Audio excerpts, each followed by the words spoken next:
Okay, so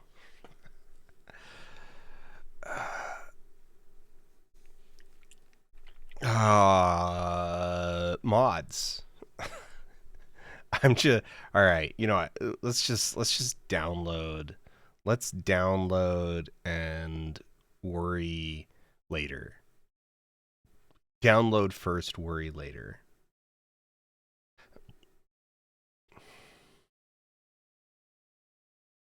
Which one of these is loading the ad? That one's loading the ad. Okay. We need the OSX version of Dream.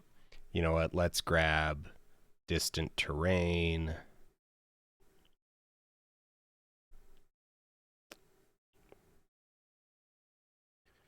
Uh, 10.2.6. I mean, is that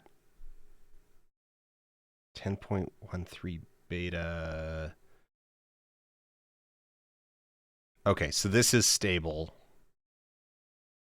Okay, so we'll grab this. Let's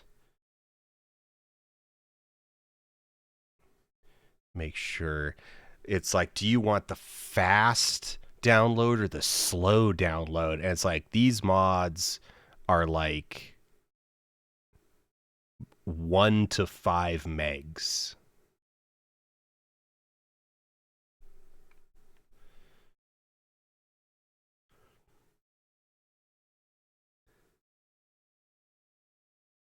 Wait, what? Oh, Dream is. Oh, never mind. Dream is actually like gigs. Ah, that's going to take a bit. I'm so used to these other ones. Yeah, here we go. Distant Terrain, 3.6 megs. So we'll go ahead and grab that. This might. I don't know if Nexus will freak out about me having more than one active at a time. Uh, let's download Birds. 3 megs. No, 780 kilobytes. Do mods make the dungeons less confusing? There is a built-in mod option in Unity. I'll go through that one in a second once we get these installed. Convenient clock. Yeah, because we want like time of day on our HUD. So we're gonna go ahead and download Convenient Clock. That one's 367 kilobytes. Readied spellcasting hands, yeah.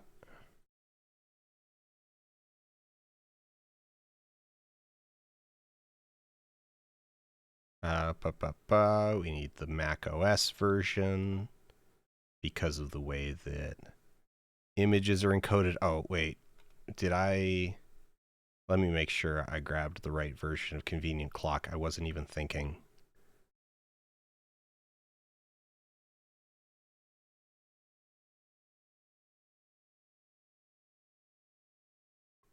Manual download. Oh, okay. There's just one version. Doesn't matter. All right. And then convenient quest log, because the built-in quest log is 30 years old and feels it. It predates quest logs.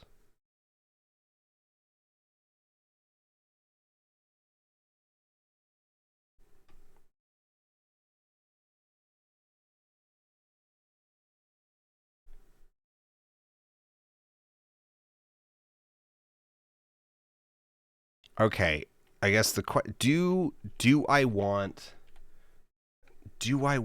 Dream? Do I actually care about this one?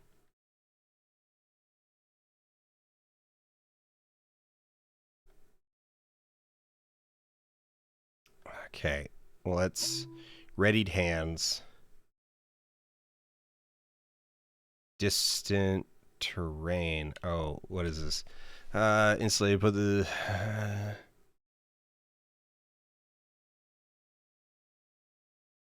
Okay, so this one they've packaged. Okay, the reason there was only one is because they just packaged all three together because it's only 2 megs. Convenient quest log. Again, ooh, what do I need here?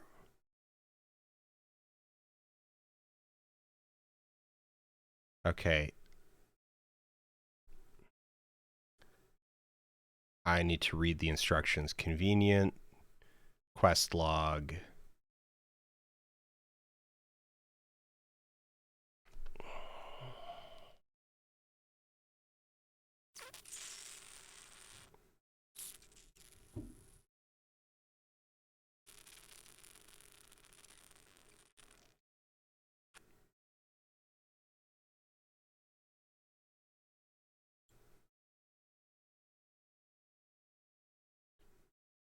Okay. I don't care about Vortex. What?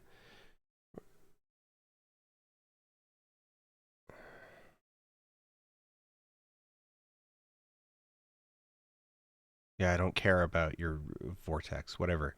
What do I do with the meta files?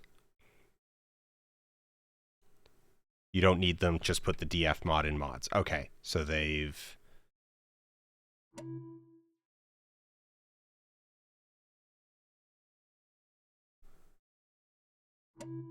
And then what does the README have?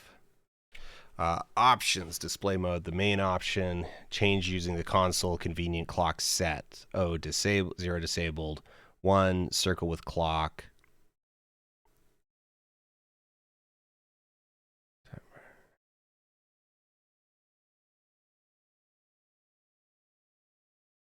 Okay, and then a bunch of options, and then birds.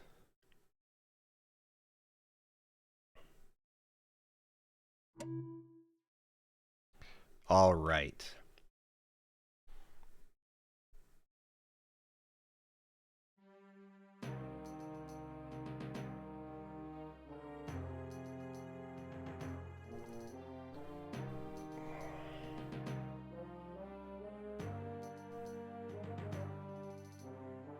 All right. So what I do here is I save and close, and then it gives me an error that's like, hey, these two need to be, and so then I just tell it to sort automatically. Okay, so it was already automatically sorted. Okay, so I've installed like kind of a lot of I have actually started going kind of hog wild on mods.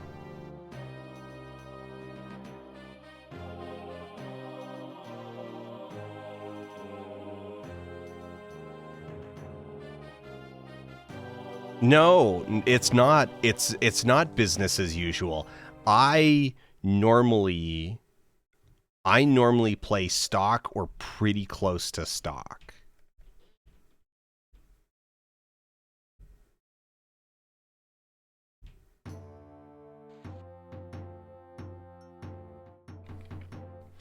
Okay, that convenient clock looks simultaneously insanely janky, but also pretty close to period appropriate.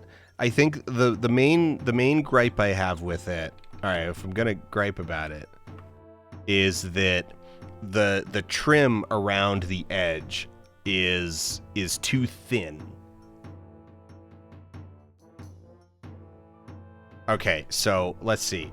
One of the mods I'm thinking of turning off because every now and then it looks awful is the one is hand painted 3D objects. These doors look great and they don't look too out of place. I think the texture could be a little lower. I think the texture on like these walls could be lower.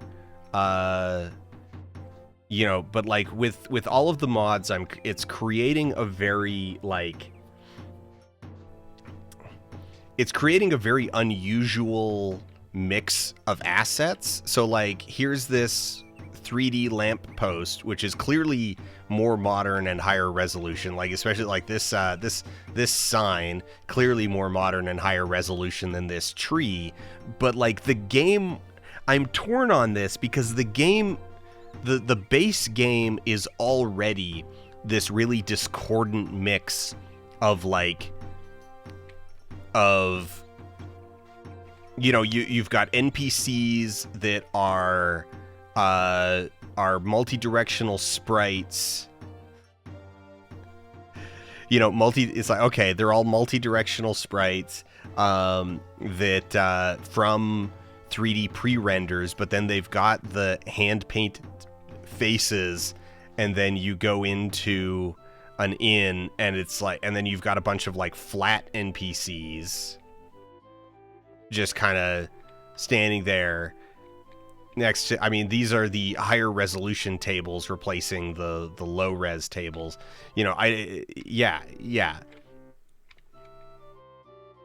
So it's already so insane, right? And that's why I'm wondering, like, okay, do I just install Dream, which is the like complete graphic overhaul mod?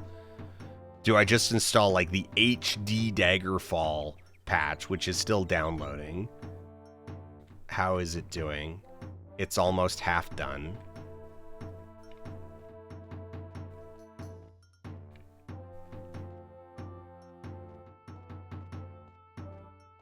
Yeah, and I'm not sure on it. So I think I'll download it, install it, and then maybe like turn it off. I'm kind of debating turning off a couple of these. All right. Ooh, birds. Okay, I can tell that they're clearly like higher resolution than everything around them, but they are very conceptually nice. I like adding birds to the sky. That's nice. The HD version is 4.6 gigs, which is about 1,000 times. No. It's only about 100.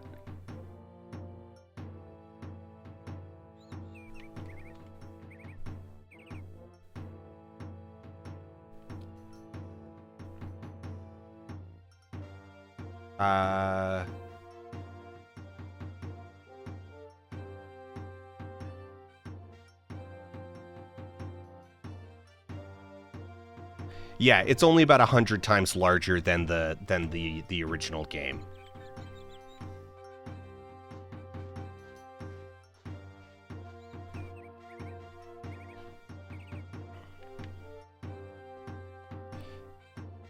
You know what? I don't think I like that clock. Now that it's got that, you all can see that like 1 pixel. Ugh, no, that's bad. That's not good. That's not good. What are my other options for convenient clock? I'm a little sad that convenient clock is a good idea and it just looks hideous.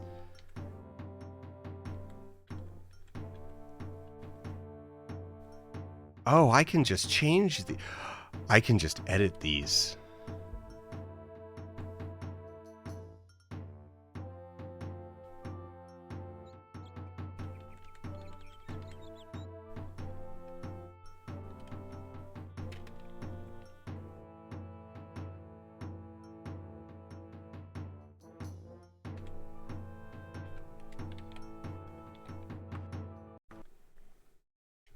Okay.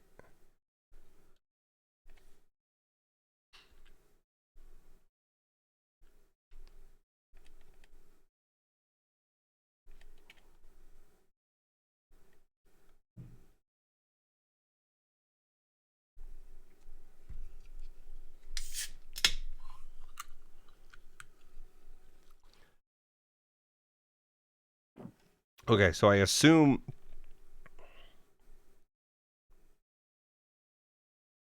Okay, so this 1 pixel fringe is not period appropriate, and this whole thing would be.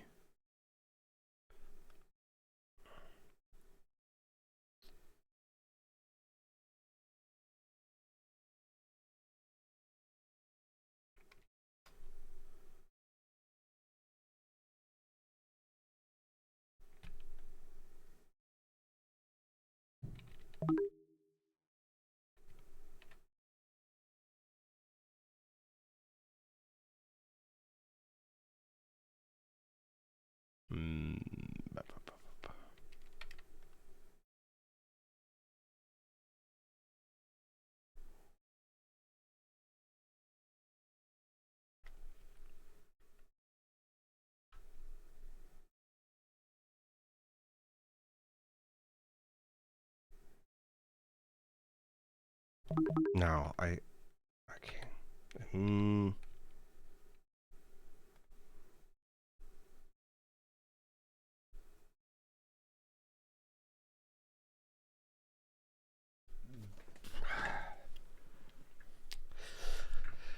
PAX submissions. A few friends heard back and got rejection letters yesterday, and we haven't heard anything. Though I haven't checked in the last couple. It's been a couple hours since I checked.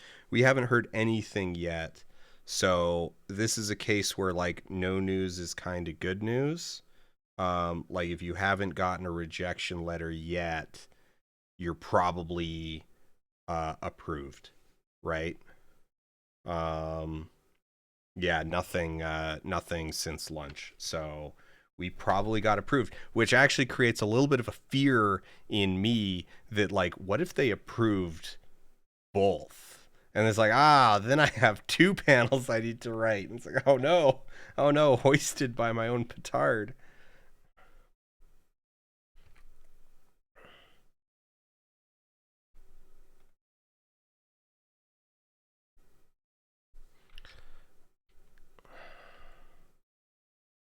I think the big one I want to fix is this border.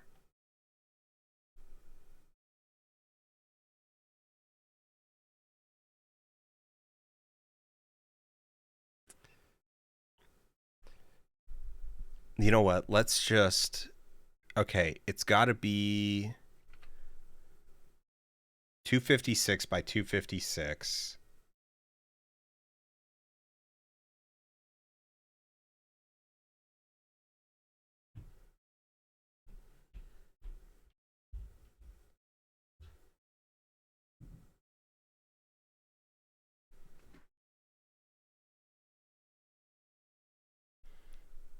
All right.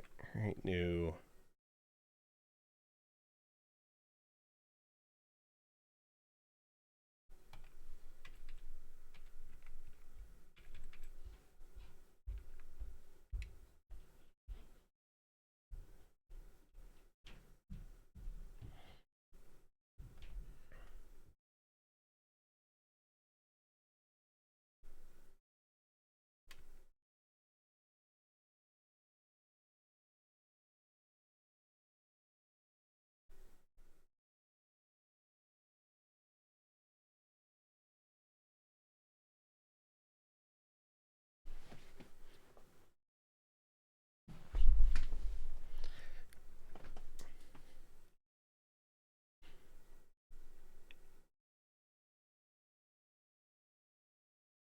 So I think we'll do the basics.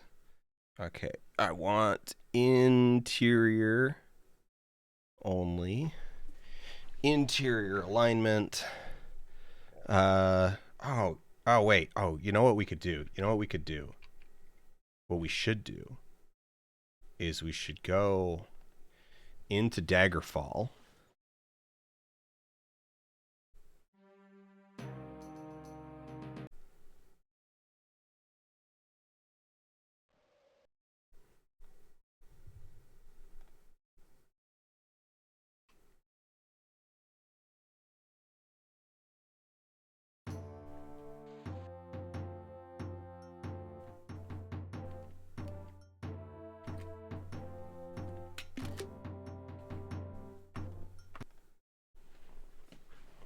We should take a screenshot of the existing UI.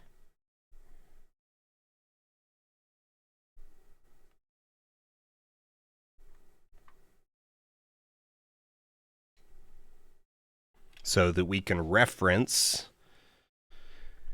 colors and general design. Okay. So the original is clearly not 256 by whatever. It's like, well, actually it might be 256. You know, we can just count it. We're just going to count it out. Okay. Nope. That's not what we want. We want crop.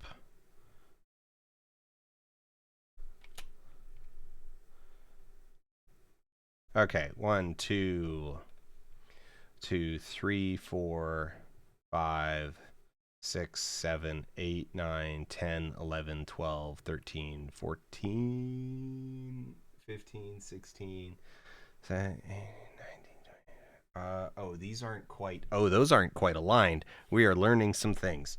All right, 1, 2, 3, 4, 5. So if we just go, we make a selection that is 4.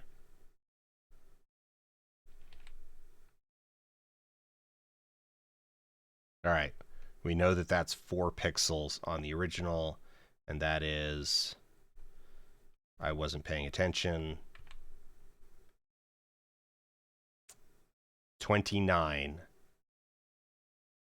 I am not fond. Wait, does that mean it's 7 by 7? Yeah, okay. 7 by 7. All right. Okay.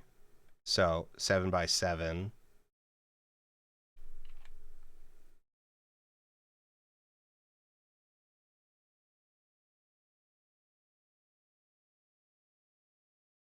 Did that say 497?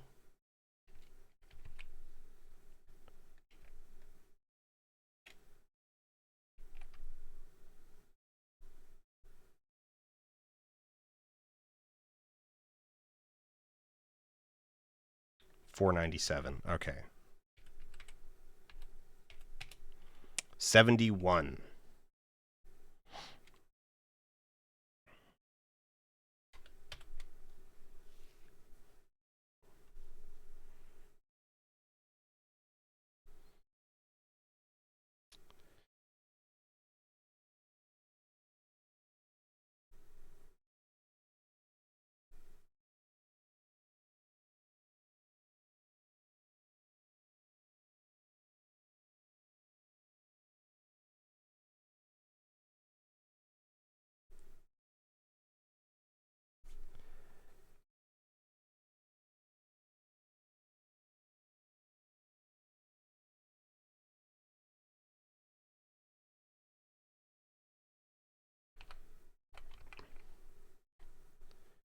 Okay.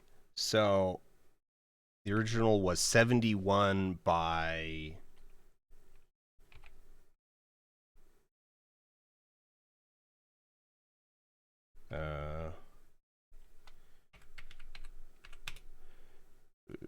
okay, something got trimmed there. 71 by like 18. But clearly this is like 2. Um it does.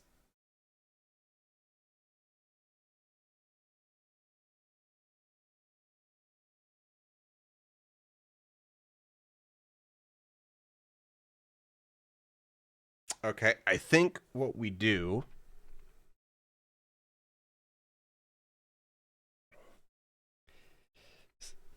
is we know that this is going to be 256.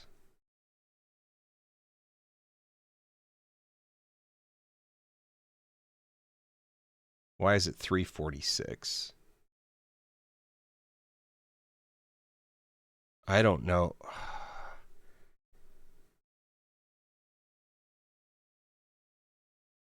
Oh, probably because it's scaled to 1440. It's probably uh,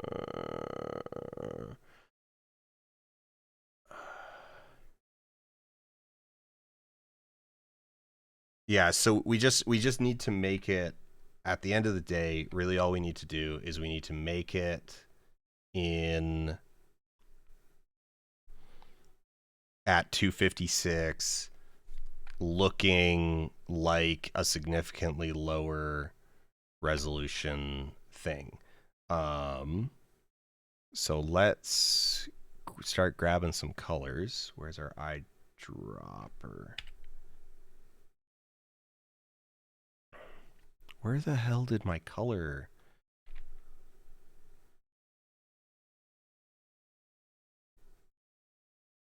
are you so small? All right.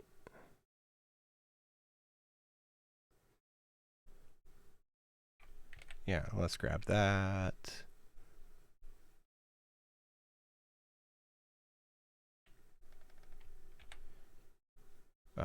Oh, file.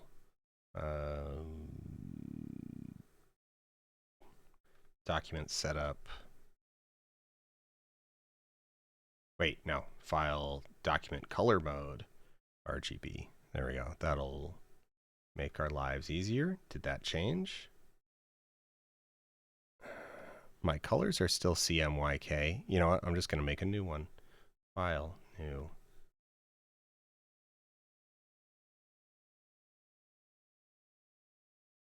$256. Since literally all we had was a circle.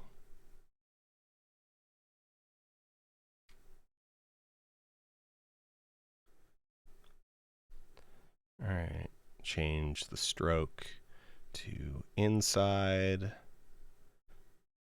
Fill is empty. Actually, no, let's make the fill white. And then paste our yellow. And then like that. And then we'll make a new stroke, 5, and make this just, well, no, let's do our, all right, let's grab that.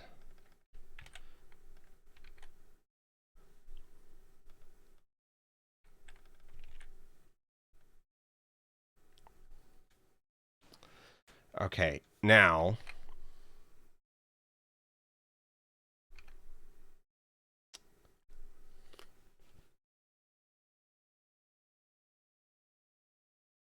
no, you know what? Let's disable that stroke.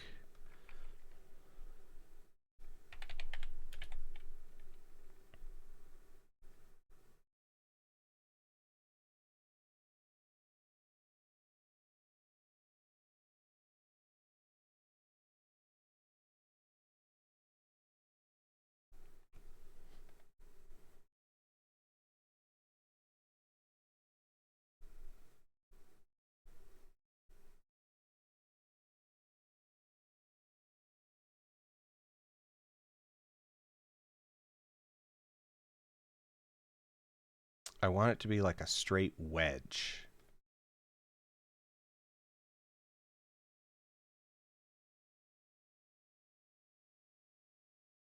Yeah, subtract.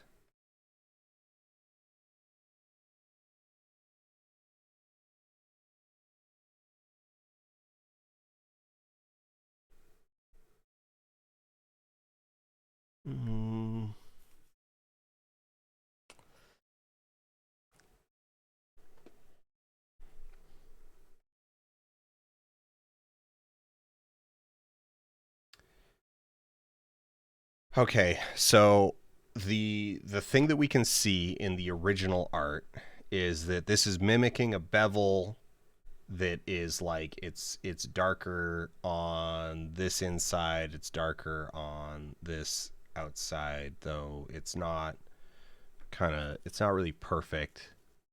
You know what? I'm not going to worry about it too much.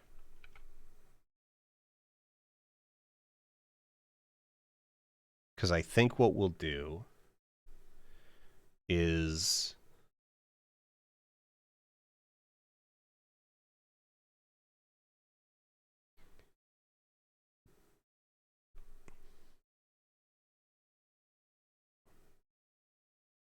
let's export this as an intermediate.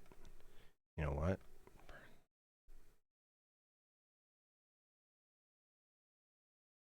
Folder.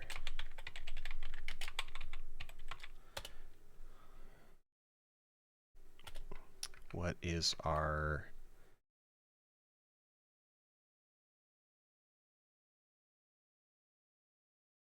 Time circle border.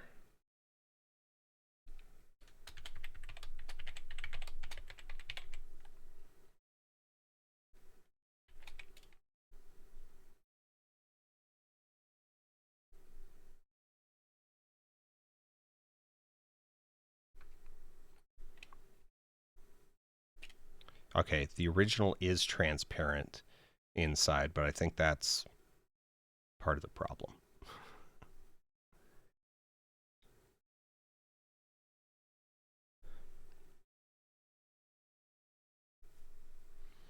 And then if we go over to Photoshop, file, open.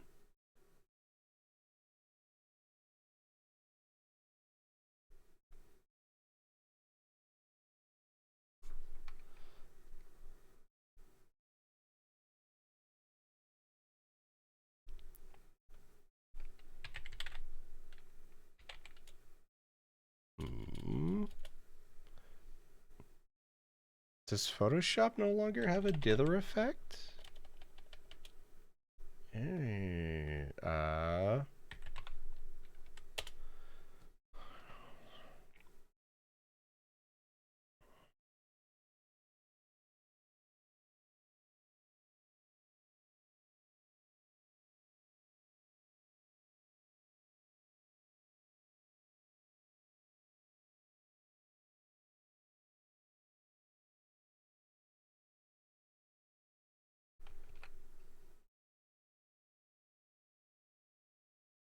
No, it won't. It won't have any problems because it's it's not actually like grayscale and then modified. It's just shades of gray, but it is an RGB.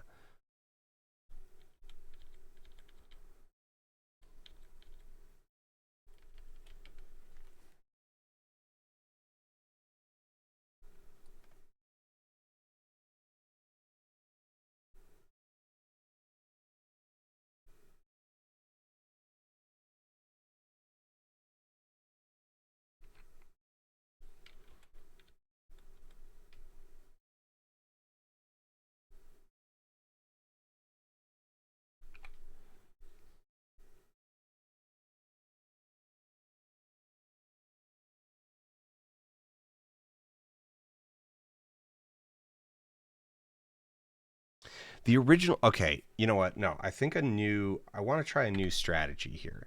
Let's. Okay, it was 250. So the one that we're working with was 256, right? But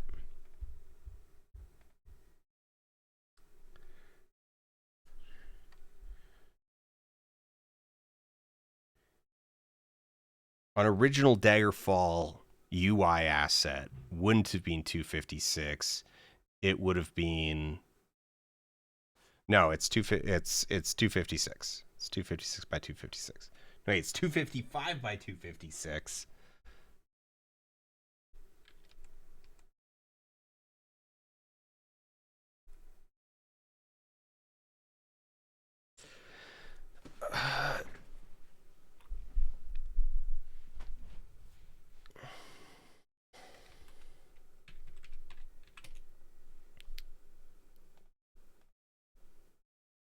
Let's make it at 64 by 64 and then scale it up.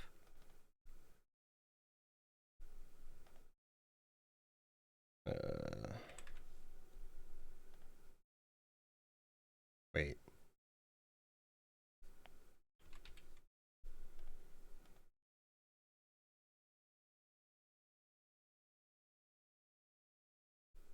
Yeah.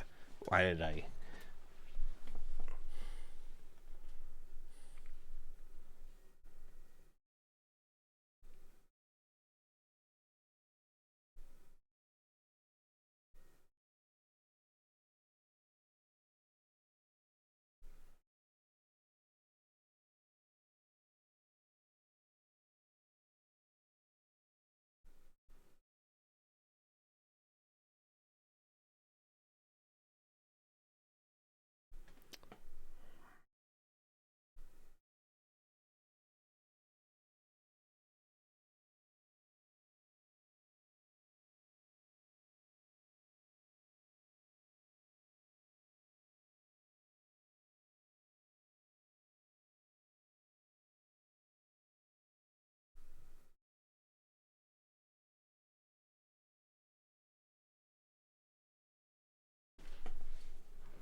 Okay, the problem is if they do this, it's gonna. Oh wait, no, no, no. That's okay. Um,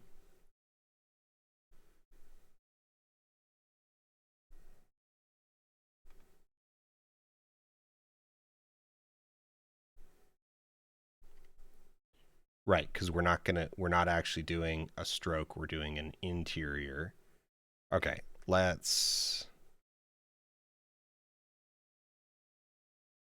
That's a solid base.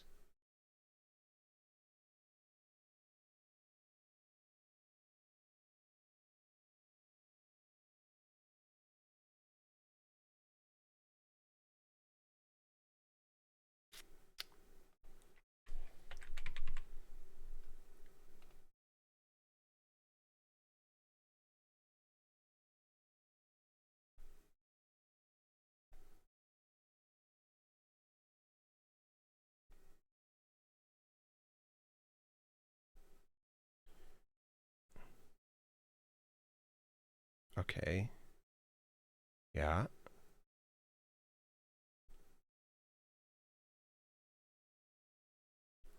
And where did they God, it's been so long since I was spending like all day inside Photoshop. There's tons of tools that I'm just like they're not where I remember them being. 3D material drop tool. No, why do I give a crap? Where's my gradient brush?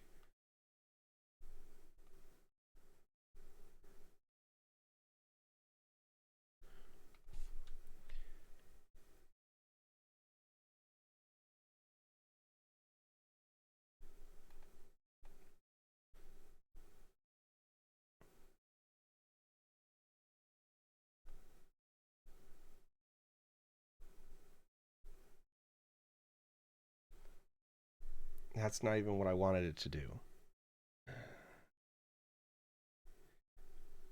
No, dock again. Go back. Go back. No, now you're just gone. God damn it.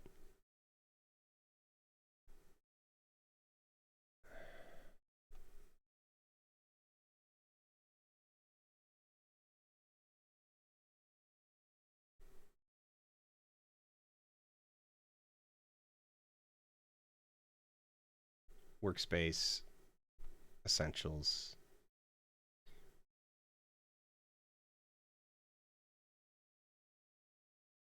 Okay, but you're still undocked. Go back. Go go home.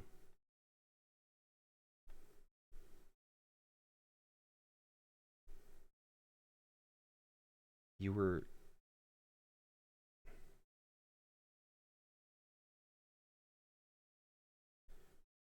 God, they've really messed this program up.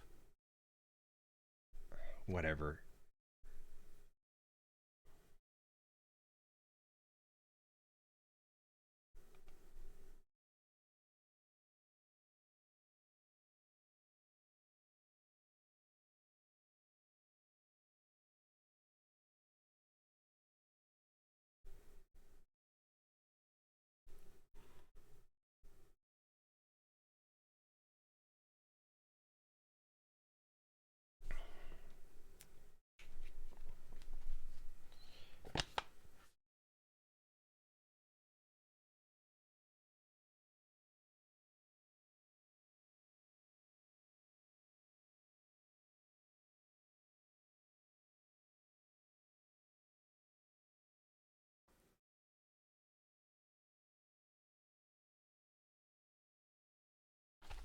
It just says like use the gradient tool. And it's like, yeah, but where did you bury it?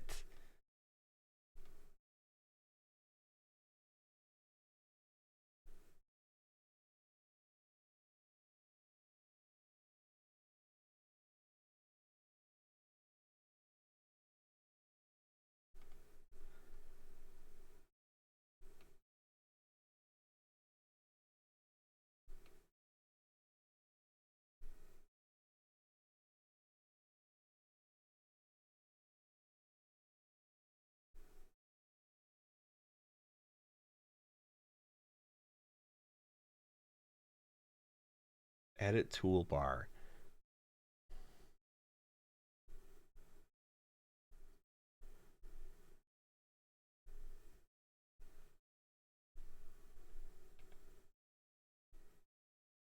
Where I don't see it. There it is. Under the paint bucket where it's supposed to be.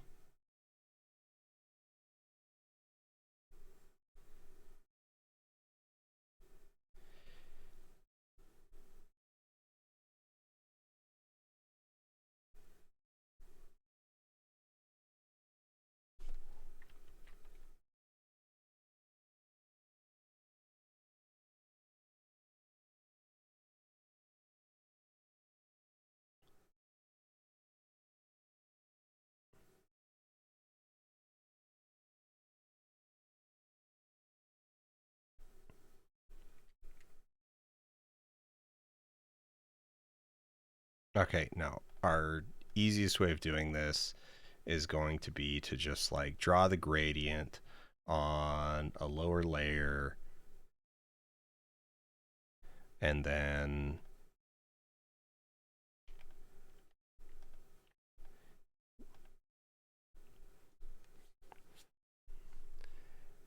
but now my gradient's not dithered.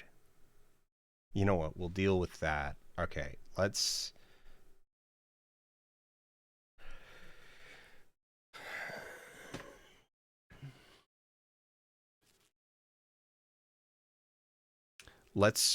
just real quick.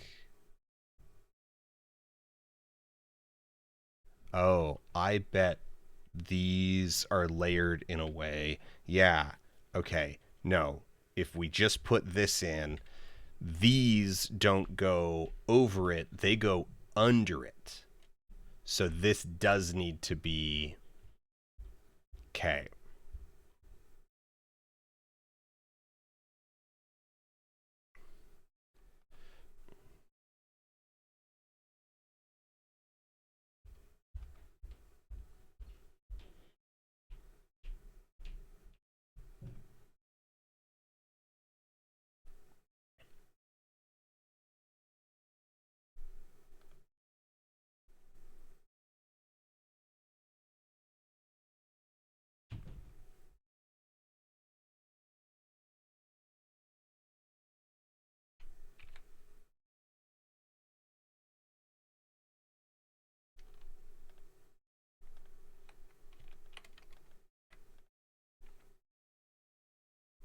You know what? Let's actually.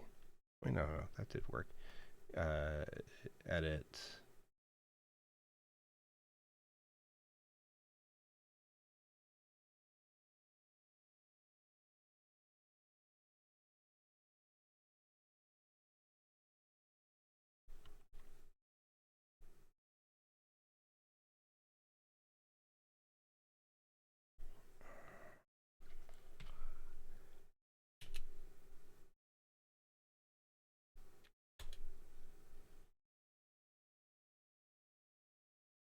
That looks really weird. I do not like that.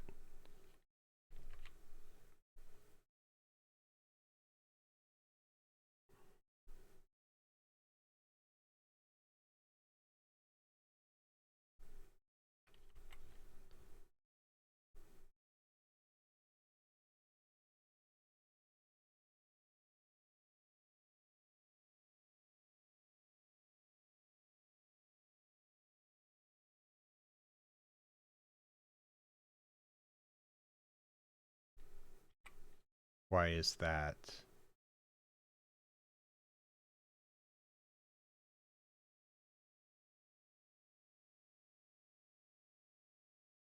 Oh, because I'm not actually dragging it out properly because. Okay.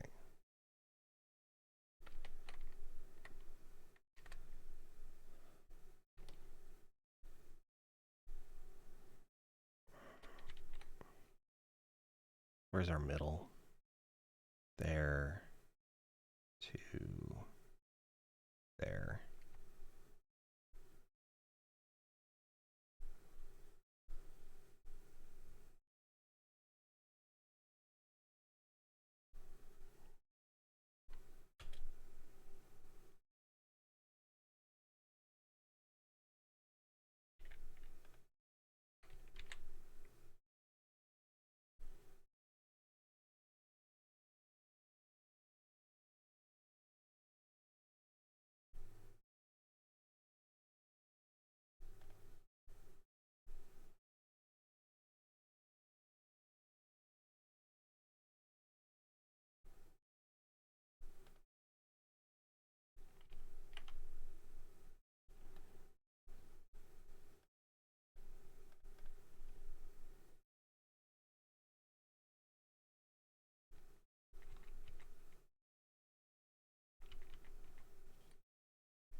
pen. I want my pencil.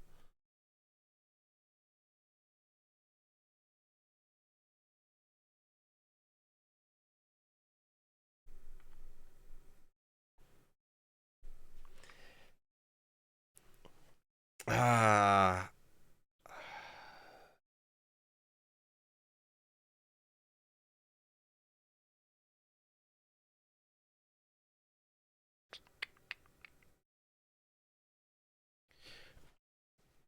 You know what? No, we're gonna undo.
Okay, this is gonna look terrible.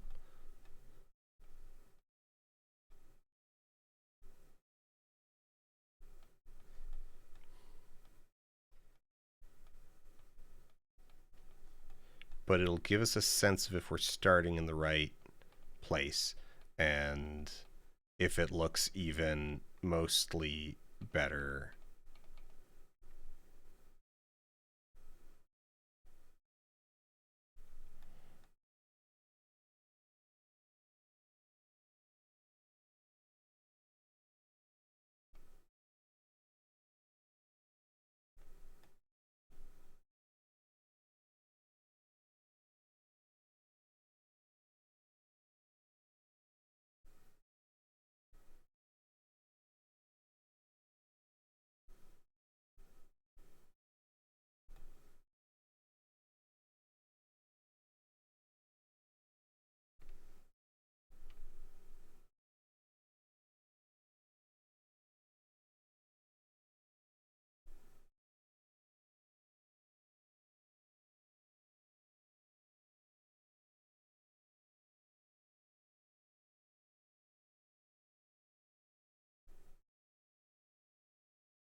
Okay.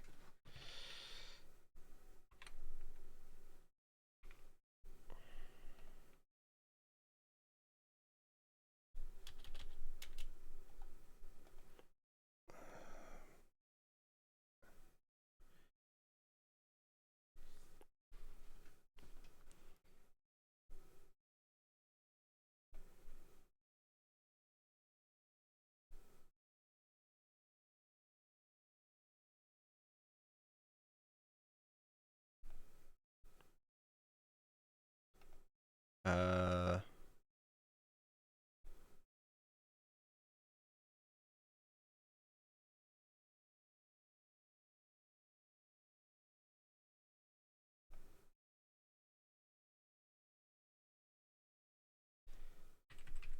and then we need it scaled up to 256 by 256. Ooh, that is nearest neighbor.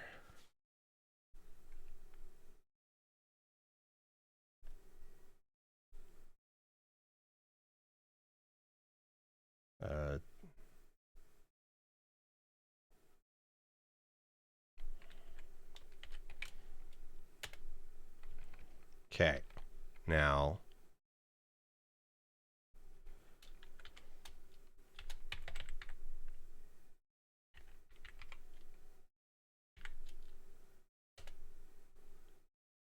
And then we grab mine.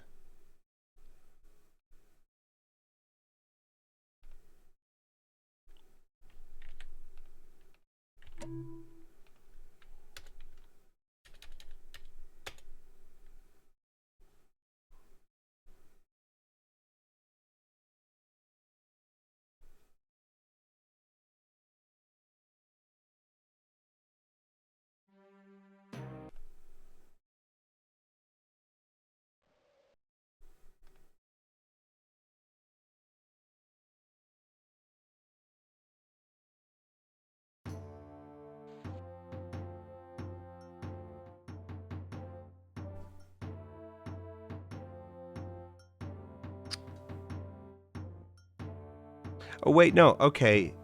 It was actually no, it was modified. It was grayscale and is then being modified by the mod. Okay, so that might actually be an issue. Anyway, it didn't work. I don't know why it didn't work, but it looks terrible. So it still looks terrible. So we're gonna stop with our attempts to draw a new one. We're just gonna go back away.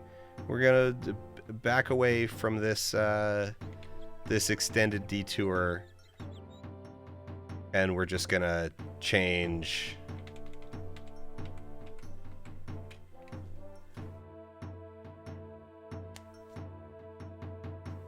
Yeah, okay. There is a border color.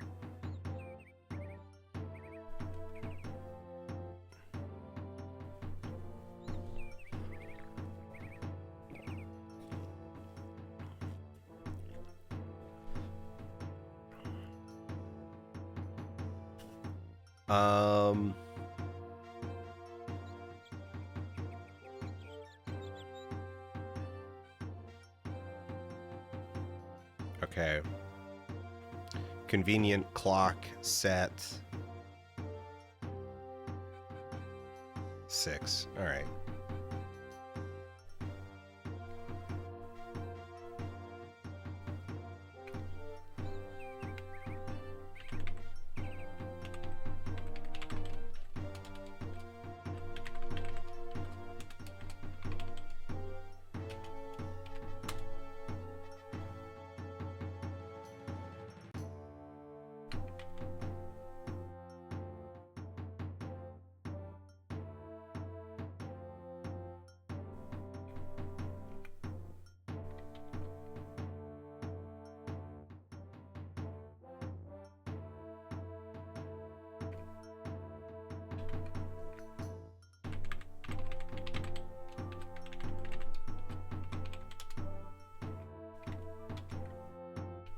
Am I misspelling that?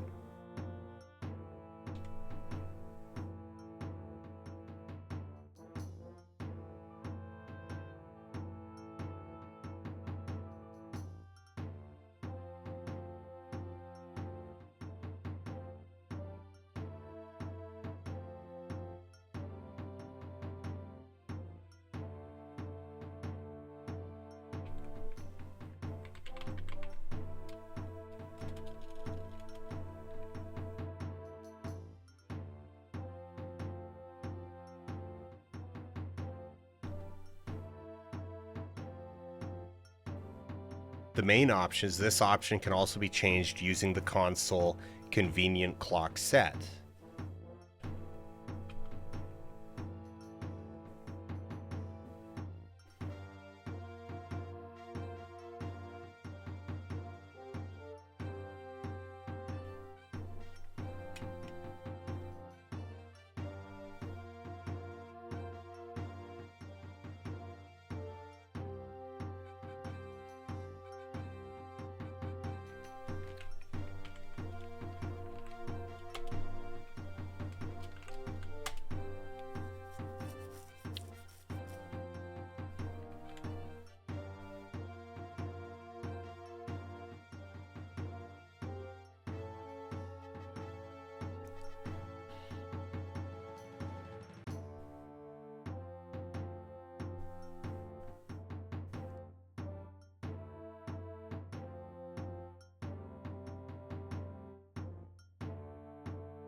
It looks nice with vanilla interface, especially uh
I'm just gonna turn this one off.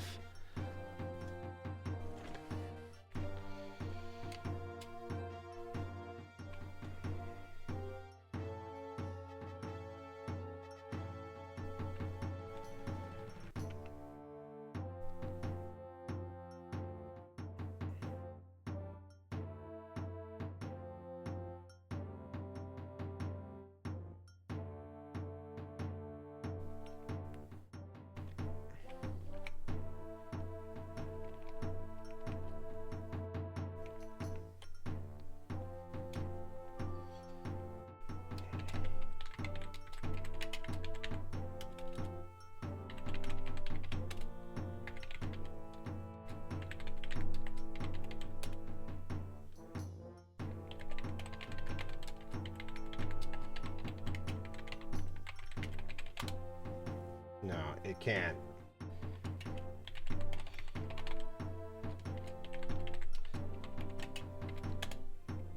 No, Matthias, that was one of the first things that I tried. It's it's not. I think that, is it case sensitive and they wrote it wrong?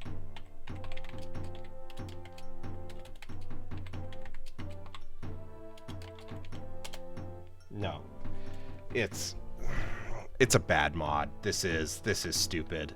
This is no. We're turning this one off. It is not properly documented and not well built.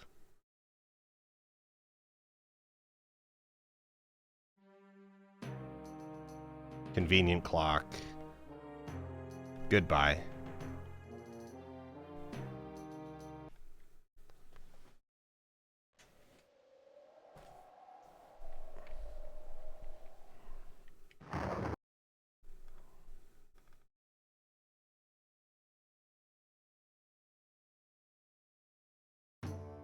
I mean, actually, okay, wait. Is there another clock mod? I don't get why it doesn't work properly.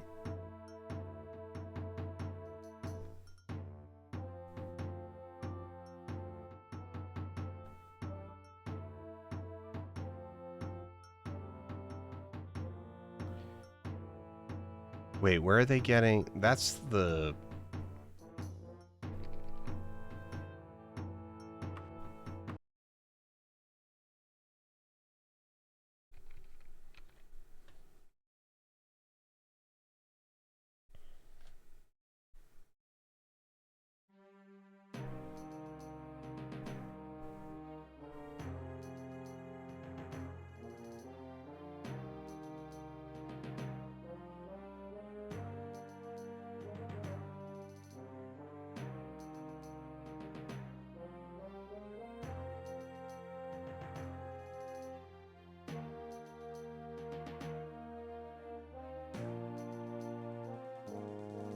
Why is that a slider? They're all sliders in here for some reason. Okay.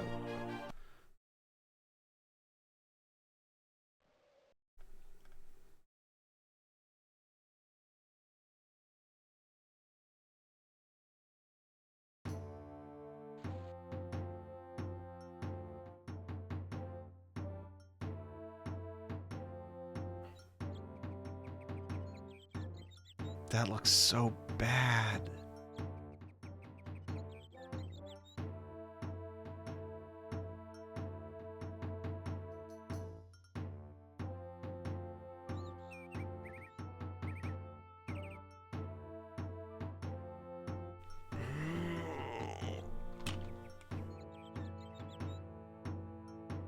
It's not that hard to just...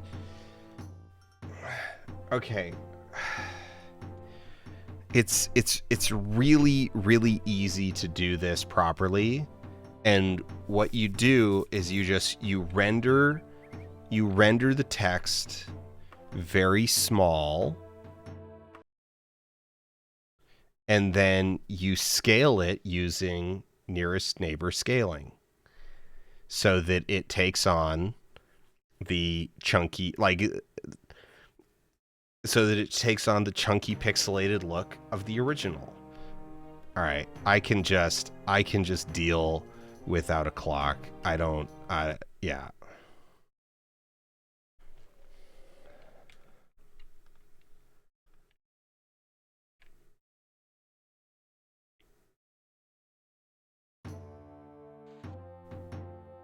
See, and honestly, like, if you're gonna modernize it, you know, like the status text and whatnot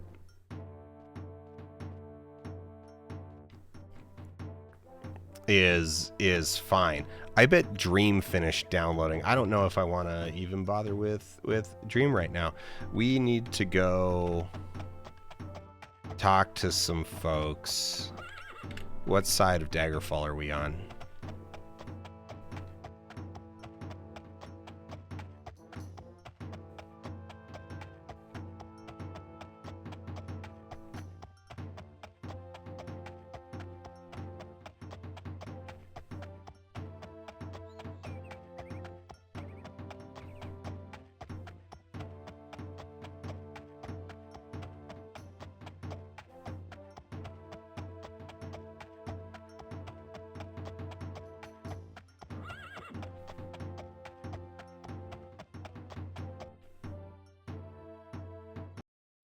Okay, you want to see some janky ass design. Every time you come in here, you need to agree again by typing yes. All right, King, I did your busy work. All right.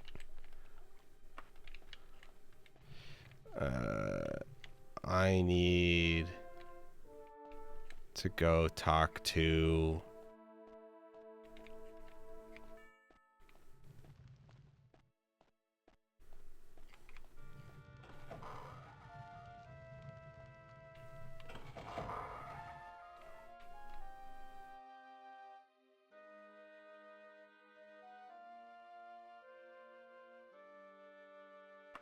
Yes.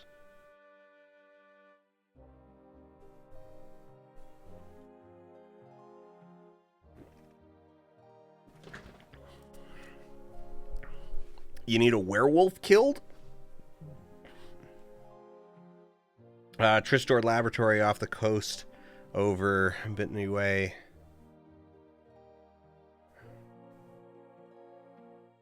Okay. Yeah.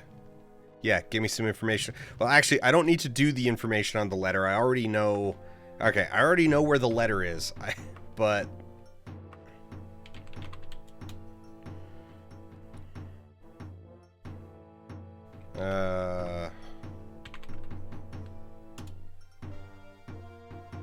Wait, Gondisir Laboratory. No. It was... Wait.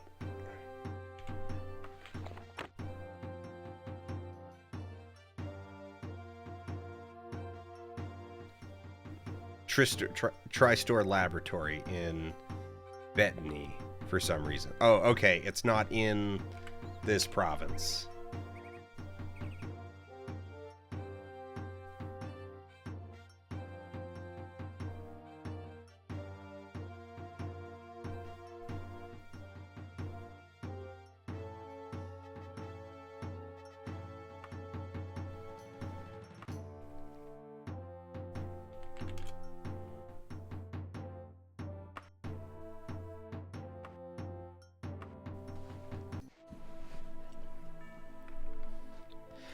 Okay, so one of the things that I have enabled is the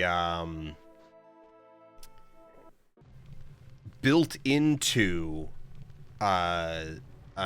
Unity version is an option for smaller dungeons. Now it doesn't impact the story dungeons because those are pre-built, but for Radiant dungeons, it makes them about 1/10 of the size, which is still quite big.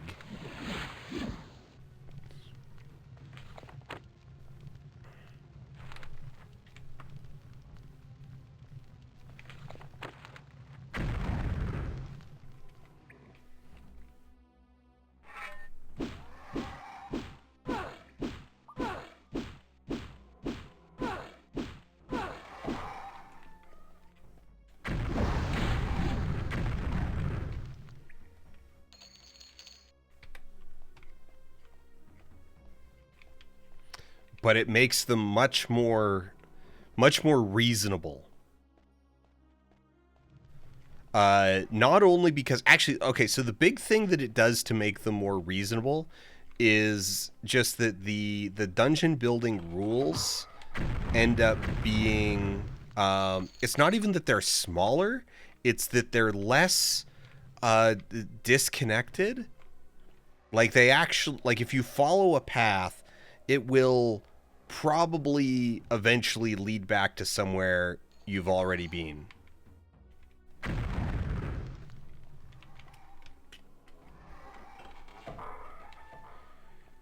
Which in and of itself, like, you know, yeah, it makes them small. It makes them like significantly more manageable. So I would highly recommend turning on small dungeons. It can have some quirks with random quests where you can end up with objects that are like outside the boundaries of the dungeon, but that could already happen in the base game anyway. So like, who cares? Just, and now you've got console commands that will let you fix it, rather than needing to hex edit your save file. So just do it.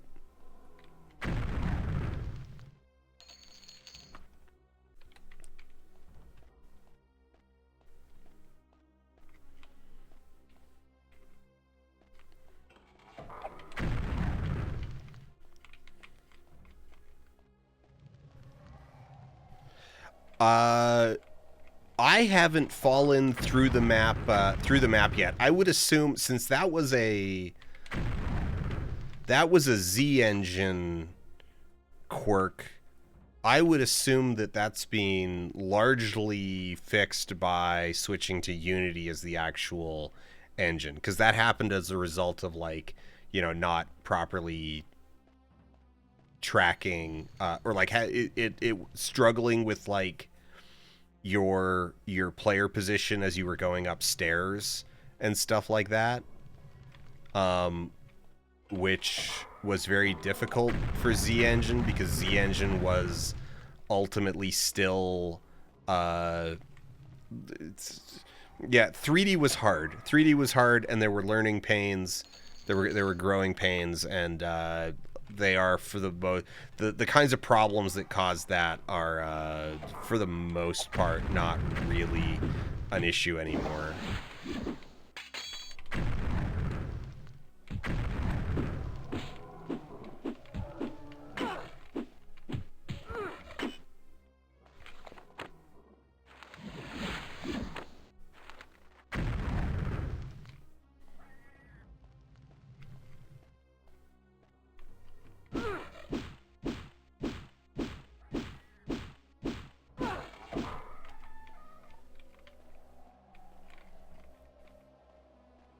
All right, what do we do? We're here to kill a werewolf in order to get information we already have. Okay.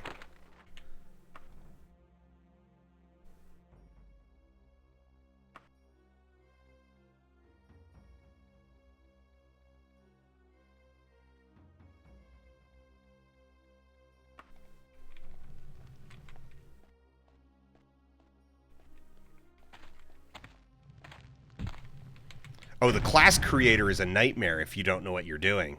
Yeah. No, I could see bouncing off the class creator. I will say, the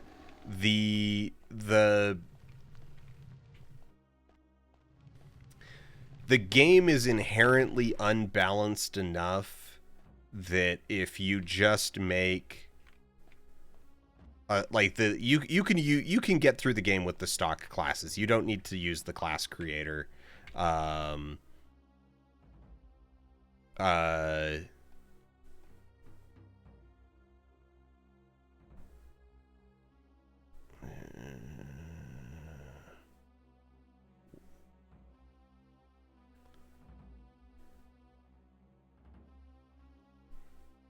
okay, straight in general.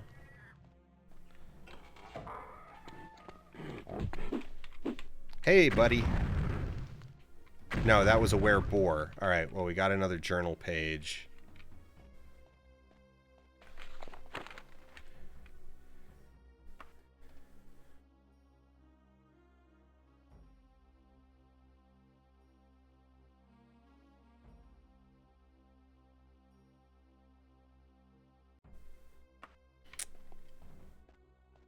I think Sindasa is the villain here.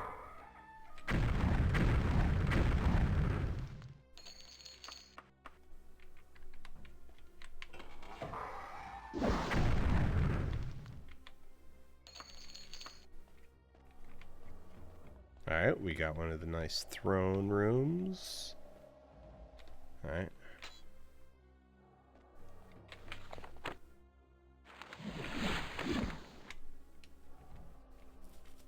Oh, that's probably...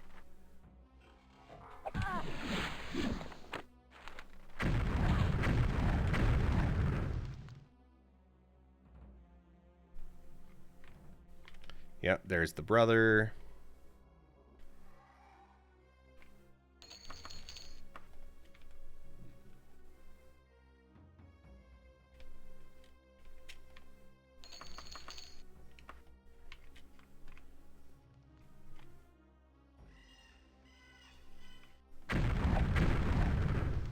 I don't know why I went out of my way to kill the Ice Atronach. It doesn't have anything.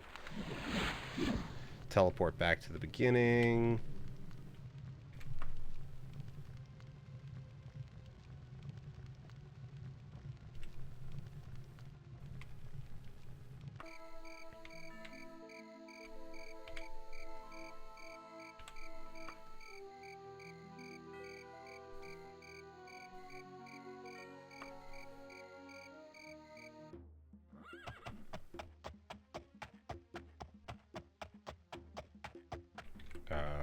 Yeah.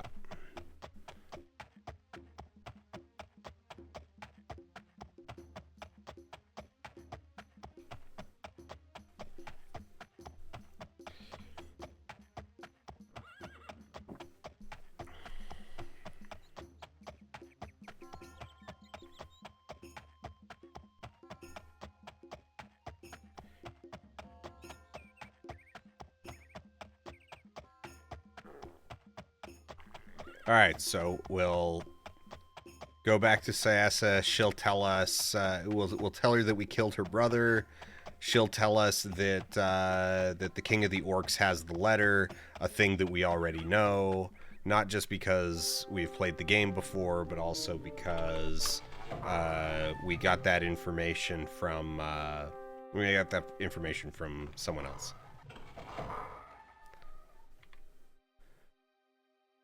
Oh, hey, she admits he used to be her brother.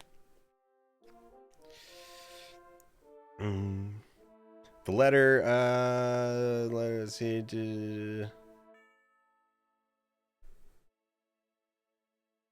Oh, you don't even know that he's got it. You're useless.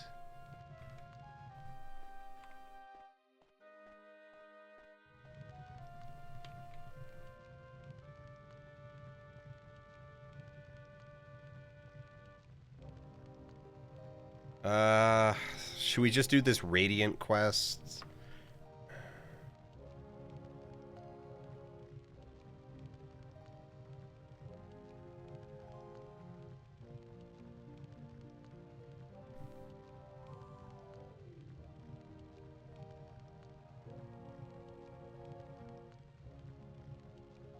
Wait, okay, what do you need me to do? Your friend is Mordred Buckinghouse of Wooding Hall. He's lost a gem. Spies have tracked it down to Skoos of all places.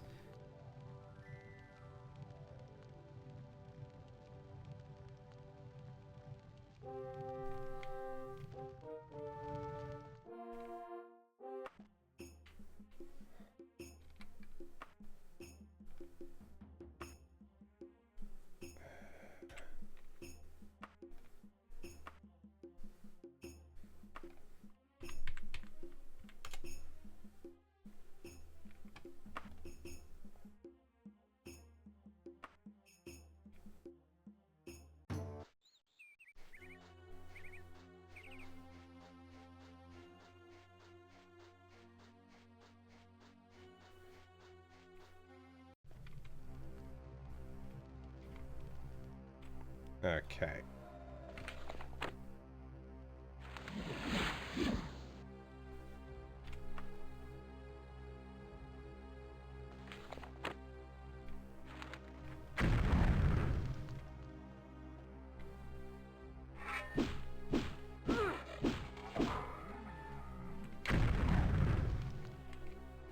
Alright, we got giants.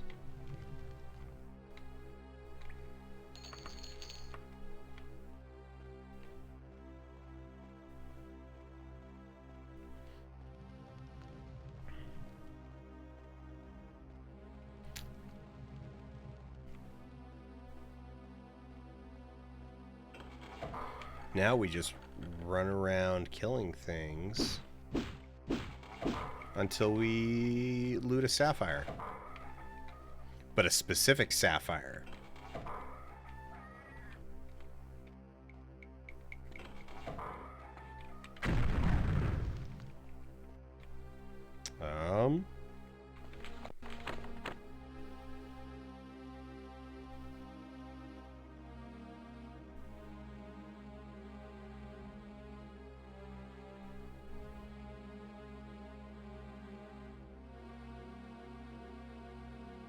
Well, this is rough. Did this just generate completely broken? I mean, I hear doors and stuff. I think it's just like completely disconnected. So I can hear monsters moving around and opening doors. Did I miss a secret door?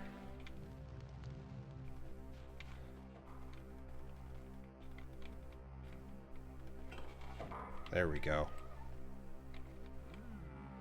Oh, that is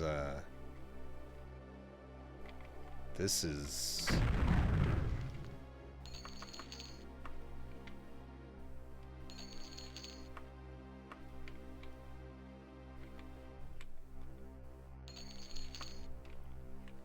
And it still didn't lead into the rest. Oh, there, yeah. Teleportation skull.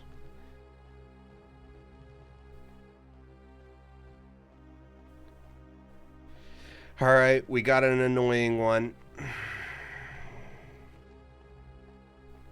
Good thing we put down an anchor.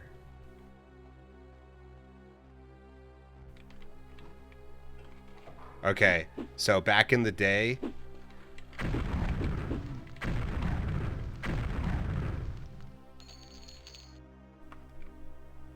back in the day, you used to save before going upstairs.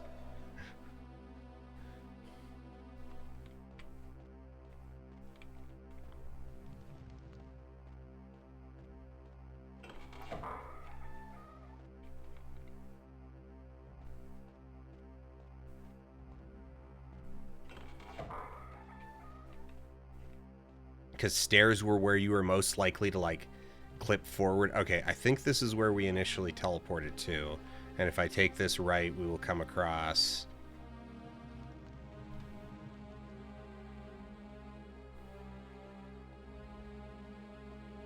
Or did I originally... Yeah, alright. So, we checked there. Was there another? So, straight, loops back...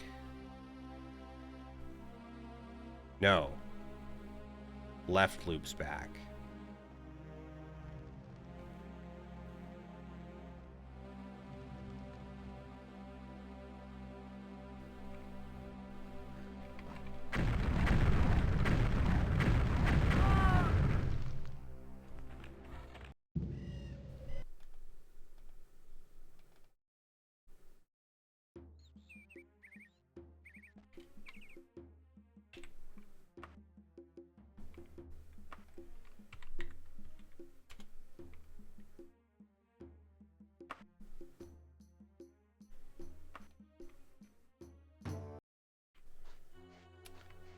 Okay. That was unexpected.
Okay, there should be an orc here.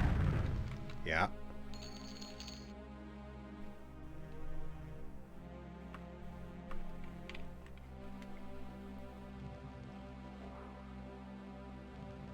And then that orc shaman should be up here.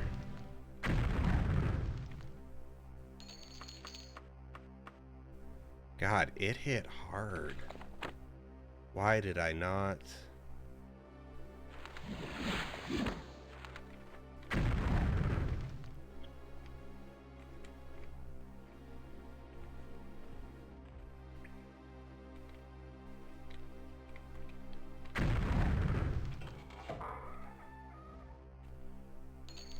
Ah, there we go.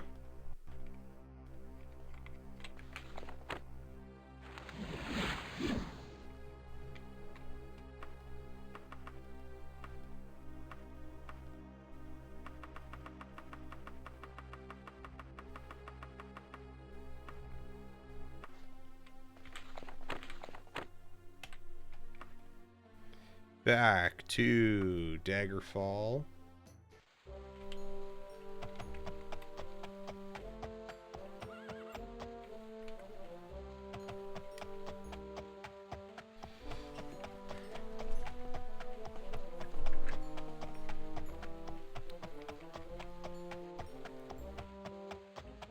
Yeah, the range on explosions is kind of difficult to, I don't even know how far it is exactly. Part of the problem being that, like, feedback on spell damage is, like, bad.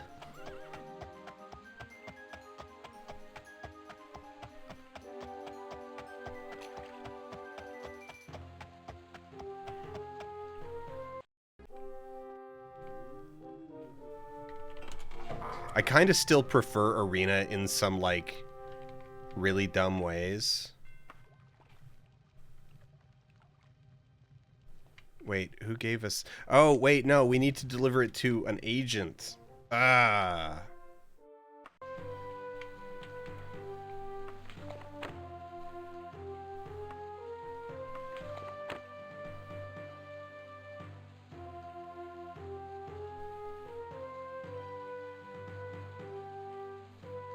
Wooding Hall. Okay.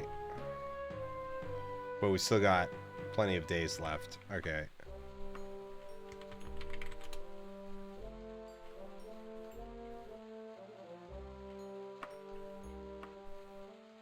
And also, wait, no, we did backtrack, because Scoos was, yeah, further.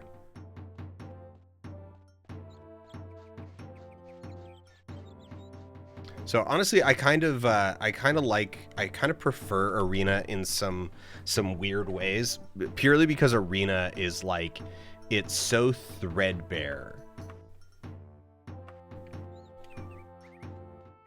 that it really is just kind of the ultimate, like, yeah, you just do things. You don't worry, like, you can do the quest, you can do the main quest, but you don't have to care about it. Okay, where you got to be here? Yeah, there you are. Okay.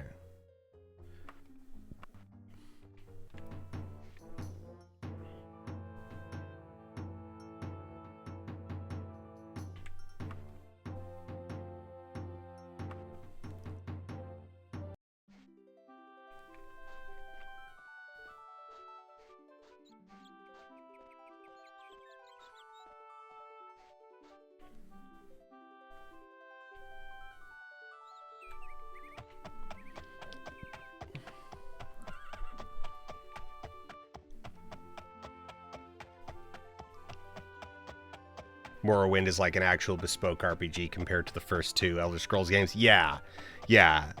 Morrowind, you like get thrust into Morrowind with very much a purpose that you feel kind of like all around you. Like, you can't really avoid it, right? You know, no matter where you go in Morrowind, you're going to be hearing about the main plot, and you're going to be encountering, like, you know, the factions are sort of like this. The factions and their evolution and, like, power dynamics are, like, unavoidable. You know, you can't avoid them to the degree that, like, you can ignore it, but it will always be present. Where if you ignore the main quest in Daggerfall, like, actually, like, straight up, if you basically discard the main quest, when you're first given the, like, go meet the agent, if you don't go meet her, like, if you never follow up on that, you will get, like, a letter. You'll get 3 letters that will be like, hey, do you want to pick up the main quest again? And if you ignore those, then nothing happens. It stops talking to you.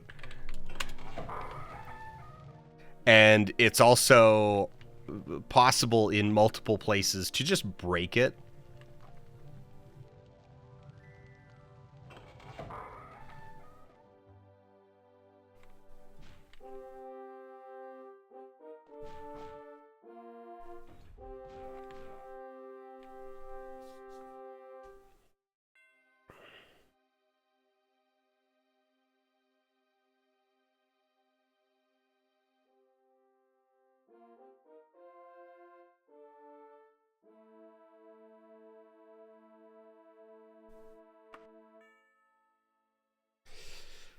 I have long had my suspicions about Abukai's loyalty to the Emperor. She is daughter of the late King Cameron, who ruled Hammerfell from his citadel in Sentinel.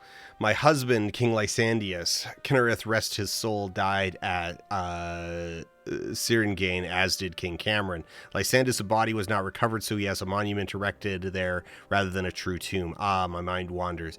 The Emperor uses Roadweir Ashwing as his messenger in Daggerfall. He could be anywhere in the region delivering missives.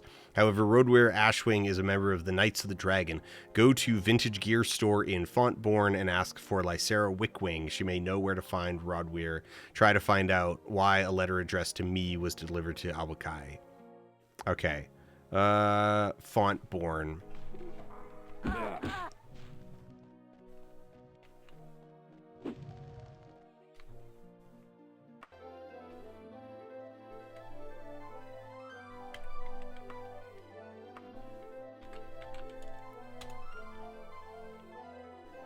I forgot to turn invisible before opening the door.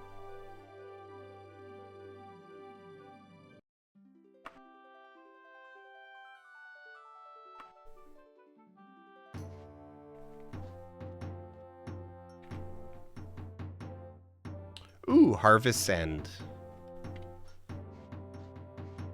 Oh, wait, no. We're already at Harvest's End? No! I owe like $150,000.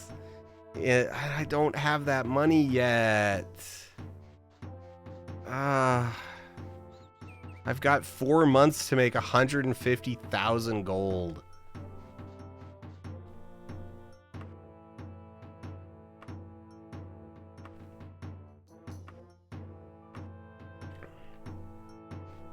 Oh, wait, it's a store.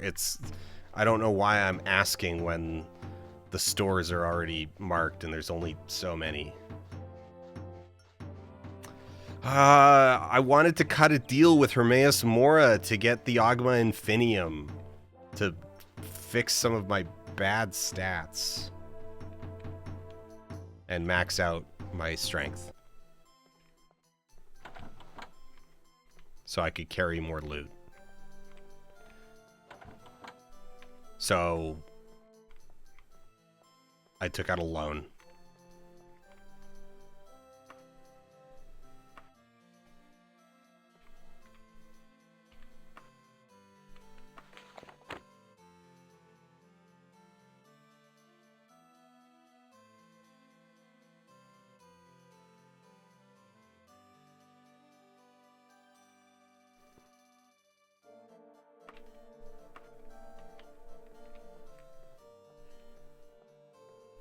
Okay, yeah, she's gonna be upstairs here.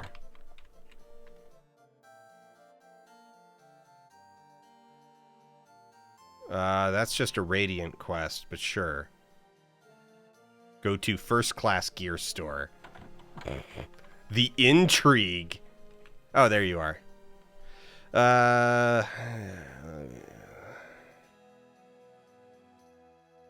He's due to be at the Palace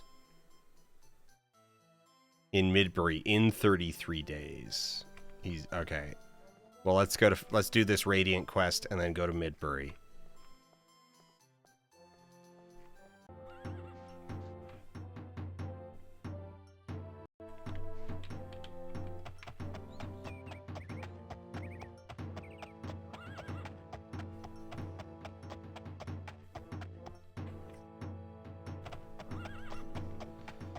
No, I can make that much money. I know how to make that much money.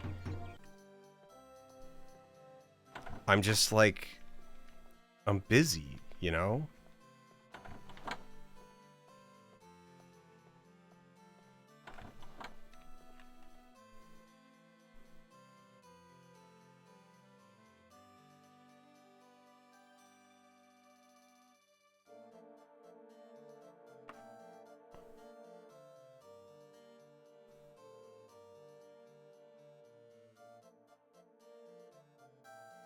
Wait.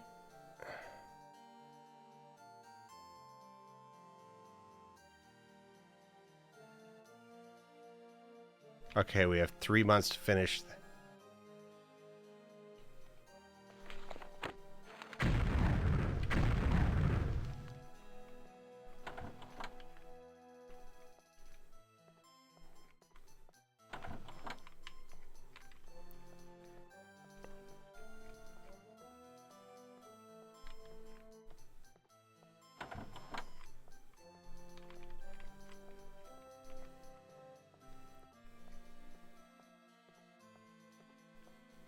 Okay, I feel like the mage's body was supposed to have something on it of importance.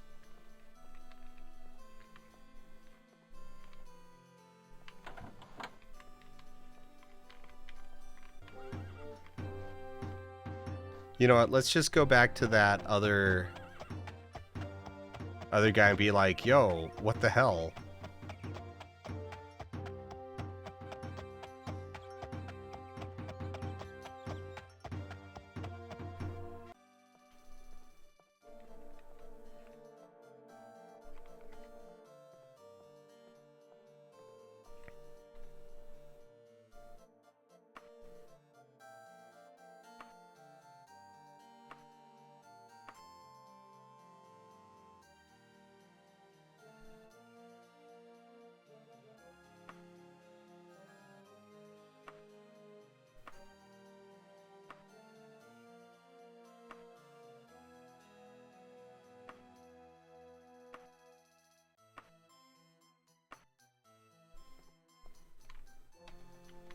Okay, and I can't talk with you. Alright, I have no idea what was up with that mage.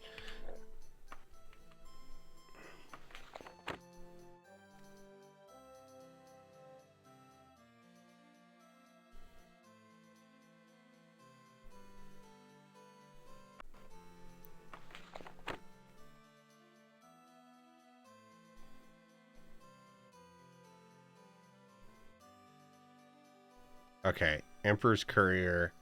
Okay, yeah, I guess that other quest was just like, you get ambushed by a mage, and if its body doesn't disintegrate, then you get whatever loot it had on it. Alright.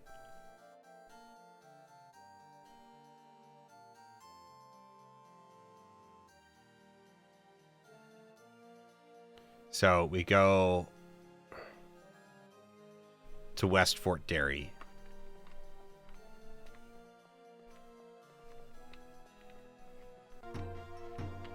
We need to stop picking up Radiant quests.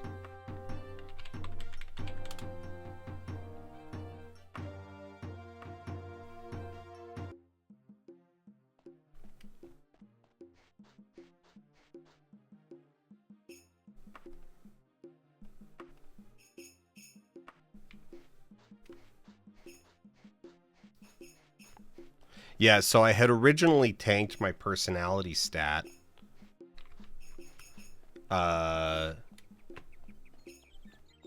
Purely because, like, it doesn't actually, like, do a whole lot. But then, like, or at least, like, combat-wise. Combat-wise, it does nothing.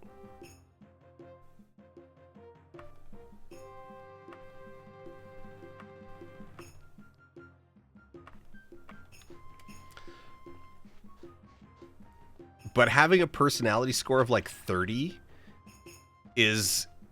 Since so many of these quests involve, like, wandering into a town and being like, hey, do you know where this person is? Hey, do you know where this person is? Hey, do you know where this person is? As you can see, even a personality score of 50 is still, like, bad.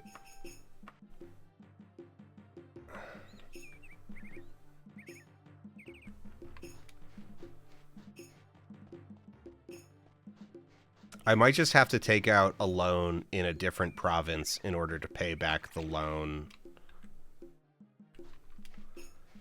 We're just gonna kite some checks.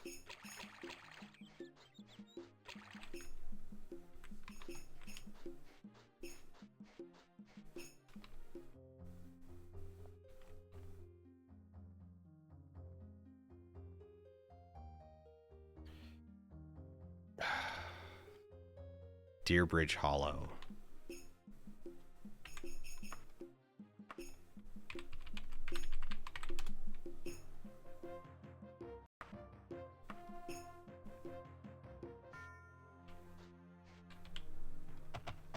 Yeah, we're just moving debt from province to province.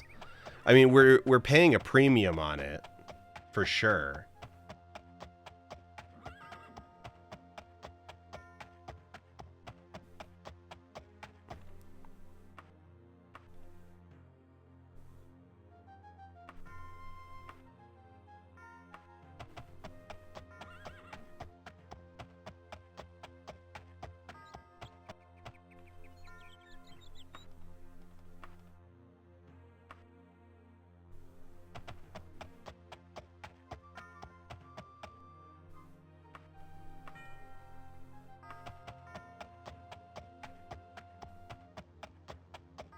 Now, one of the things that we could do...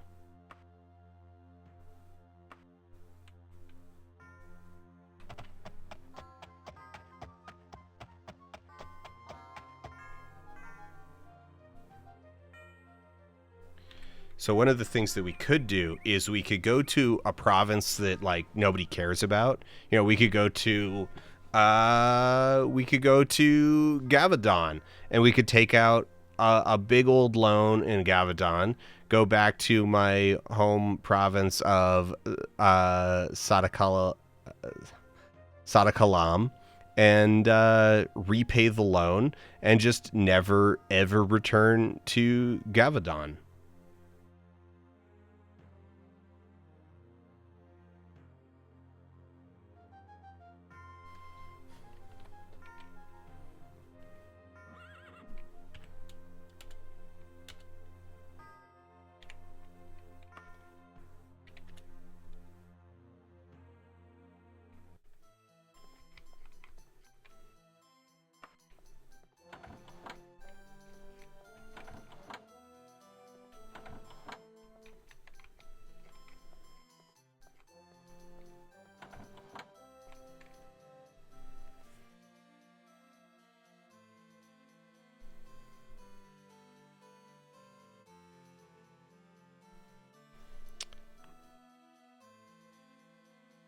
I have marked the dungeon on your map. Okay, well, I have a lot of dungeons marked on my map.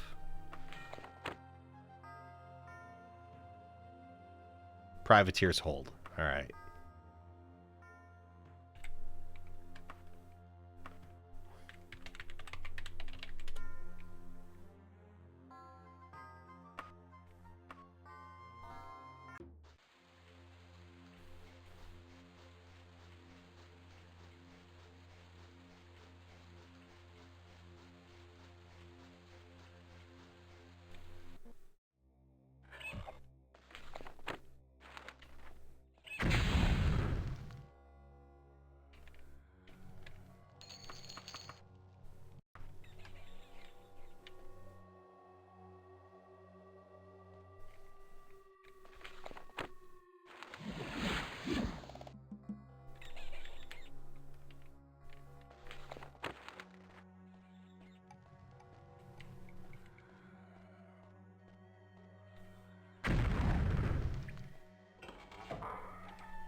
Okay.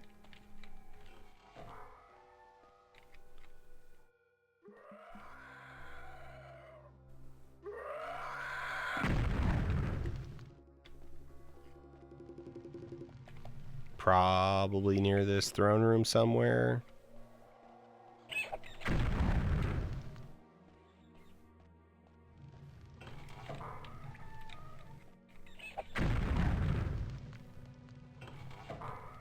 Kind of an annoying dungeon full of, like, bats and rats. Oh, centaurs, too. Alright, this one's just kind of incoherent. I mean, that's saying something by the standards of Daggerfall. We've got, what? Imps, imps, bats, rats, skeletons.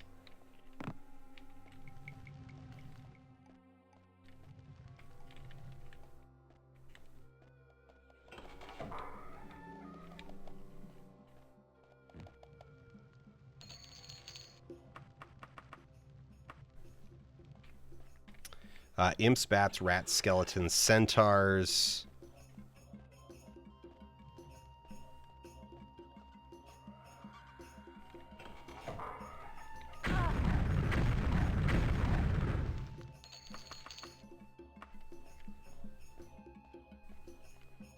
And there were, oh, and well, I guess there was the rogue. I don't know if that counts because it spawned as part of. Oh,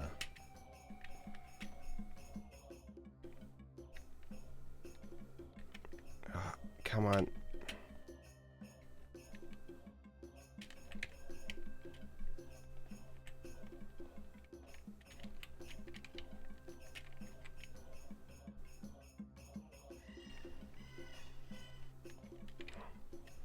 I just want the loot. Just give me the loot.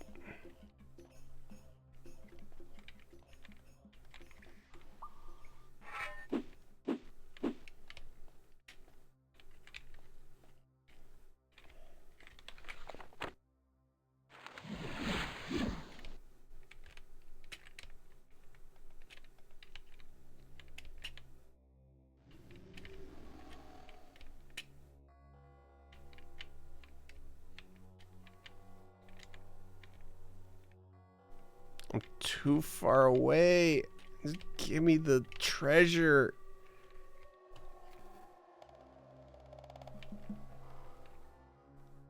Ah, there's a trick.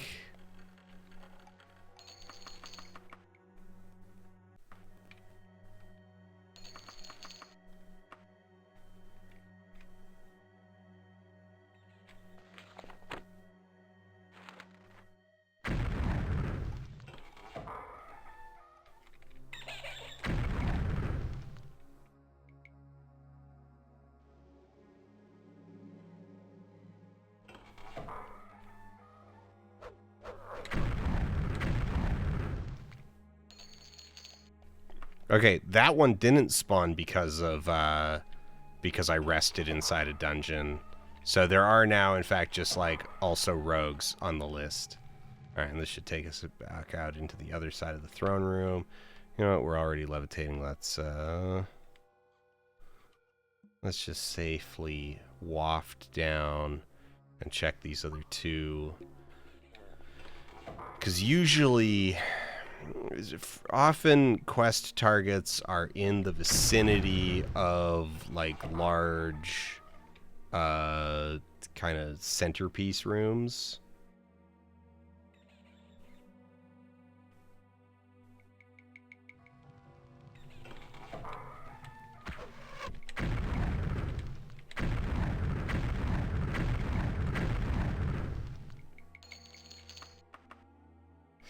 God, I'm every now and then I'm floored by just how obnoxious the game would be to not use, like if you tried to play it without exploits.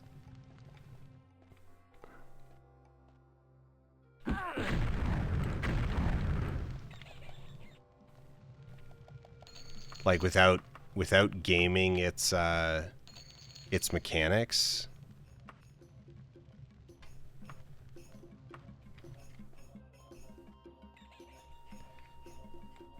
Because the thing is that that mana potions are actually like absurdly expensive.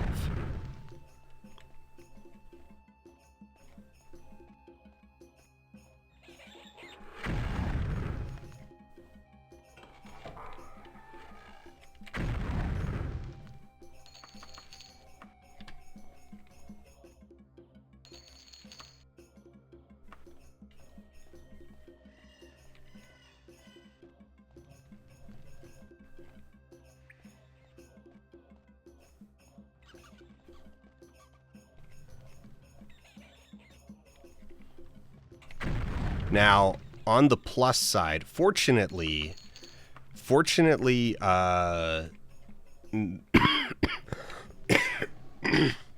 excuse me, at the end of the day, you need a little bit of like, you absolutely need a little bit of utility magic in order to play through the main campaign, particularly stock.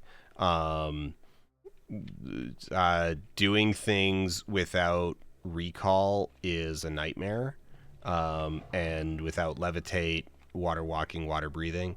So basically, levitate, water walking, water breathing, recall. Those are the ones that I would consider functionally mandatory. Like you either need to be able to cast them or you need to have them enchanted into objects.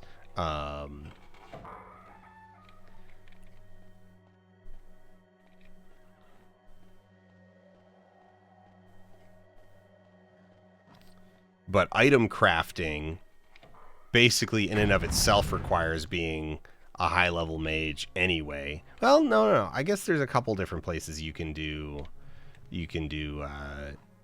item enchantment. Okay, let's look at the map.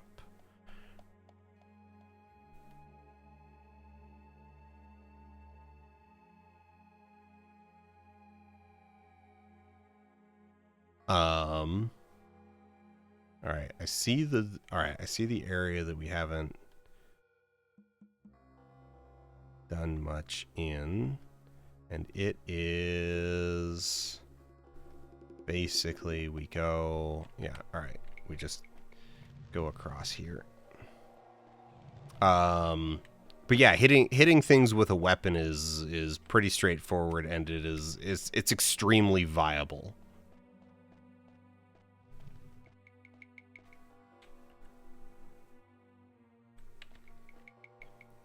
Okay, I guess we looked at this and no.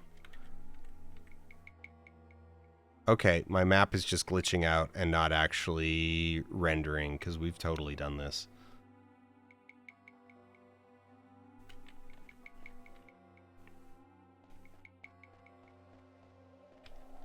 Yeah.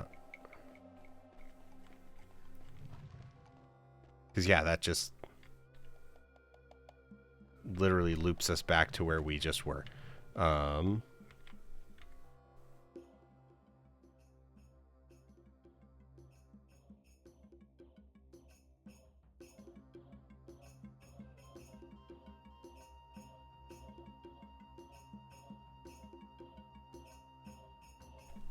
Okay, well, is that other one also just a visual glitch? No, the door is closed, but it might be tiny room. Yeah, okay, so irrelevant either way. No secret doors inside of it.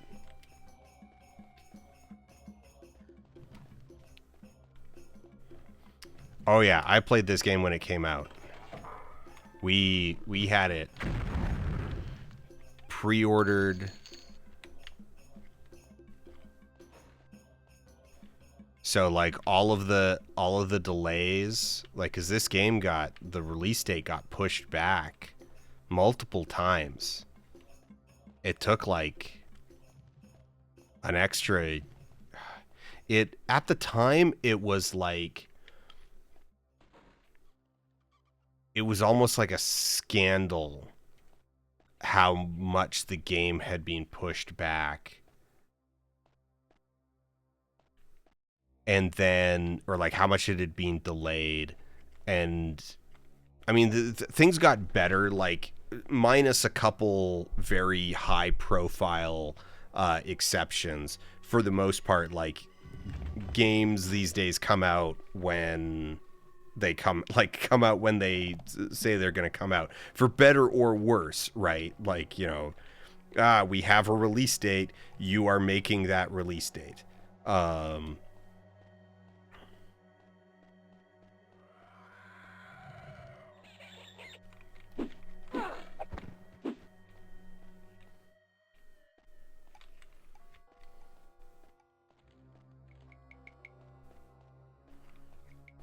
But yeah, there was a period in there where like nothing was coming out on time. Like, you know, it's like 2-year delay. Like try like, you know, 5 years and then canceled.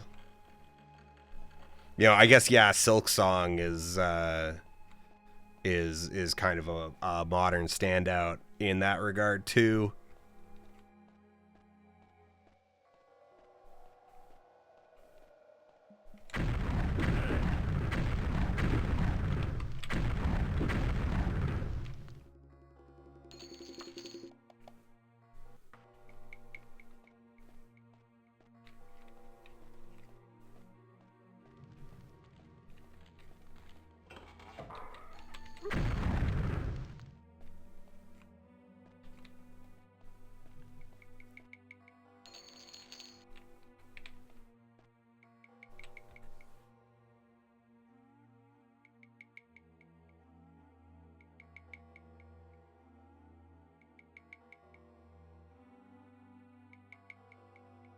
Yeah, big chunks of this map just aren't rendering properly. It's kind... Is the game actually 3D, or is it some Doom level shenanigans? It is both. Or it original... I mean, this version of it is 3D. But it is a weird, janky combination.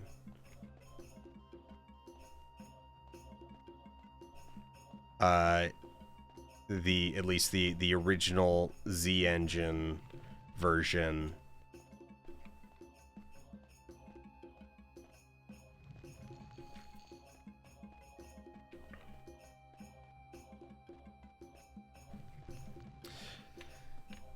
I mean, that said, it was very clever, and as you can see, they were extremely proud of how of their solution to rooms over rooms, and thus you end up with dungeons, that are... You end up with a dungeon map that is like completely unreadable, purely in service of, look how many rooms we can put over top of other rooms.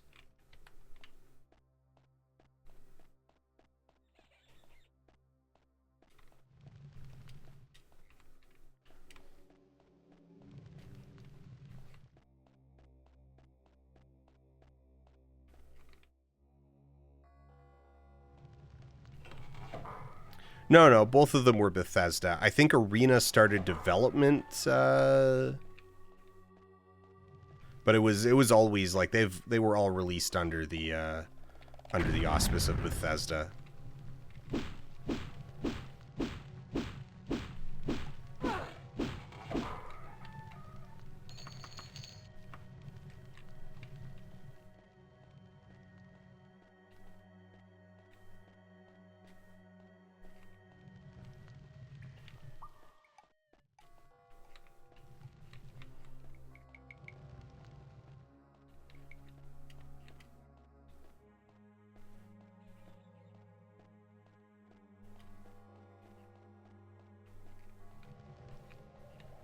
Okay, well, the map is glitching out.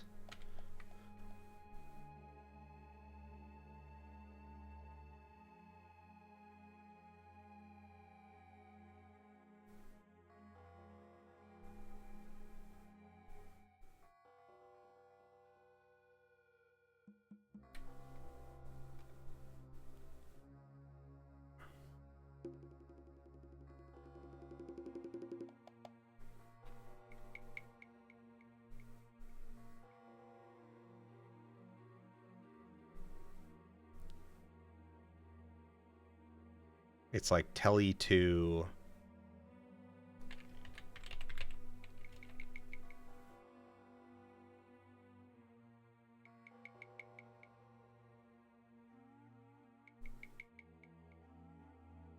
Telly 2 Q spawn.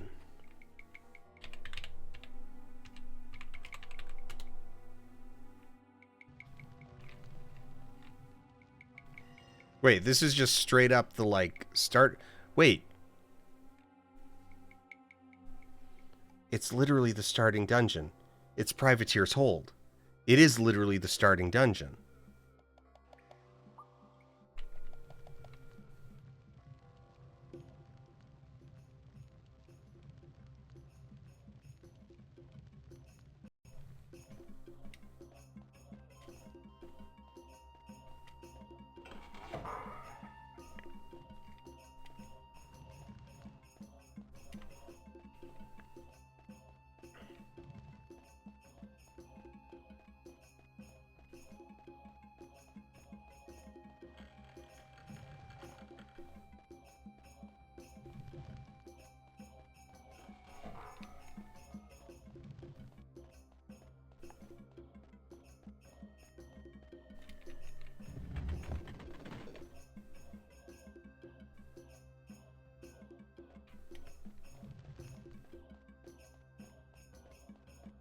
And now that I'm like conscious of the fact that it's literally the starting dungeon. It's like trivial to get back out of.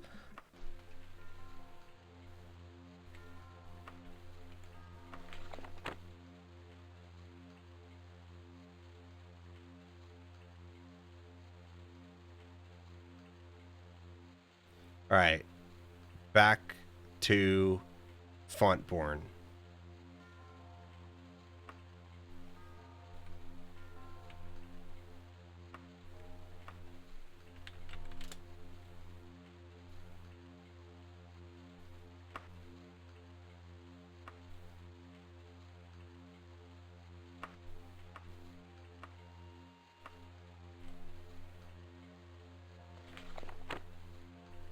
I am apparently not healthy.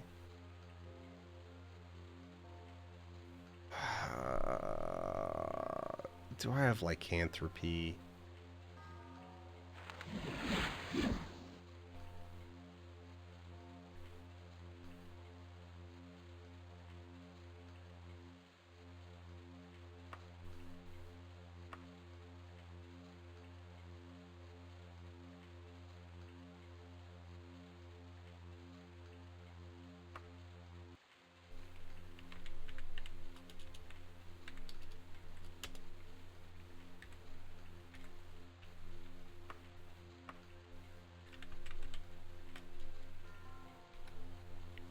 Well, wait.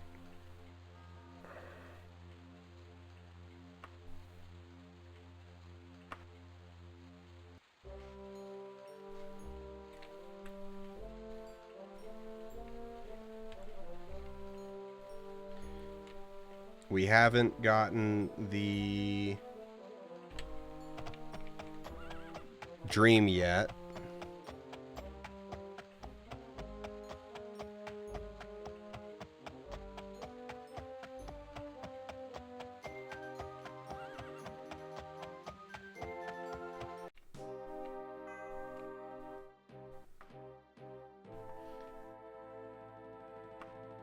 There we go.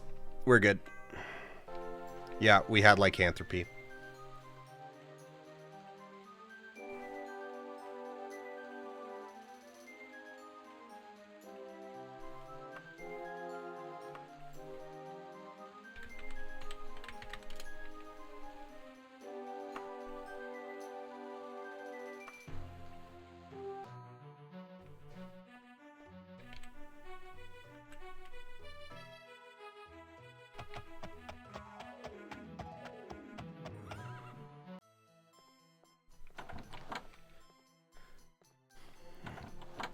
I really don't want to be a vampire in this run. Wait. No, it was the person in the other gear store who sent me on the riddle one. Alright, so the problem with becoming a vampire is it resets all of your guild memberships because your vampire self counts as a different person.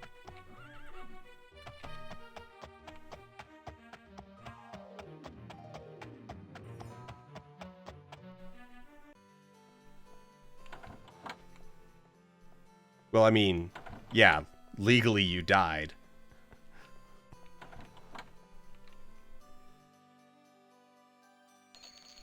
That was way too much for 800 gold.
opposite side of the city. Rad.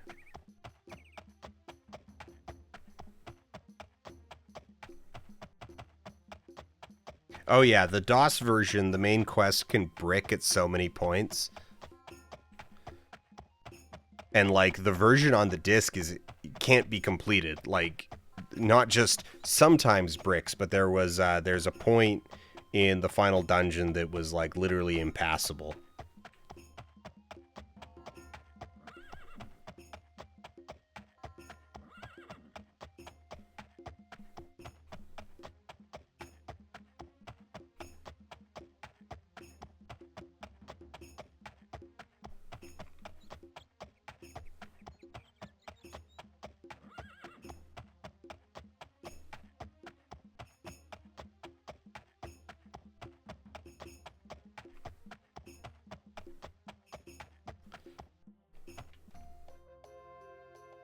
Okay, we need to be very careful here.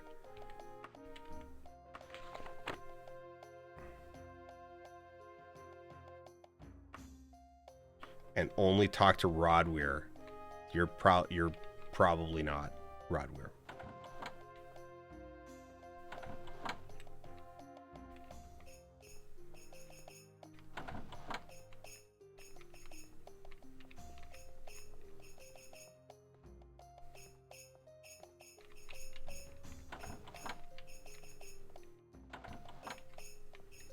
Because they'll give me quests. They'll be like, hey, we're nobility. Can you go do some stuff for us? And those quests are going to range from, like, drug running to, like, assassinations.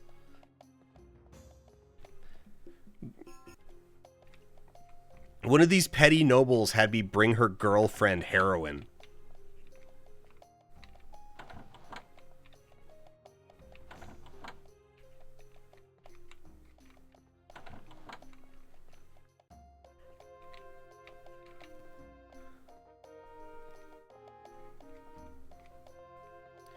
Okay, I don't think he's here yet. I don't think it's been 33 days. Okay. 27th of last seed. It is currently the 9th of Hearthfire. Okay, so...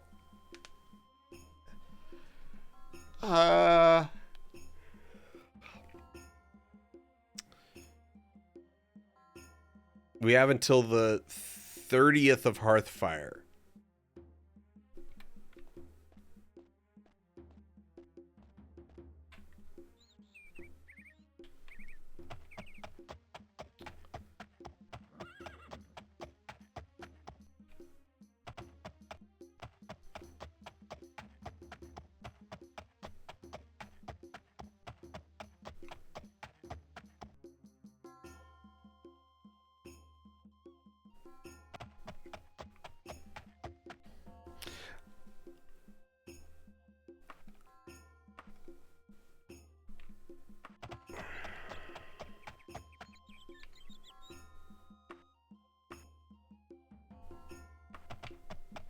I'm literally asking in a normal way.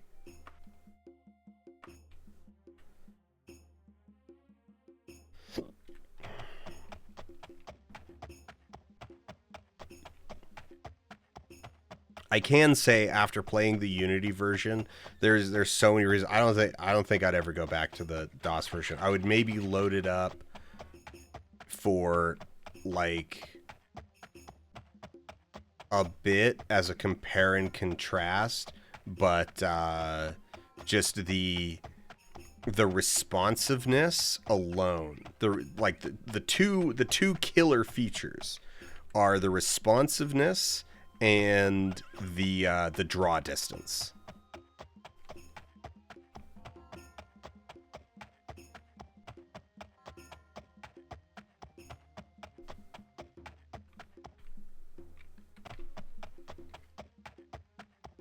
The game seems unreasonably large. Yes. Oh yeah, and the stability. Right, not clipping through the ground is obviously is a pretty good plus.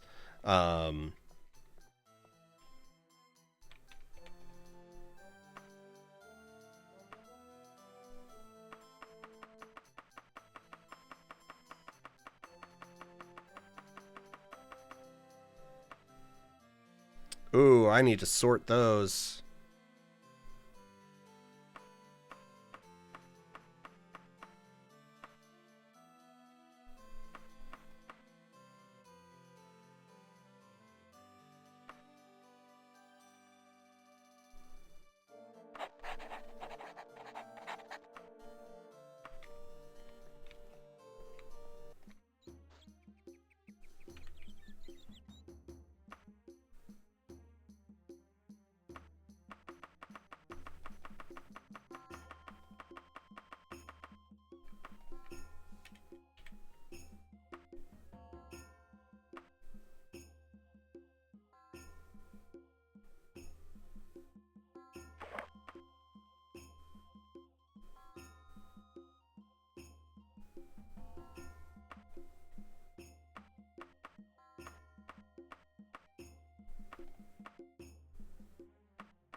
There's no limit.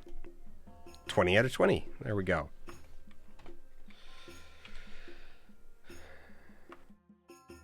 Okay. What is Orcish Flail of Friendship? Wait, what is it? Orcish Flail of Friendship, 7 to 19 points, so not bad. Cast when held Charisma? Hell yeah. When you used Fireball. Cast when you used Heal. Item powers vampiric effects when strikes. Cast when used. Item powers absorbs spells.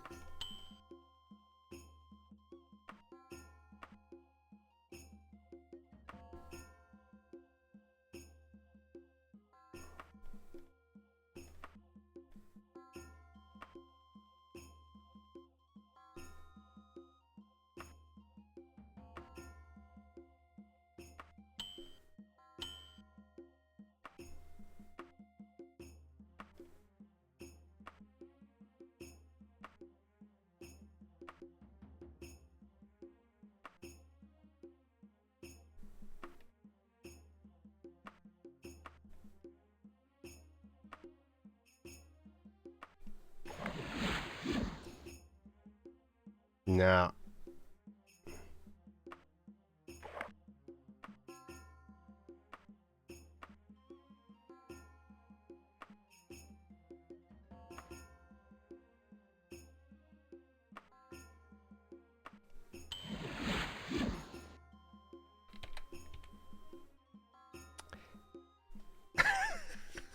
$86, 50, 36 points of personality between those. All right. Hey, give me directions to places.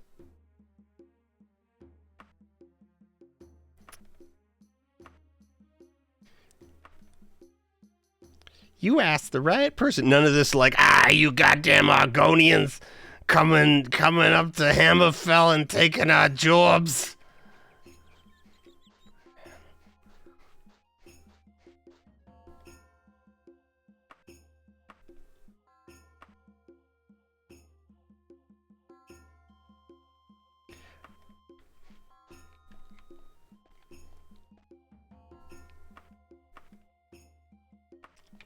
Everybody's so helpful.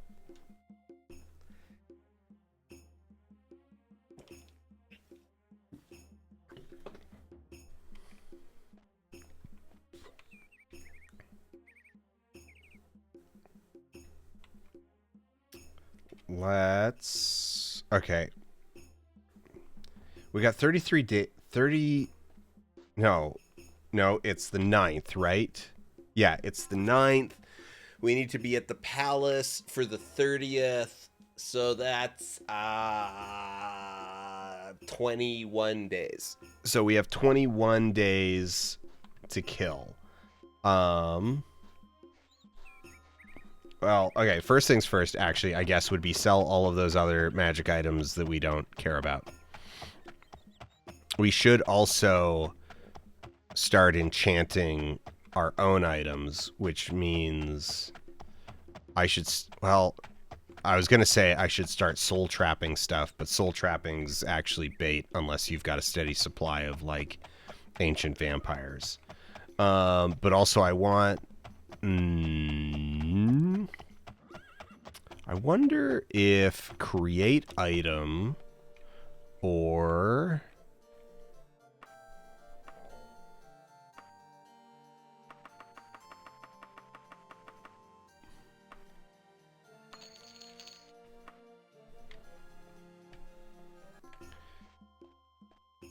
I am 11, 12, 10.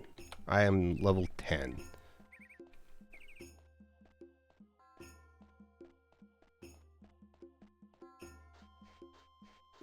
Do I actually, wait, oh, that's a good question. Do I have, no, not VM. The fact that, like, there's, the maps are, yeah. The travel map, and that it's like, rather than the travel map being accessed through the regular map,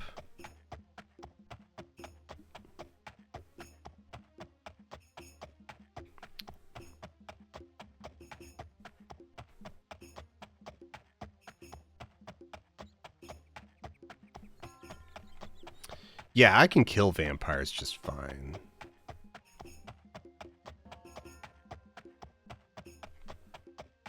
But I don't think I've got access to the item enchanter yet. Okay. Yeah, Mage's Guild. Is there... Oh. There's an inn right here.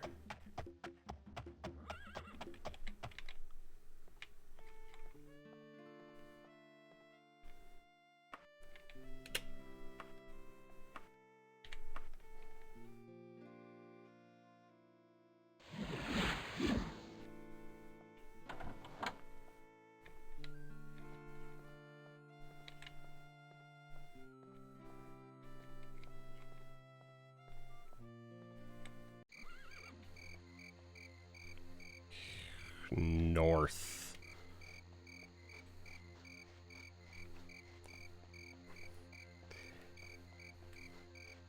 All right. So what we're going to do real quick. New rank. Yay. Okay. Save game. Faffing. Yes. All right. Give me a quest. No. No. No. No. No. No. No. No. No. No. Actually, that one we probably should have taken. No, yes, that's the exact one we want. Okay. Alright. Meteo. Now we loiter 3 hours. We get jumped by 3 spell blades.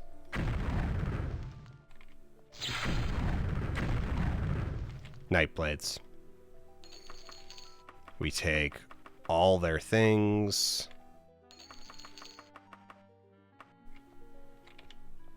Where's the third?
Uh-oh.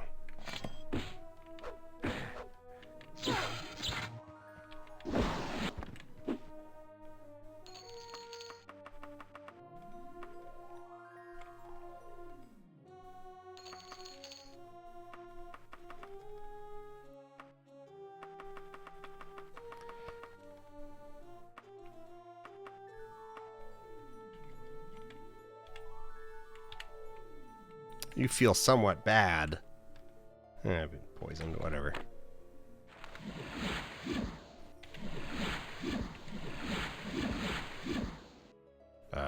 Okay. Well.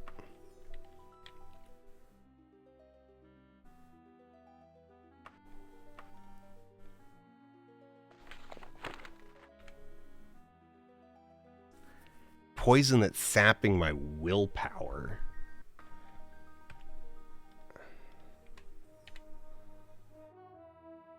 I gotta have a potion, cure disease.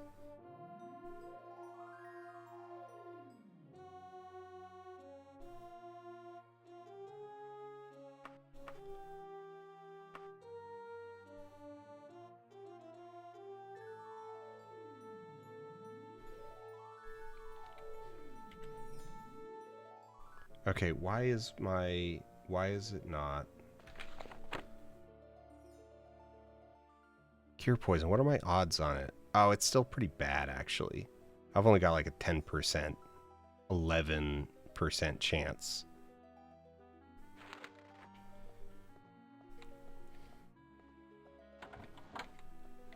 Maybe we should make one that actually... Maybe we should buy a cure poison spell that actually works.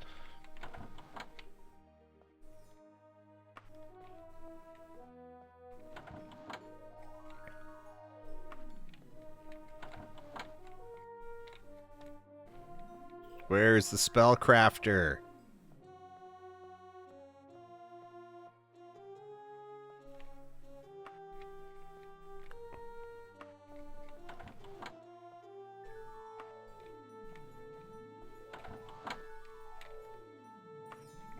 Surprisingly accessible. All right. Cure poison.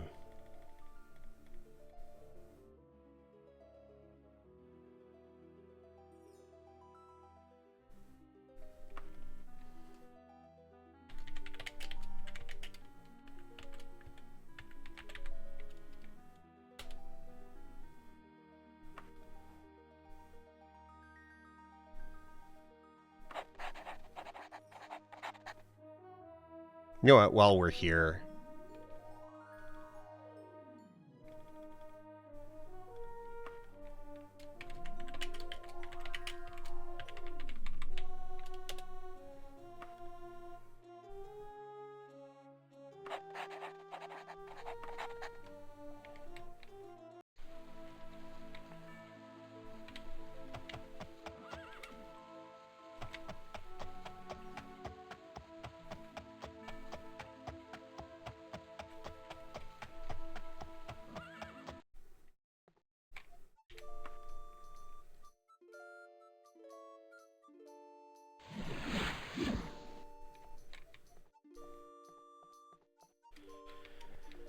now, back to the Mages Guild, and then we do the same thing. We just kind of fish for that, like, guard someone for 3 hours quest, and then kill 3 Nightblades.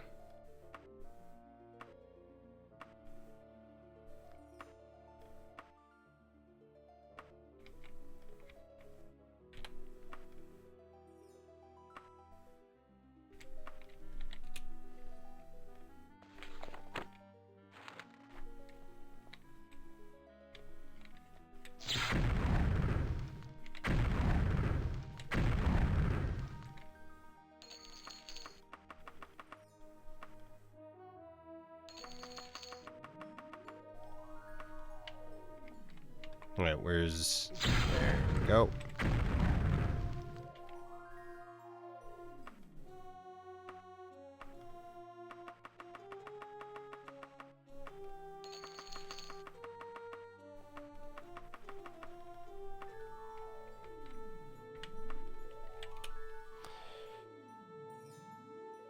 And we get a magical whatever.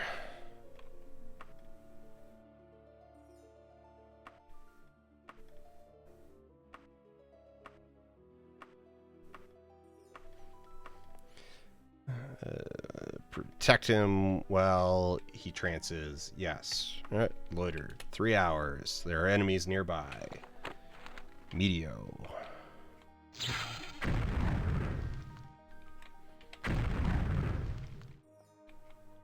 This is not a very good mages guild to do this in because of these, like, weird little rooms. You just paralyze me?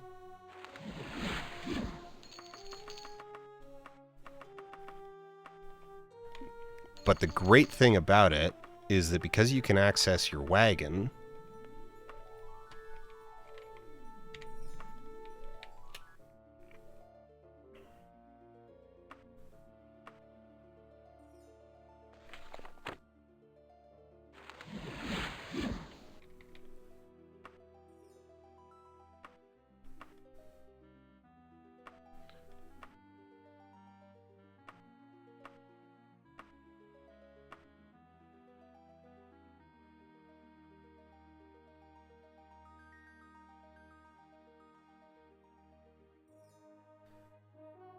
this is going to be the guard until 3 a.m. one. You know what? Sure. Okay, yeah, we did. You have been poisoned. All right.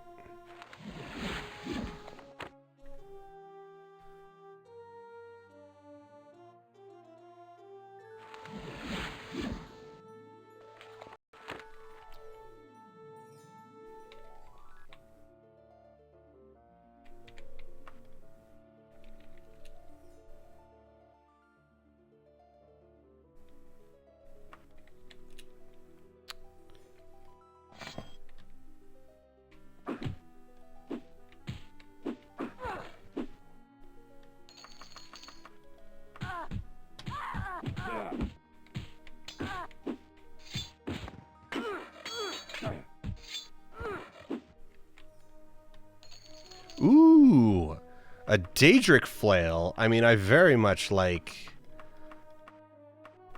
my current enchanted one.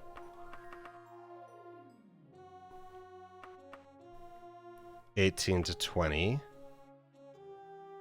7 to 19. Wait, no, it was 8 to 20. 1.5 average damage. I don't think is. I think we're good with.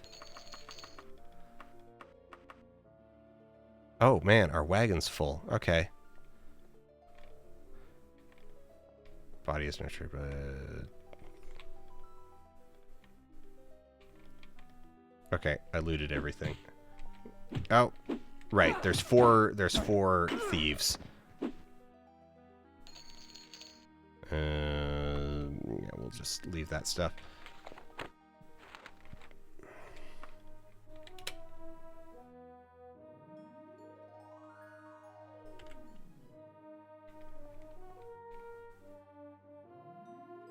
Yeah, and then they give you a gem for it. Cool.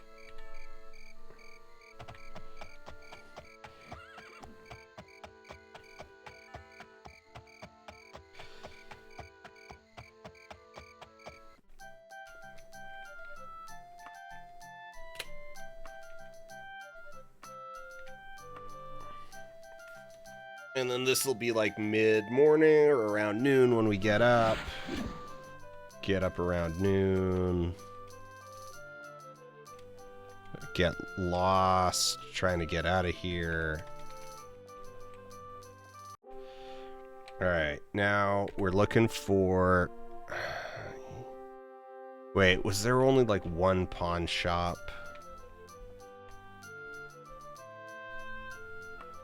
Yeah, there's only the one. All right.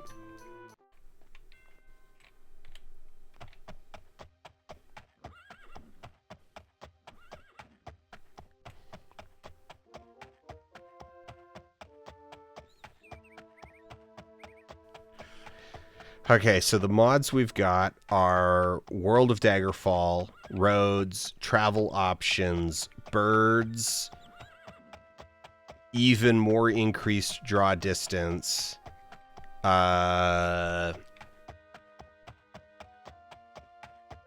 quest log,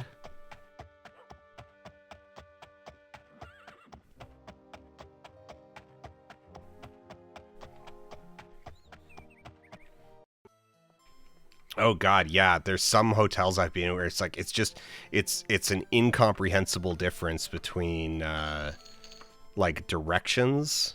So all right,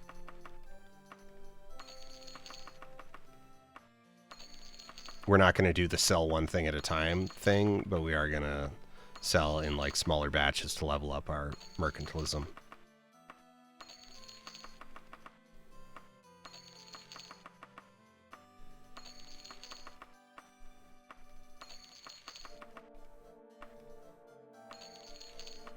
Okay, everything else can...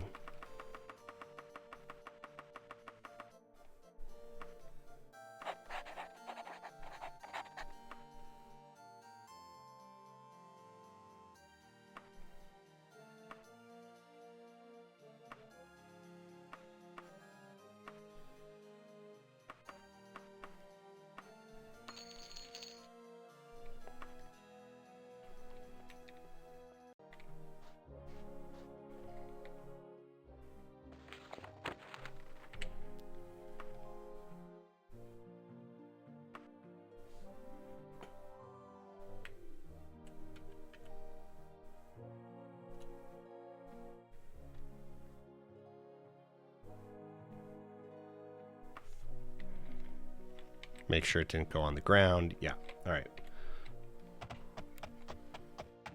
So we've got about a third of our loan in our wagon.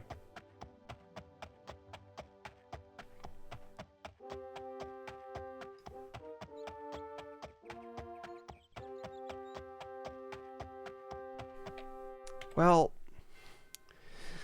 I mean, we owe the loan in Wayrest, and we did already steal the painting from Wayrest.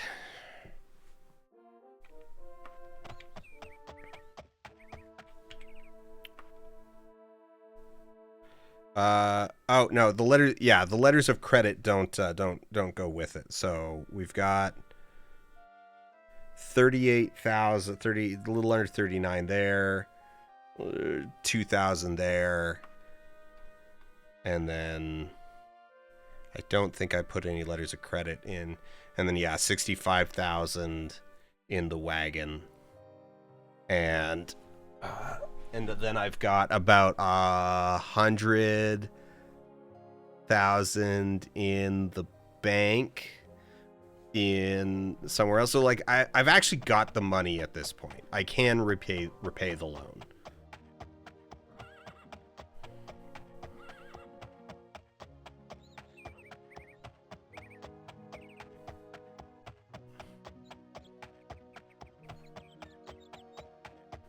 I headed to do?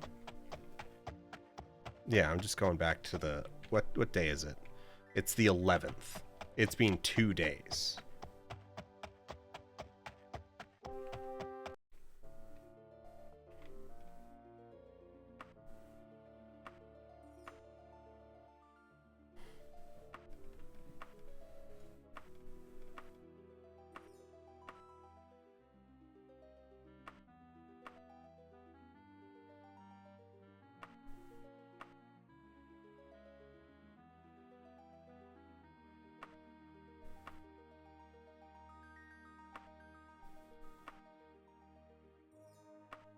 That's escaped Daedra. No, I don't want to wait till 3 a.m. Rogue Wizard. Defend until 3 a.m. Help with research, no. There we go. Protect in a trance.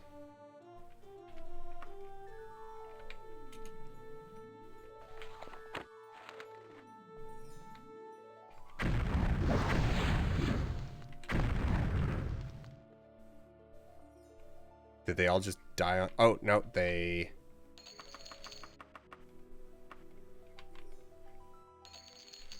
Really, I'm gonna stop picking up the leather armor. It's kind of worthless.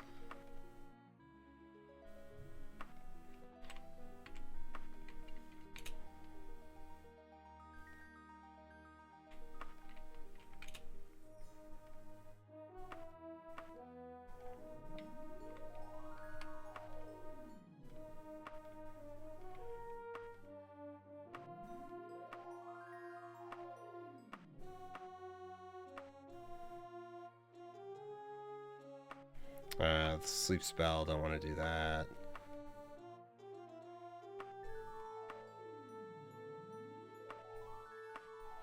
Rogue Wizard, yes.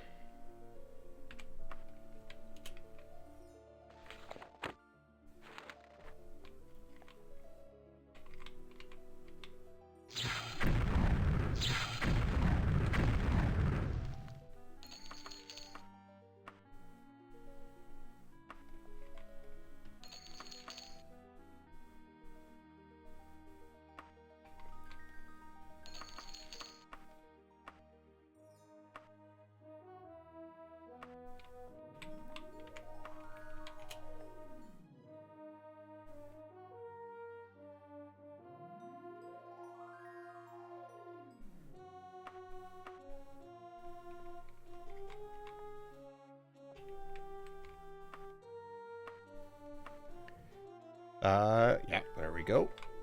Getting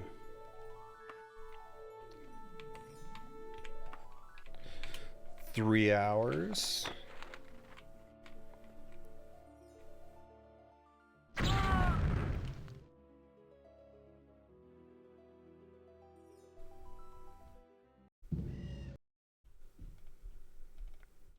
Glad I saved.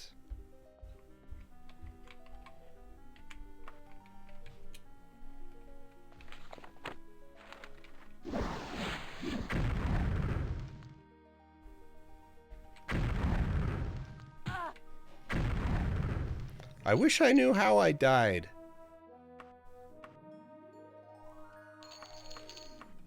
Mithril Saber, we'll take that.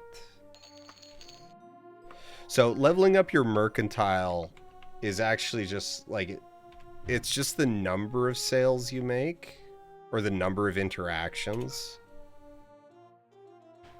So unless you're willing to sit there, well, and but then also on top of that, you need to like rest a substantial amount of time in between. It's not worth the tedium, and the gains are really not worth it.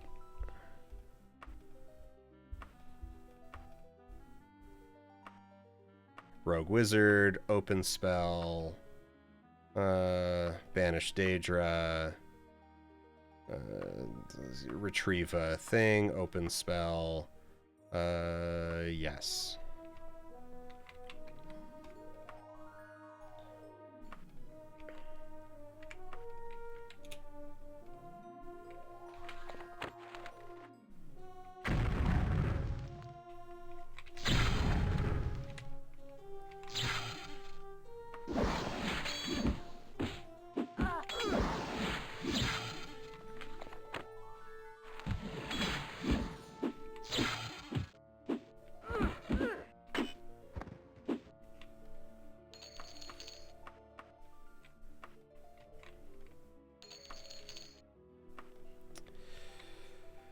Boo, they attacked my...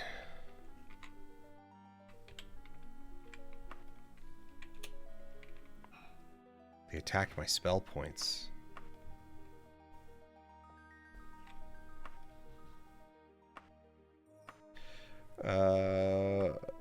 Rogue Wizard, help with research. Rogue Wizard, open spell. Rogue Wizard, retrieve research. Rogue Wizard, retrieve research. Rogue Wizard,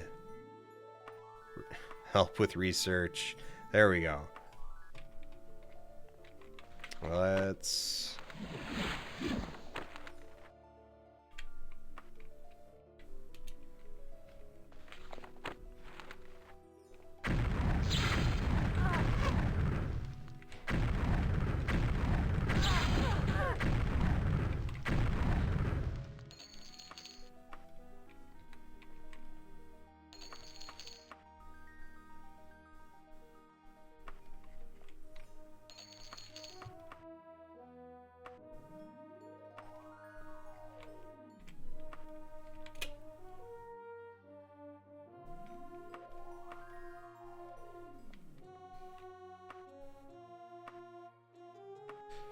Help with research. No. Azimuthal vectors. No. Yes. Protect while in trance.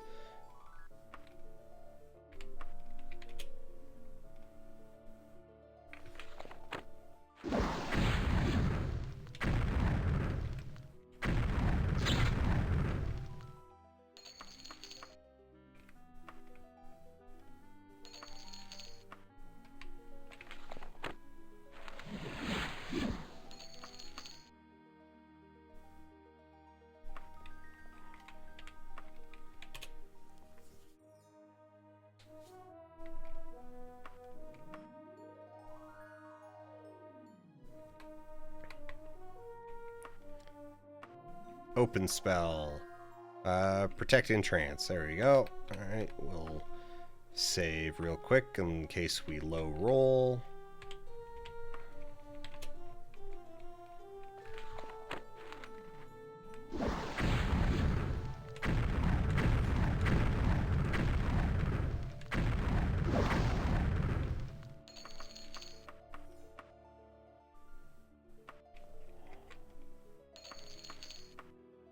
Ooh, a Daedric Broadsword. There we go. That's some cash.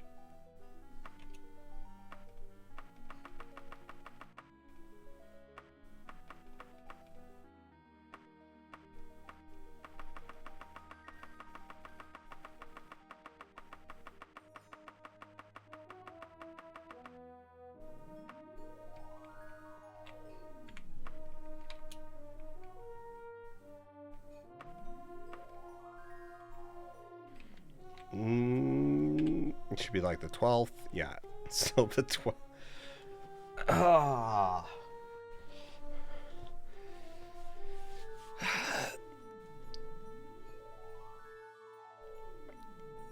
I need somewhere to stash my reagents. They're piling up.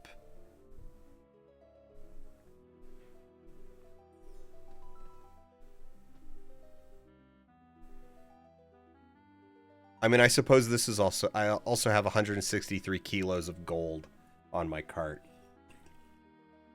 I mean, I guess we've got almost 100 kilos of weight left on the cart. So we're fine for now.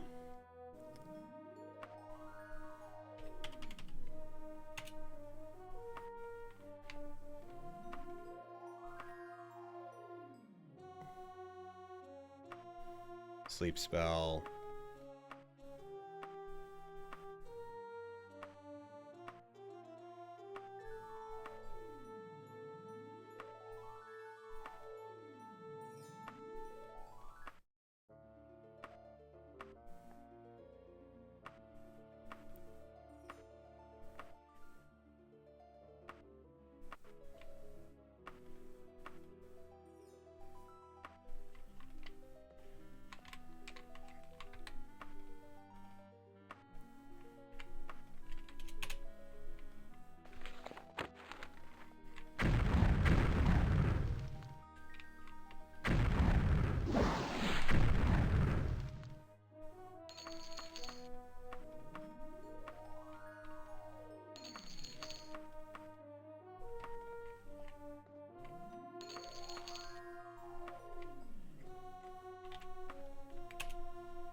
Ooh. There we go.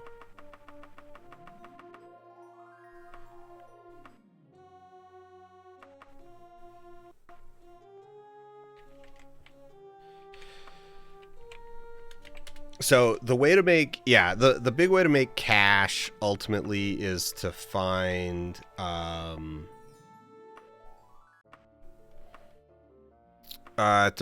dungeon, like to find a humanoid dungeon, like a place that's just like full of soldiers, and then you just kind of farm it for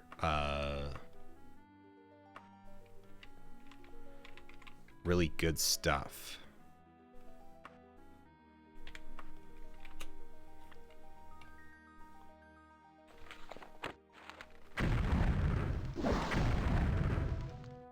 The old way of doing it was to break into a house.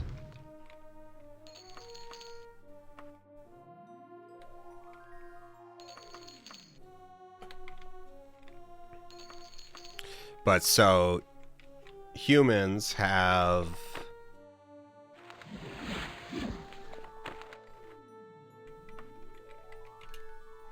humans drop gold and they drop gear. Yeah, it's pretty straightforward why it's good.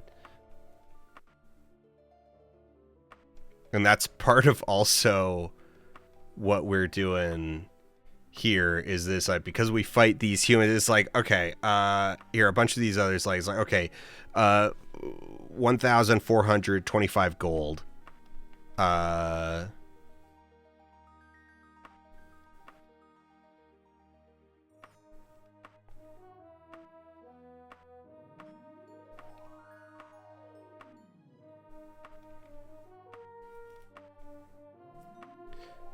Okay, so 1,425 gold if we take one of those others.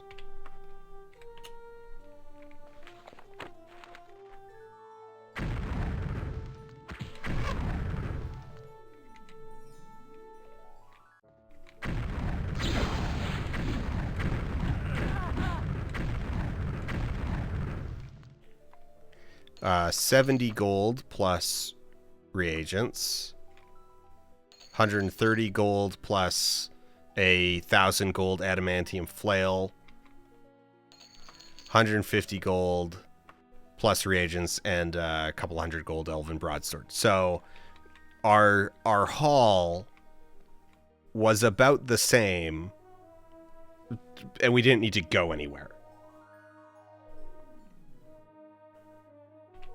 Oh, and that doesn't even include, right, and then that doesn't even include, we're then going to get awarded a magical tower shield. God, I don't even know what that's going to end up being worth.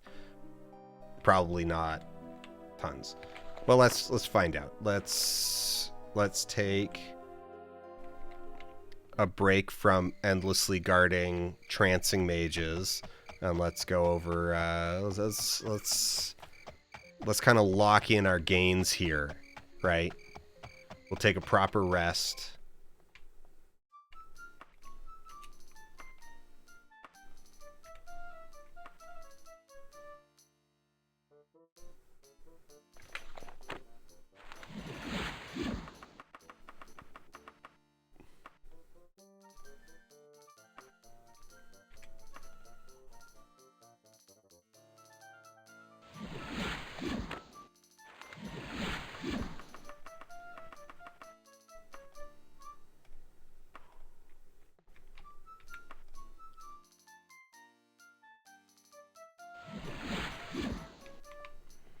Yeah, my odds on that identify are high enough that I didn't bother making... Oh, wait.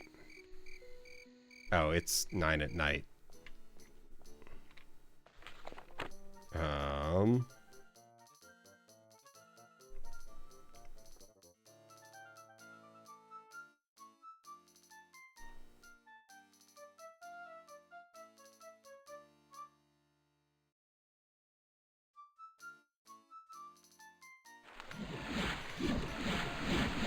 Let's get a point of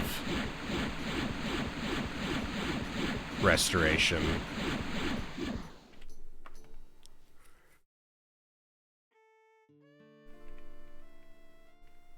Oh, my time's up. It's at 2 in the morning. Okay. Well, let's go pay another 3 gold so that we can not get kicked out at 2 in the morning.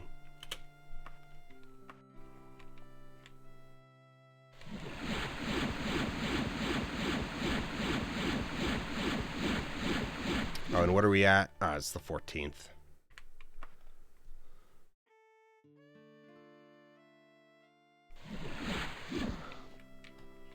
Oi! You paid for 24 hours. Yeah, but I wandered in at 3 in the morning. 24 hours is 24 hours.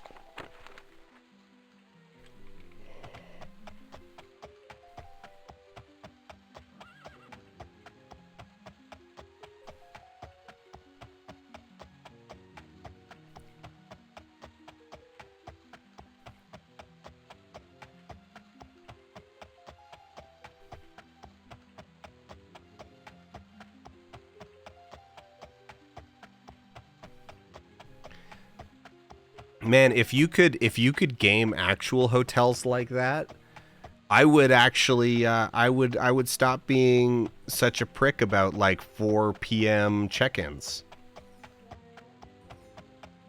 Right? It's like, oh yeah, no, I'll show up at 7 if it means I don't need to leave until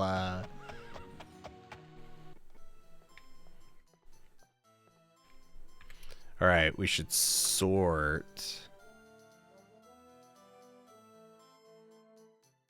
Wait, what the hell is this ring?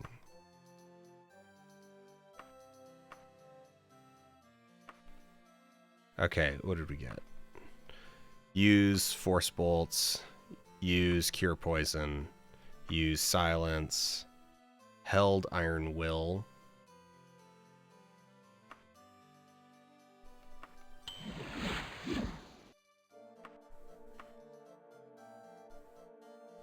Use Wizard Lock, use Medusa's Gaze, use Lightning, held Orc Strength, but it's a weapon, heal, Fireball, Shield.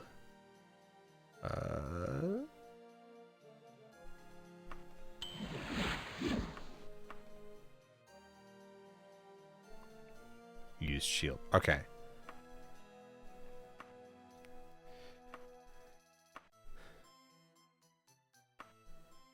Yeah, okay. We more than broke even. Yeah, we were making more than 1,400 because then this tower shield's selling for 500. So, yeah, we made about 2,000 gold off.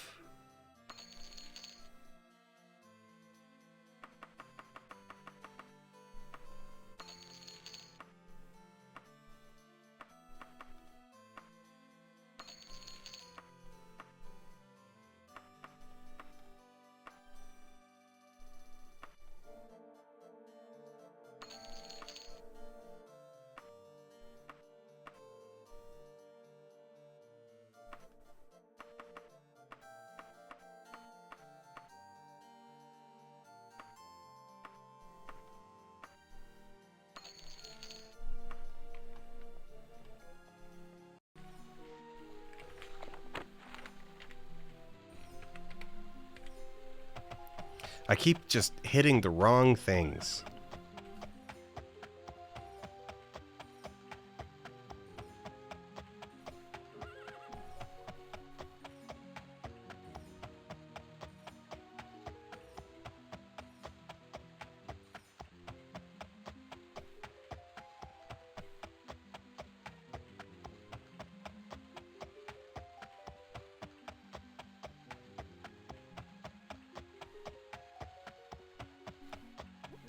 All right, back to trip sitting.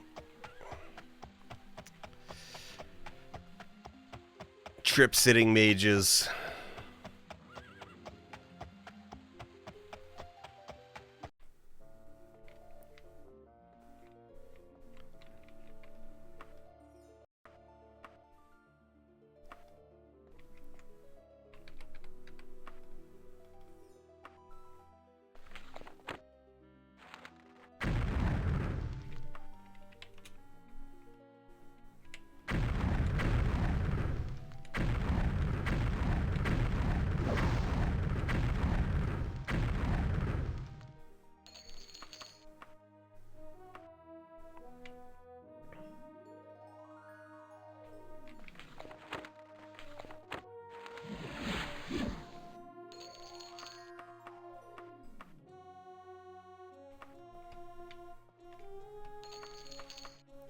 I don't really care about the fact that I got paralyzed. Like, it doesn't really matter, but it's like I wanna loot now.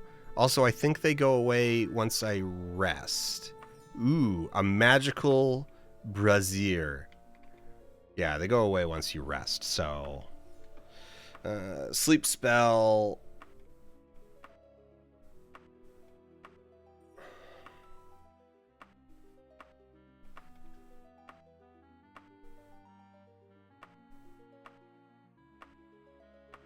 Fortunately, the ones that we're looking for have kind of a like distinct shape.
More trip sitting.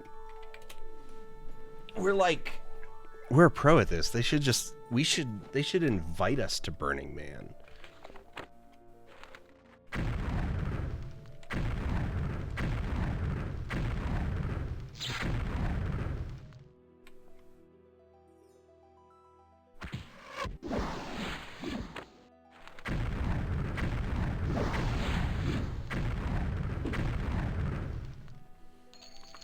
Frickin' Nightblade just popping out, and it's like, ah, damage, magicka. Waste my time.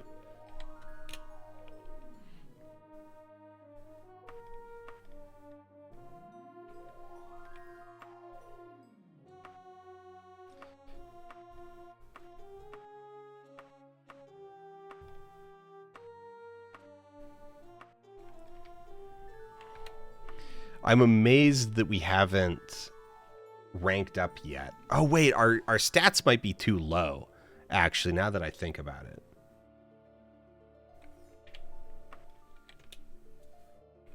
Just because the stat requirements on the higher levels is pretty high.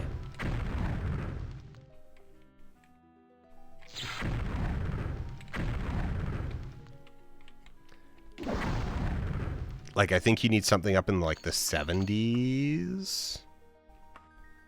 Those dwarven greaves. Take that potion recipe.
Wait, why can't I... Oh, am I just loaded up with gold? Oh, no, it's reagents.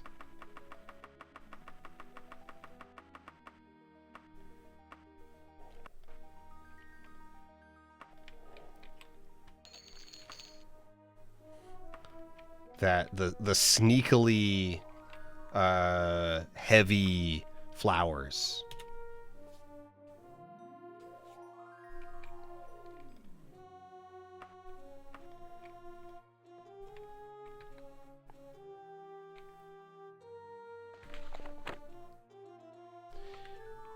Okay, yeah. Mage's Guild. Do I have it open still?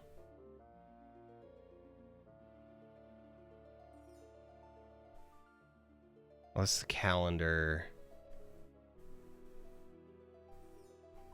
Oh, yeah. The first time I tried the Ogma Infinium quest, it actually got... I discovered that it breaks if you start it in a province that doesn't have a library.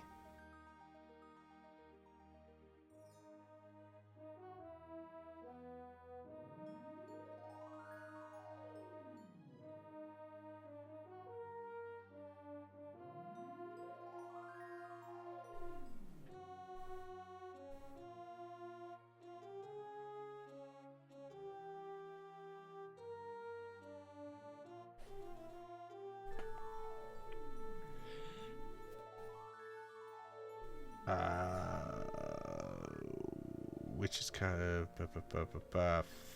Okay, factions.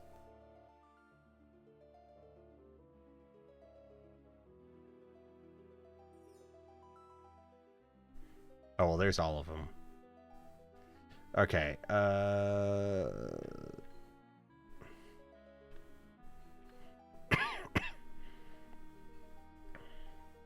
so we're currently rank 7.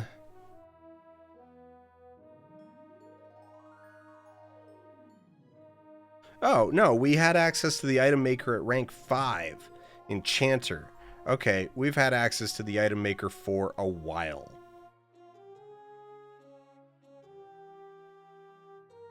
Because we've got... Yeah, because... Okay. So... We're rank 7. So we need something at 79. The second skill needs to be at least 33. And we need a reputation of 80.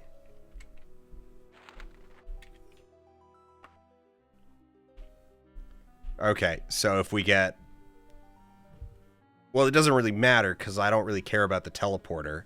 So we've probably got at least 80 rep because I'm pretty sure these quests are... So defend a mage.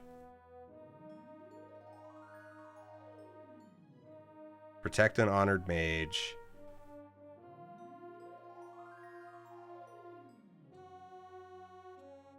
Yeah, 5 rep per. So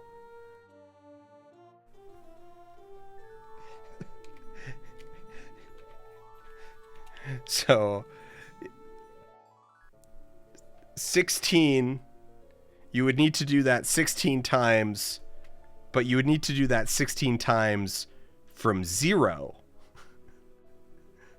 Right? You'd need to do that 16 times if your reputation was 0. But since we were already a wizard, and our rep was thus, logically speaking, 70,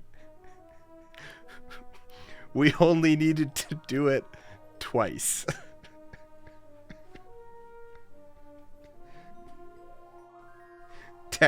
In order to...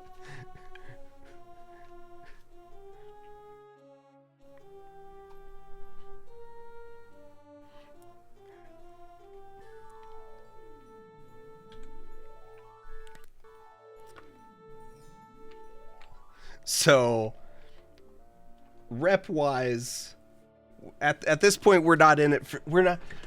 At this point, we're killing Nightblades. We're guarding wizards and killing Nightblades for the love of the game.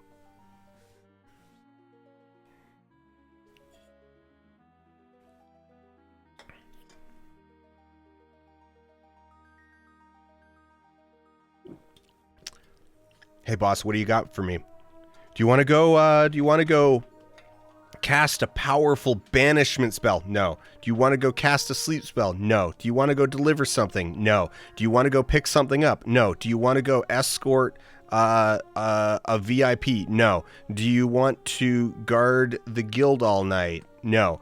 Do you want to hunt down rogue wizards? No. Do you want to enforce the tenets of magical law? No. Do you want to spend 3 hours murdering Nightblades? God, yes. You know what I'm here for.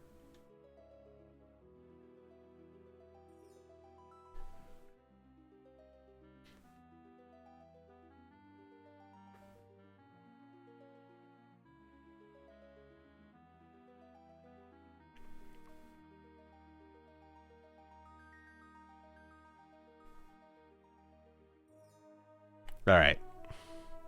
It is the 15th. We still have 15 days to kill.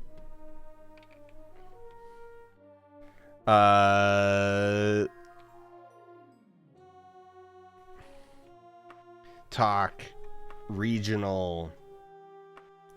No, any temple of...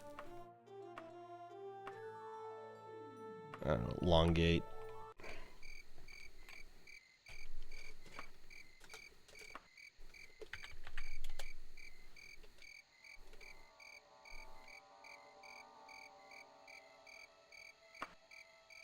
It is 1 day away, yes. Hello, Felix. What are you doing down there? What are you doing down there?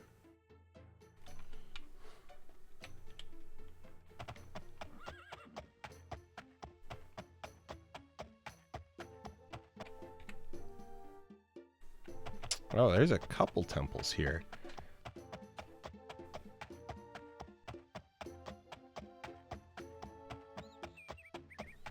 Do you think RPGs need magical elements? Do you think historical RPGs could work? I think historical RPGs could work just fine.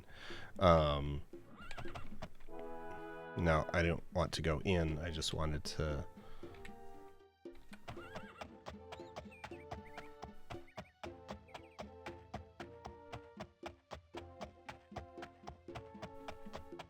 The order of the hour. Yeah, that's me. Okay. Oh, avert your eyes.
You know what? Is there another... Okay.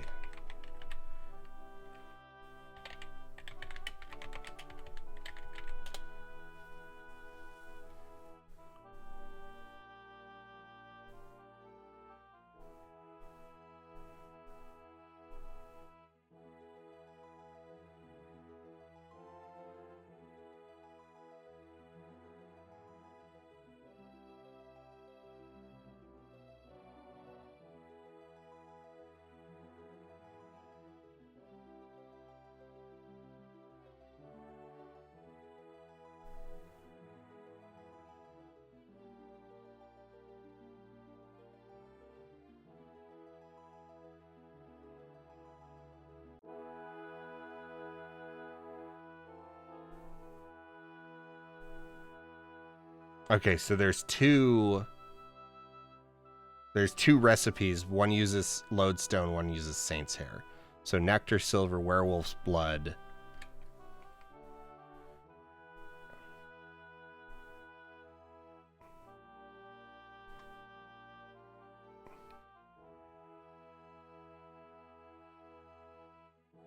Saint's hair, nectar, silver. No.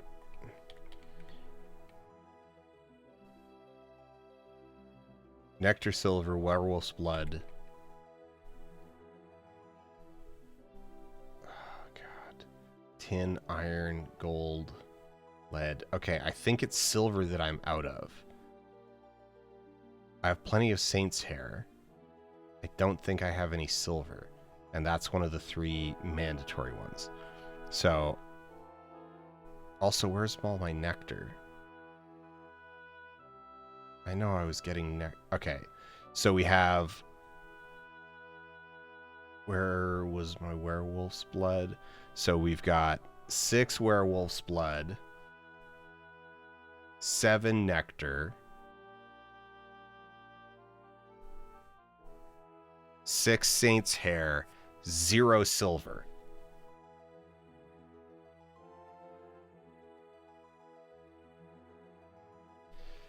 Oh, I try getting to alchemy and Daggerfall. I don't know, just not as fun for me as the other games.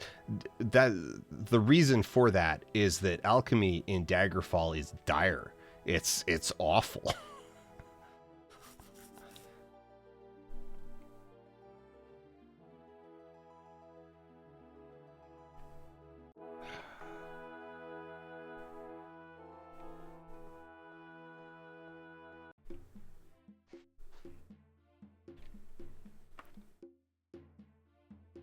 All right, but we finally have 3 potions of restore power. I'm just gonna sell everything.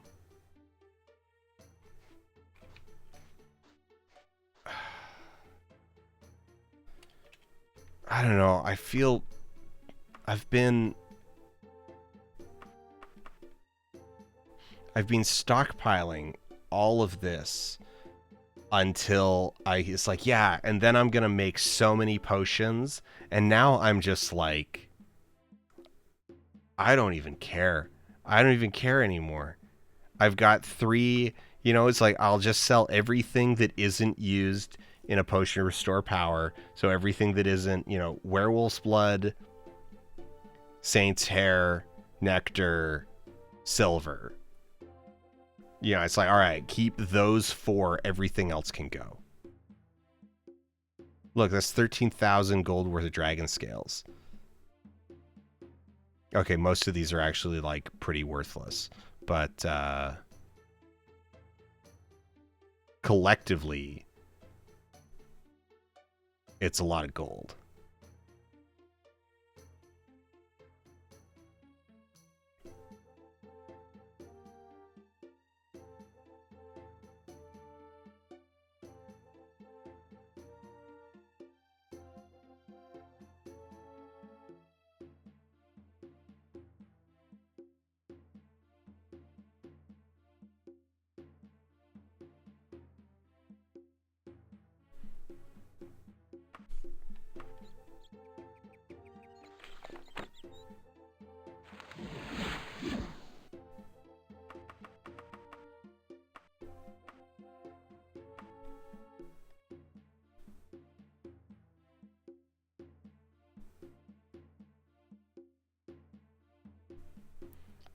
All right. It is a brazier of the Orc Lord.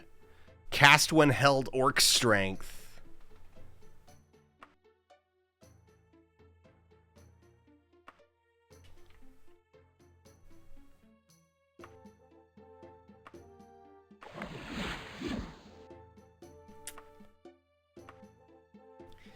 I cannot wear my strapless dress and a brazier at the same time.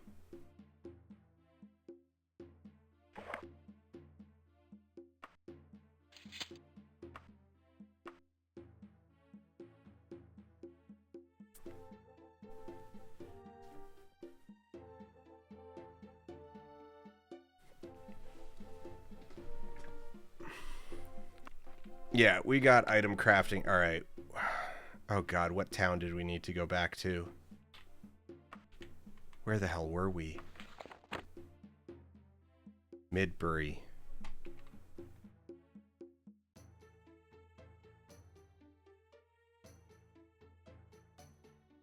It says 15 days left. You know what? I'm going to make sure that we're not doing this wrong. Where is it? Do we have...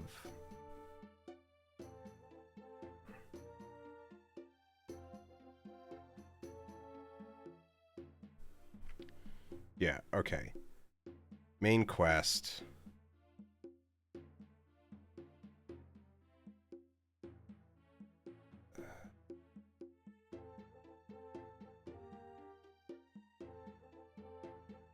Emperor's Courier.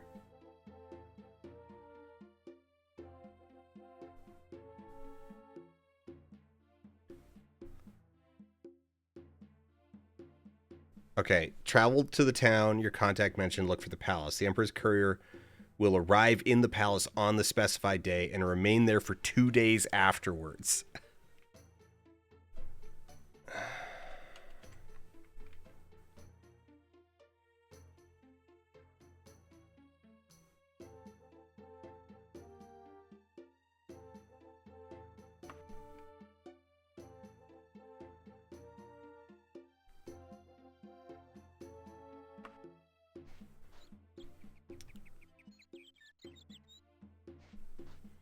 Daedric is above Ebony in Daggerfall, right? Yes. Yes. Yes.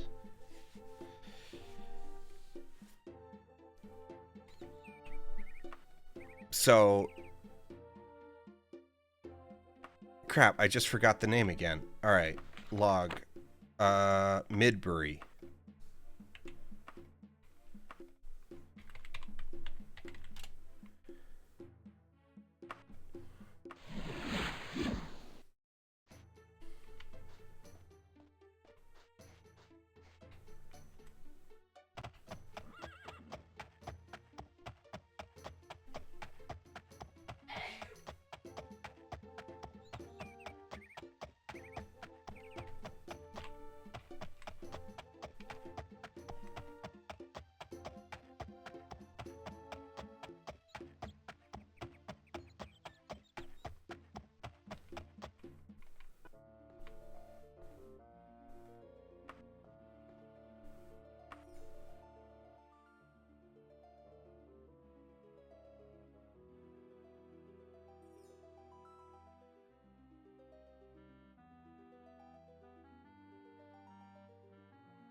Yeah, we don't have any soul traps, so we'd need those in order to... And the best he's got is a Daedroth, which blows.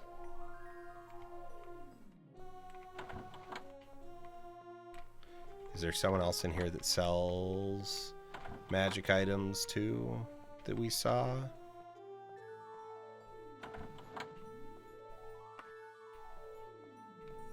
You're a spellcrafter.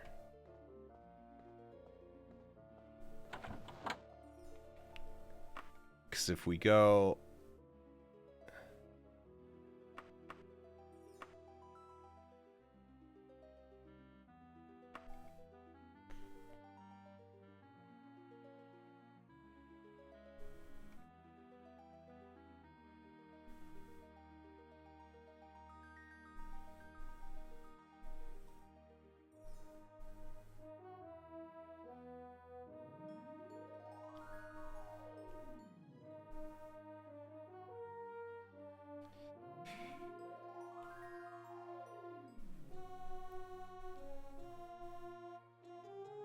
Enchantment points, 12,000 out of 40. All right.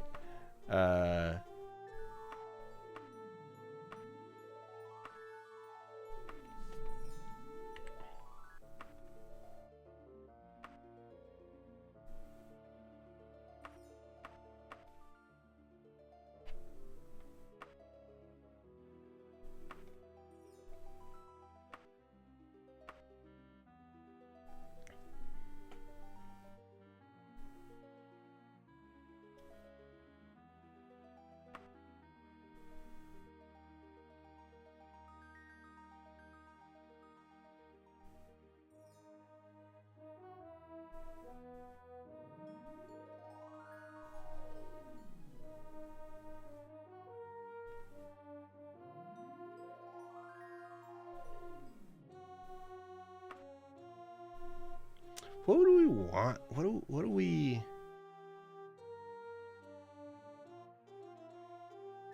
Okay, because I guess right now... Oh, yeah. You know what I should actually check? Is if those things are, in fact, double stacking. Right? Okay. Personality, 90 at the moment.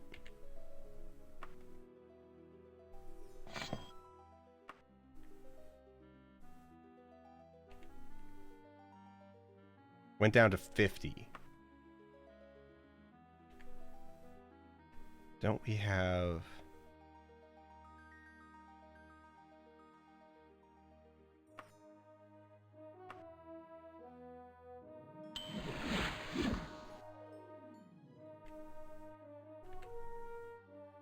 Okay, they're not stacking. They're not stacking anyway. So...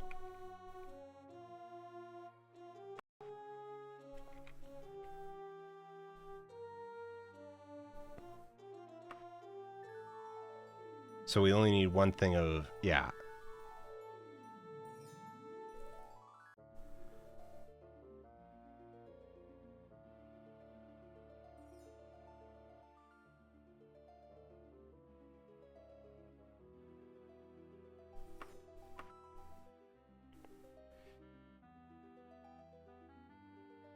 And I bet...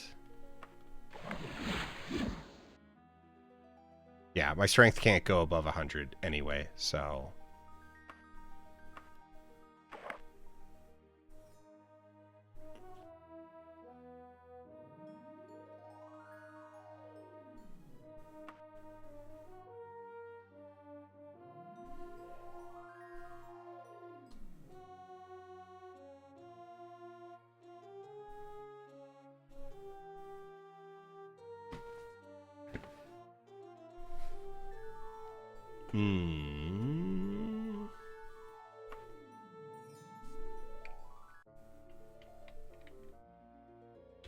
Wait, okay. You know what?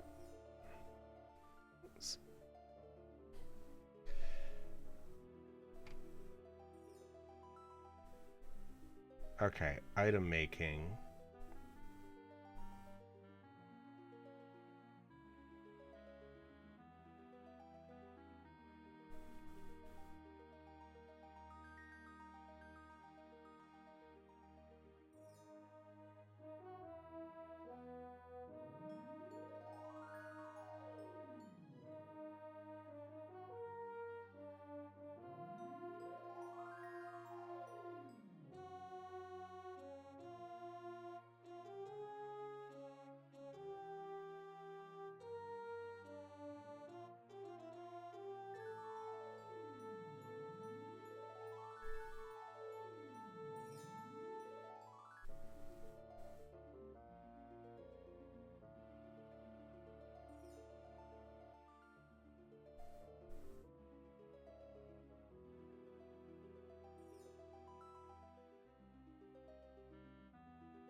Ancient Liches. 2,500 enchantment points. Advantages none. Disadvantages none. Tetris Seducer. 1,500 points. Good rep with all. Disadvantage. Item deteriorates in sunlight. User takes damage in holy places. Health leech unless used weekly. Bad reactions from animals.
Extra spell points.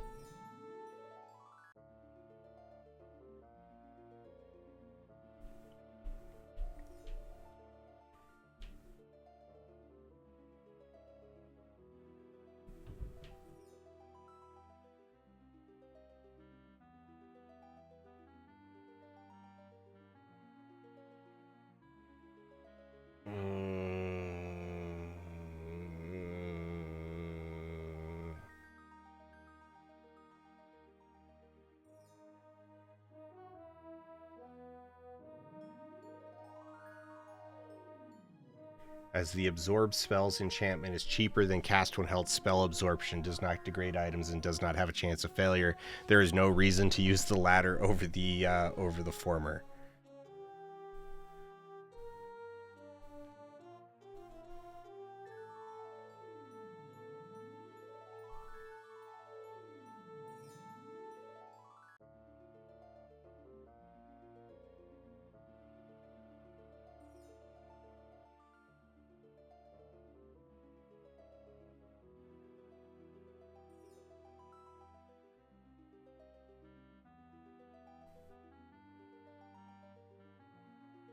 Okay.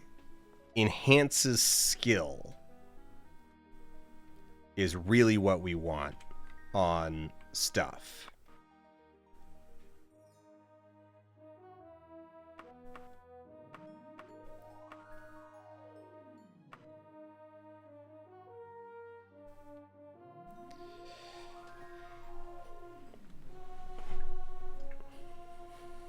Yeah, we want this on everything.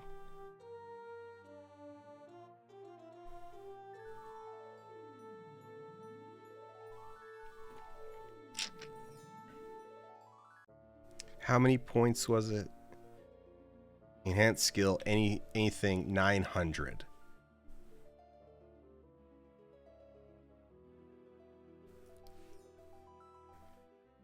So then so we would need a what have we got? 40, so we need 860 EP, which is Vampire Ancient. We need a Vampire Ancient soul in order to max out our evening wear.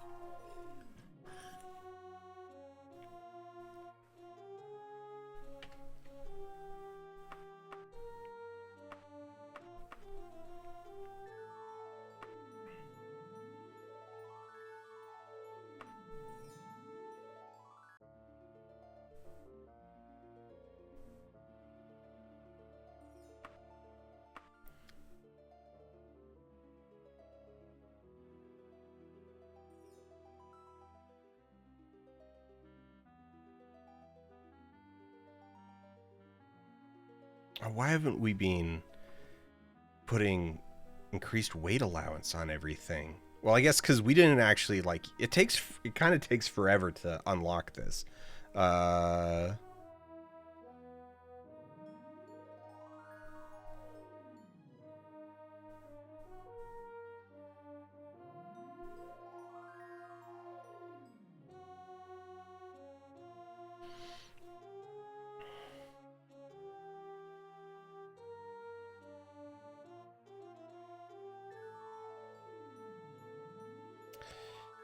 Yeah, magical leech on the weapon would make sense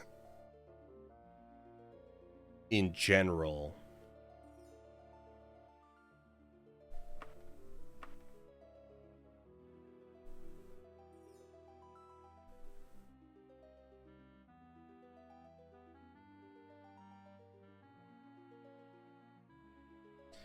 And we can put that on it pretty effortlessly.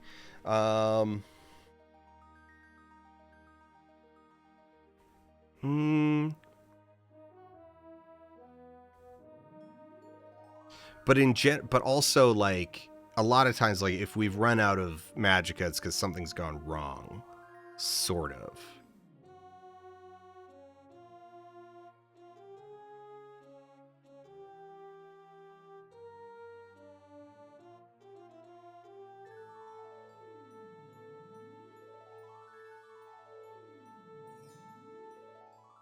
What do I even want?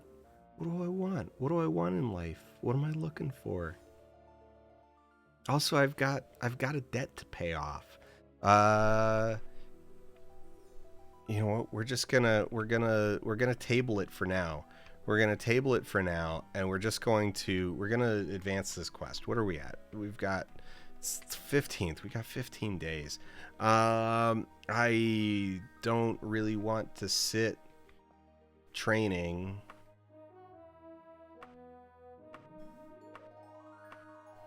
Let's kill some Nightblades. Let's end. There we go. Let's end the lives of 3 more Nightblades.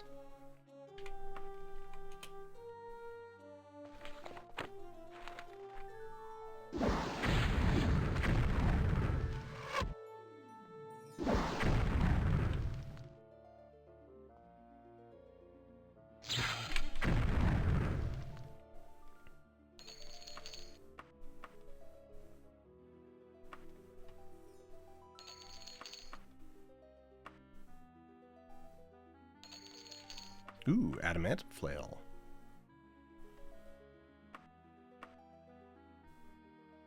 That's a good haul.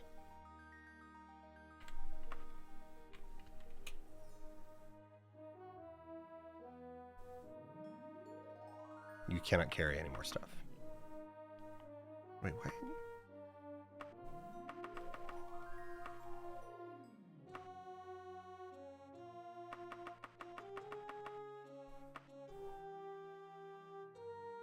Did I not actually? I didn't take my reward. Oh well. Well, now I want a reward.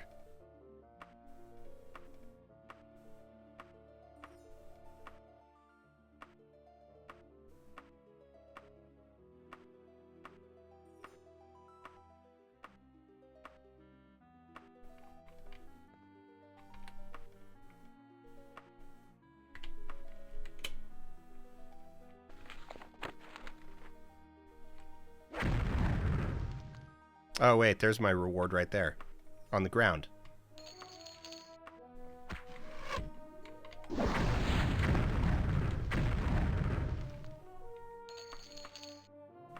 Sorry, you 3. I didn't actually need to kill you. Well, I mean, I did, because I had already taken the job. But, like, we didn't, you know... We didn't What? What is this? What is this? What are you?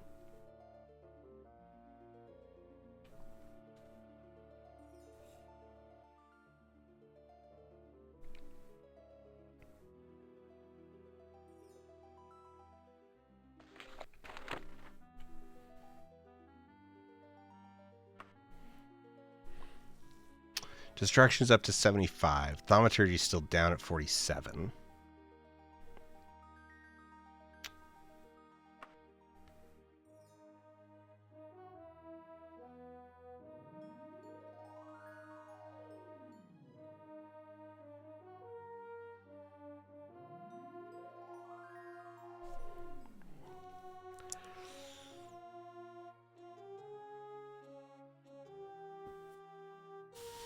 Yeah.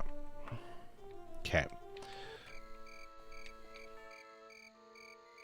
It is the 16th.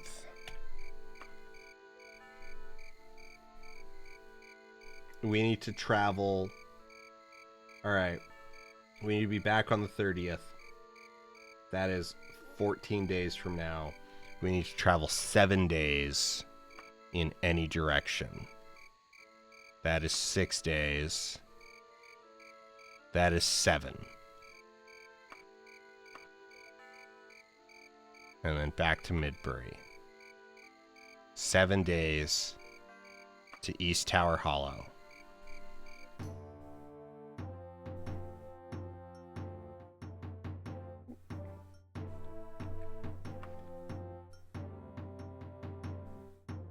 Seven days back to Midbury.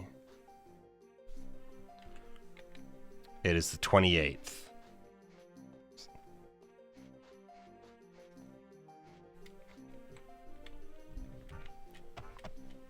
You know what? Let's... Just because I don't... Well,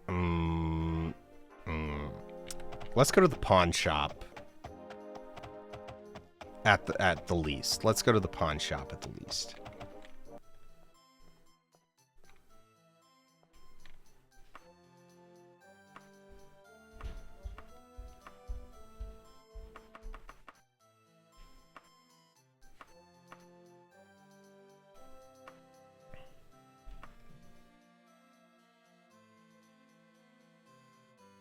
Actually, I want that Amulet of Iron Will now.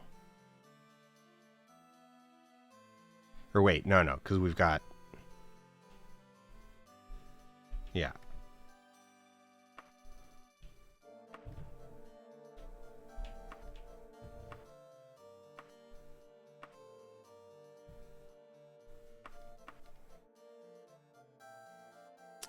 You won't buy most of the ingredients. Okay.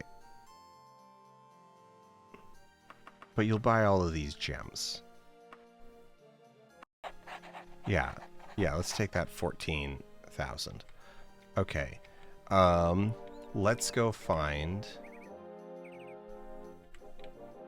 a... Hello. Where is a... I don't... Where is an alchemist? Man, it's so nice being liked. They are both way up there, but we need to head to the north side of the city anyway.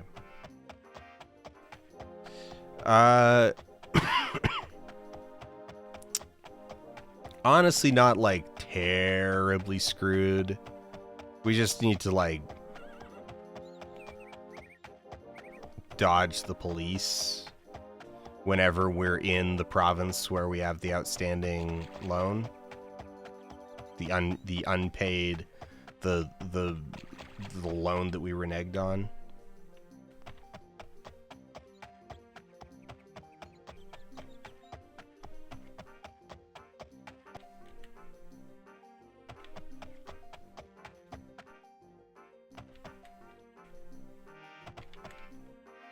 All right, odd experiential products. Sell, wagon. You do not want to buy. Okay. Are you selling silver? You are selling silver. I will buy that, though.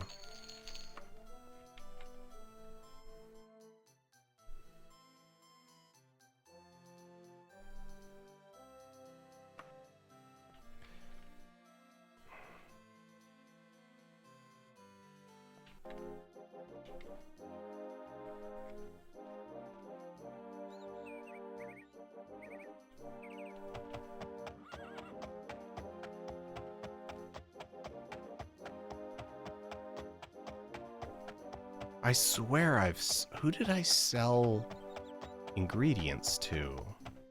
Who was I selling them to? Pawn shop doesn't buy them. Just general store? There's a general store straight south from us. I gotta know if my brain is like betraying me.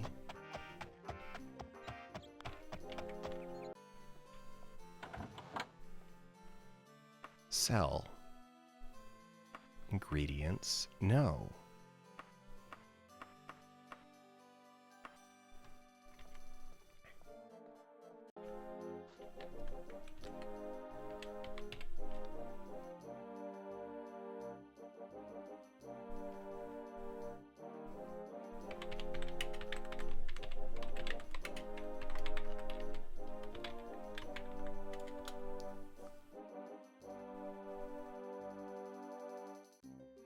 Can be sold to alchemy and gem stores, but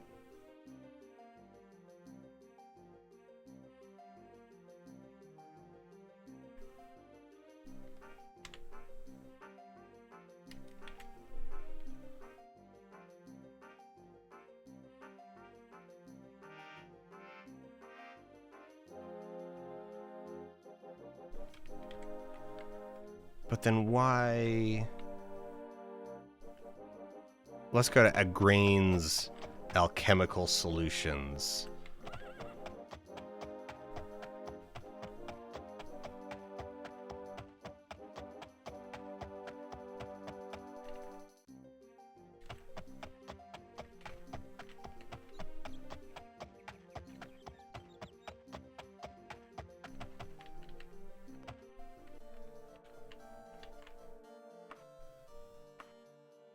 Okay, there we go.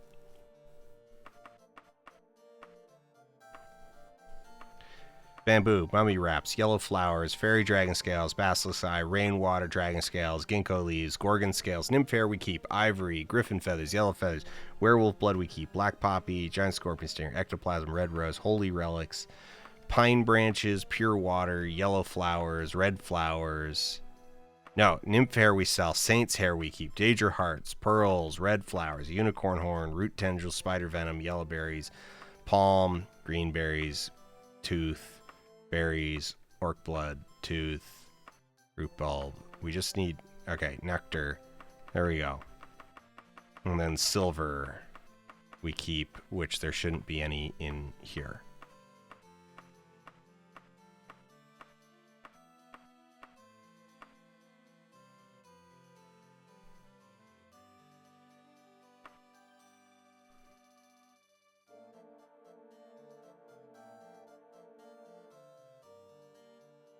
Okay, now I want to say no.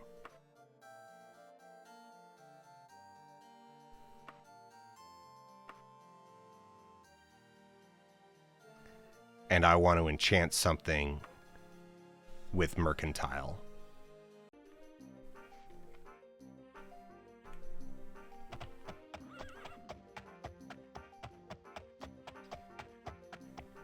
Because even if we spend like 9 grand on a massive boost to mercantile, that'll pay itself off very fast. And like we've got the orcish pauldron, which should not get replaced anytime soon, unless we get crazy lucky and get a Daedric, like specifically Daedric right pauldron.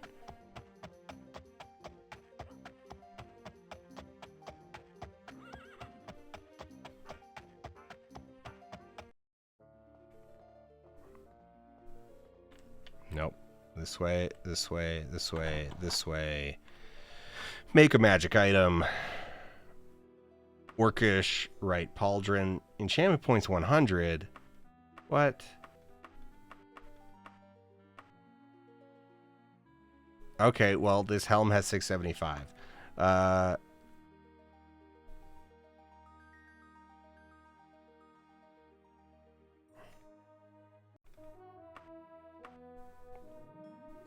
Improve. Enhances skill. No, it's not enough. We need...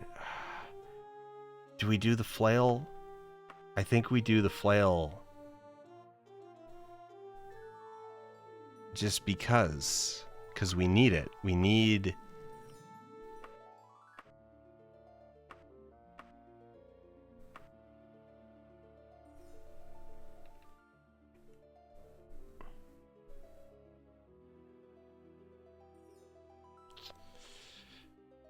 Yeah, 9,000 gold.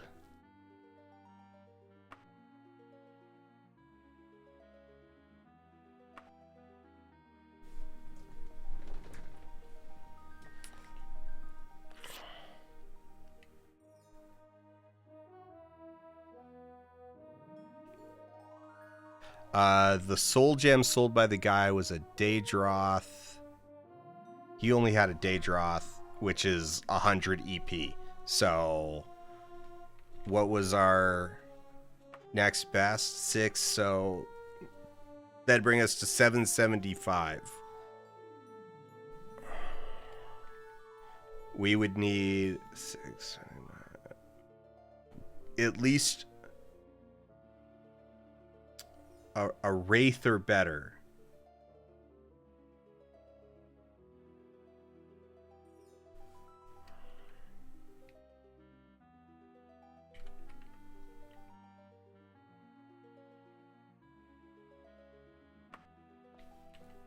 Did he have an Atronach? I thought he only had empty, empty. Oh, he has a ghost. A nymph. Oh, I guess his... Yeah, okay. His, his wares have flipped. Okay, the ghost...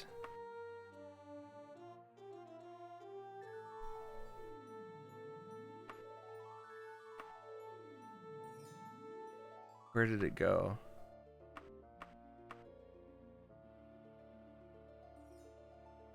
He's charging me 58,000 for it. This ups it'll never pay itself. It'd take forever to pay itself off.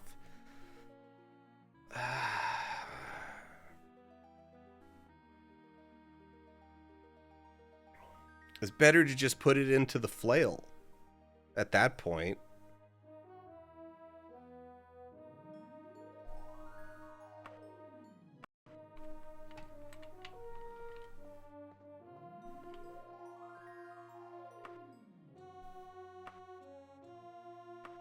Or wait, do we have... Ah! Okay, check real quick. Are we wearing... We are wearing no rings. Okay, yeah. Make magic item, ring, add powers.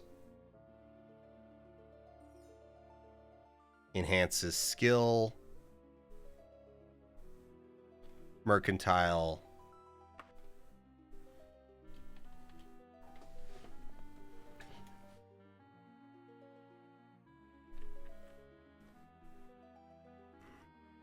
We need a good money pun. All right, chat.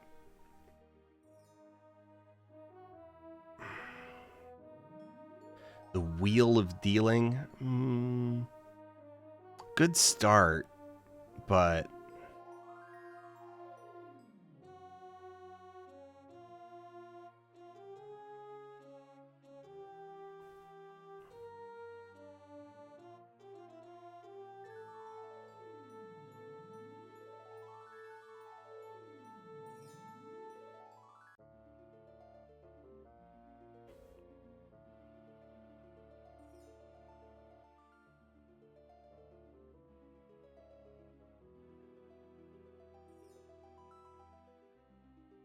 Manifesting wealth, the Ka-ching ring.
Yeah, Diamond Hands is pretty good.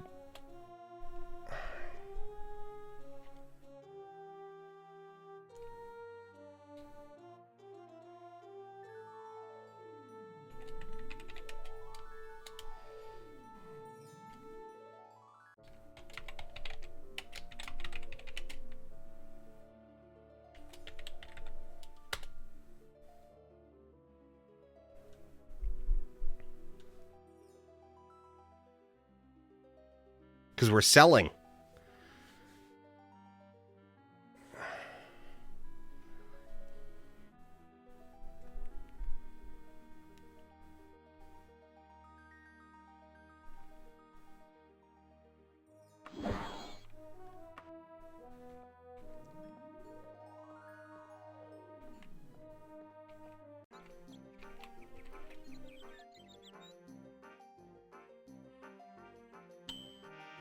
Wait, why can I not remove it? Wait, can you not enchant items and then sell them? What's the point?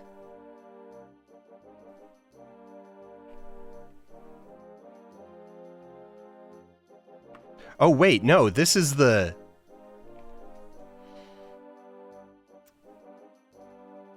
We might have made a terrible mistake.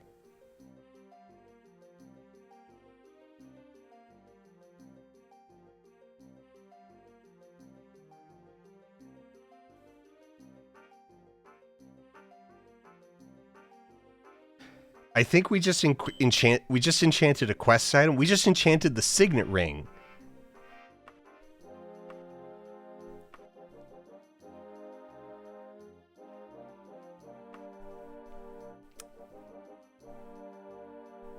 Well, hopefully this pays itself off.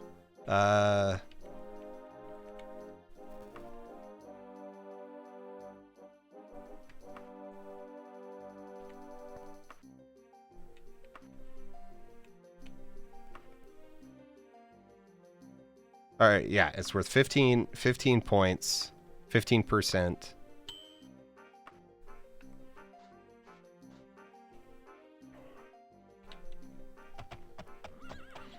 All right, what was he originally offering us? Like 26,000?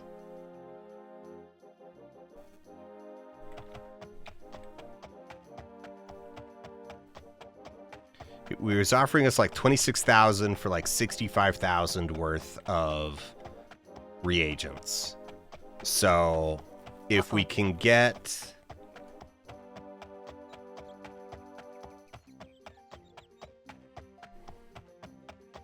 It is extremely funny. No, it is... It took me forever to realize that, like... I just, after enchanting it, realized, like, oh, that's the signet ring that we were given to prove that we were, you know, who we said we were. Or that we were, like, working for the people we said we were.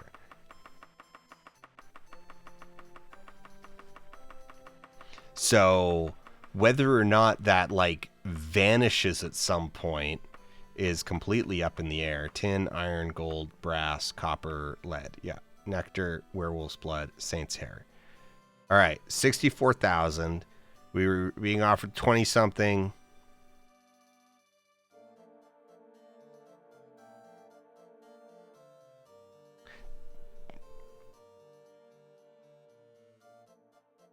Did it go down? No, there's no... No, there's no way. There's no way.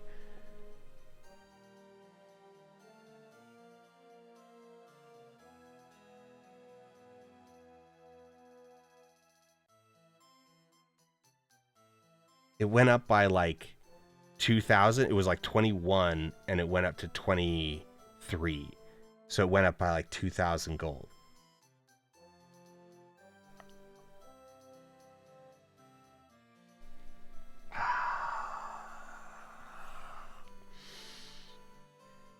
Well, for a 15%,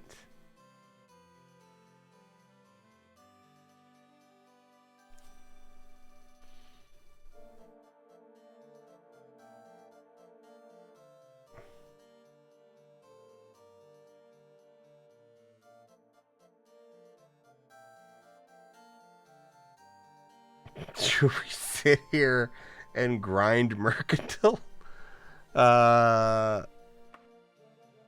No, because we would need like 15 points in order to raise it like another 2,000 gold.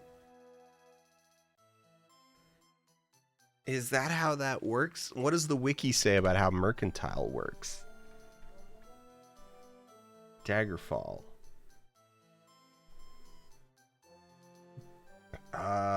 Skills.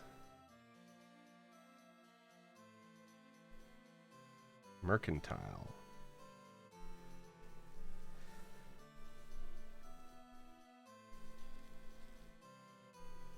Whenever you attempt to haggle with merchants over prices or discern the market value of any item, your mercantile skill automatically comes into play. This skill is increased at 2x rate. Okay, but that doesn't... 2x rate...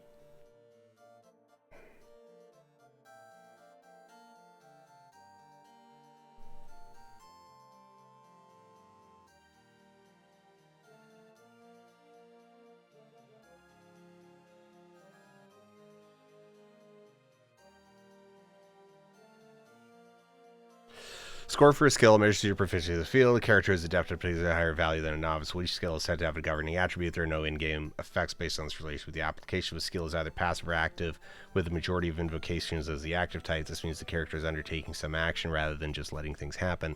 An example of jumping, the character's skill is only applied when the player issues the correct command. Passive skills, on the other hand, are invoked by the Daggerfall game engine itself on the player's behalf. Medical is a prime example of a passive skill because it's invoked each time the character rests on the character's behalf by the computer, even if the player's intention was to idle for several hours. Language skills are another example when an action is resolved as success or failure by evaluating the governing skill with some random chance. The score of a skill is proportional to the probability of success, and in average circumstances, naturally, maybe more difficult skill evaluating a primary skill on how they're calculated, on what skills can be trained.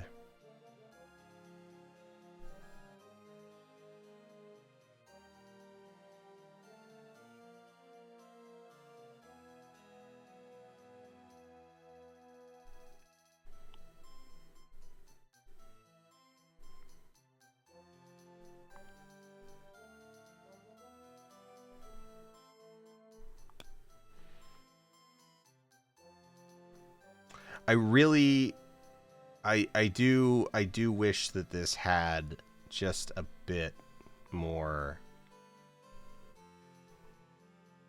I would like a bit more detail here, right? Like I would really like it if this told you, you know, this amount will increase prices by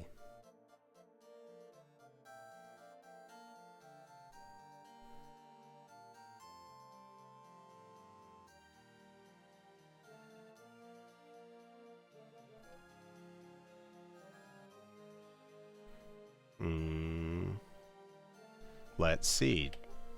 Daggerfall Unity.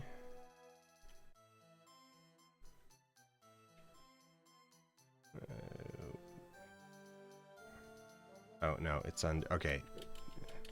Daggerfall mod.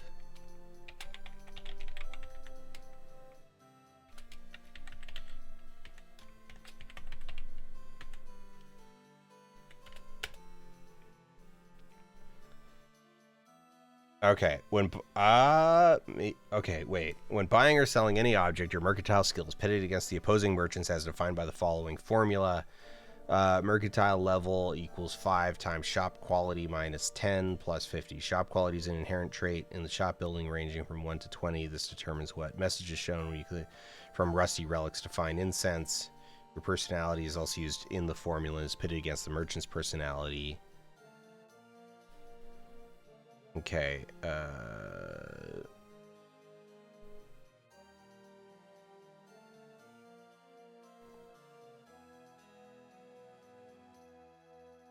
right.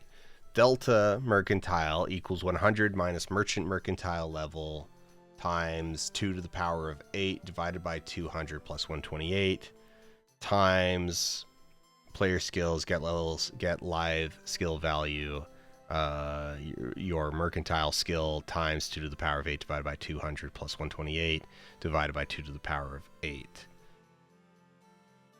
When you sell any object, the amount of money you receive is governed by the following formula. Delta mercantile plus delta personality times cost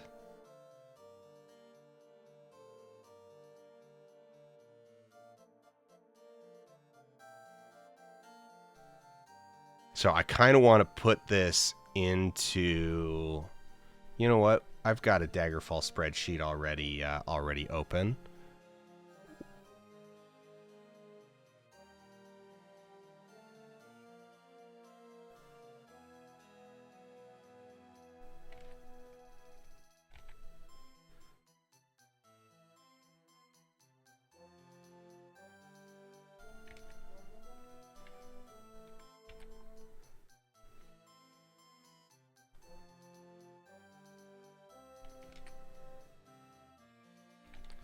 Okay, so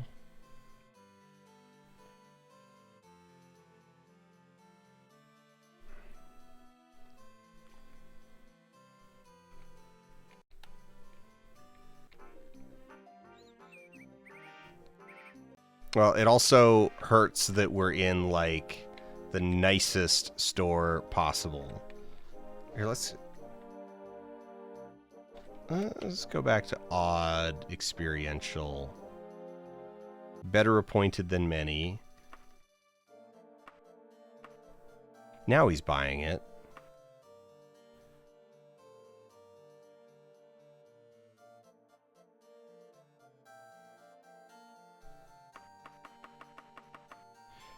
But no, what I want to see, right, what I want to see is like the impact.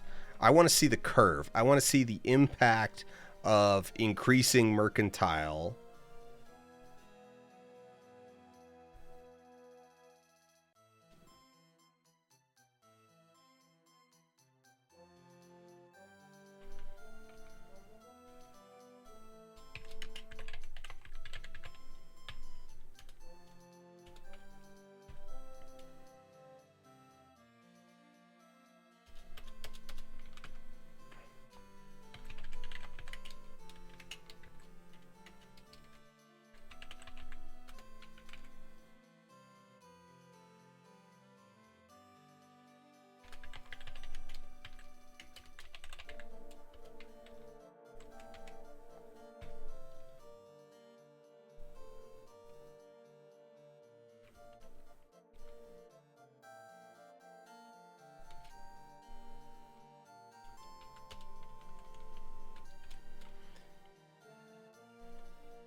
$100 minus player skill level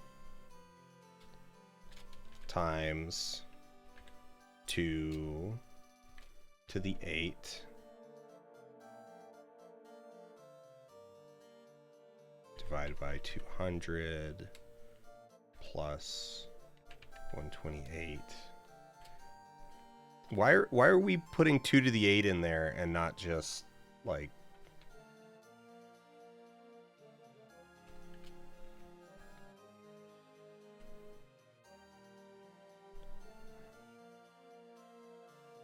missing one or more parentheses?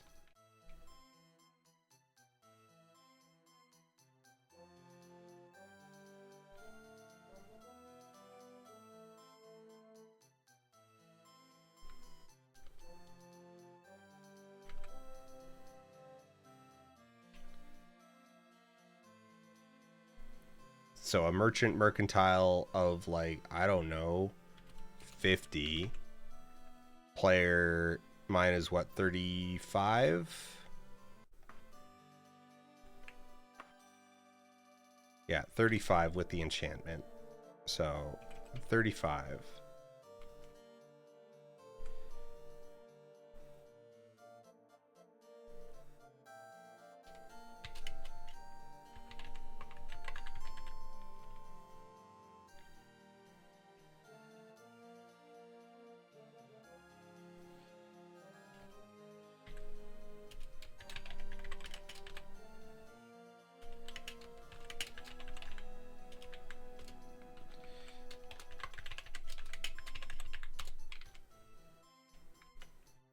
So mine's 90, merchant, let's just say 50. Personality equals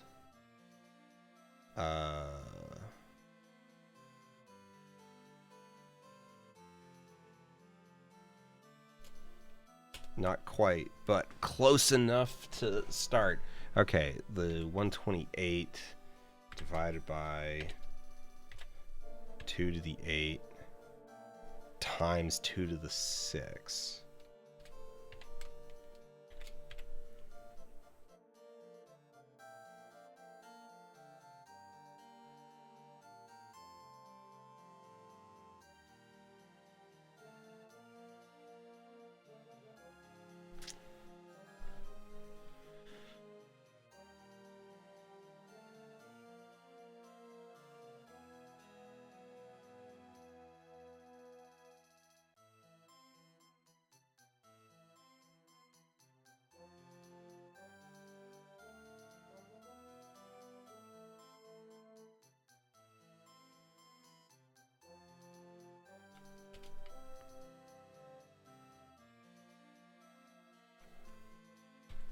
And then amount equals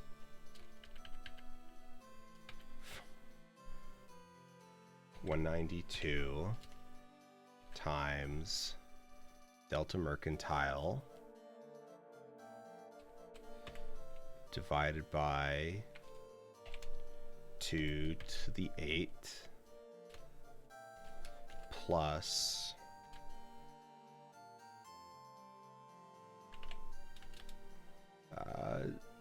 delta personality divided by 2 to the 8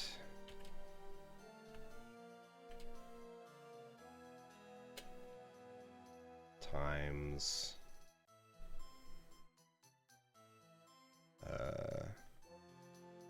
E6. No, let's make it E7 cost divided by 2 to the 8.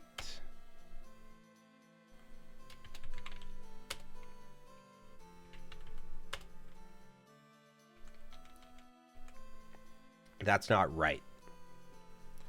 That is an incorrect number.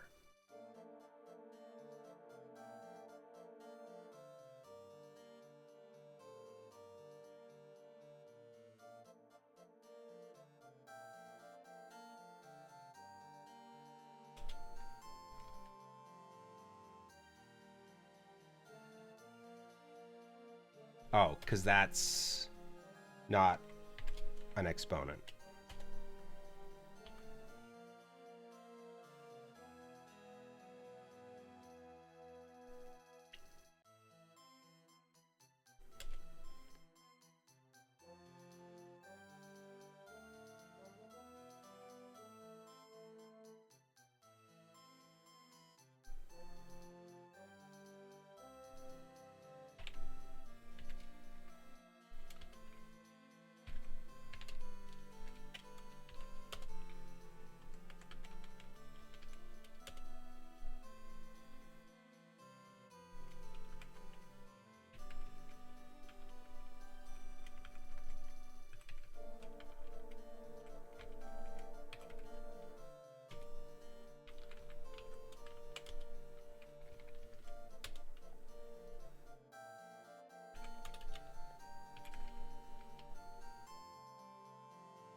Okay, that didn't...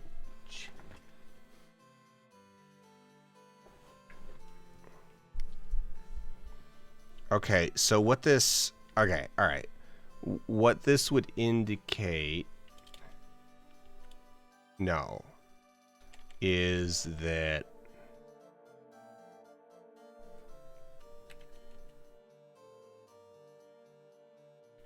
Wait.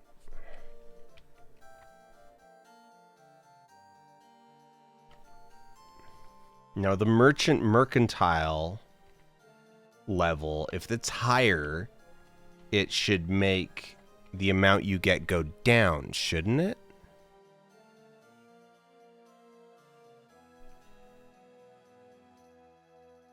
Okay. Merchant mercantile level is shop quality minus 10. So shop quality is... So 5 times shop quality minus 10 plus 50. Ranging from 1 to 20. Okay.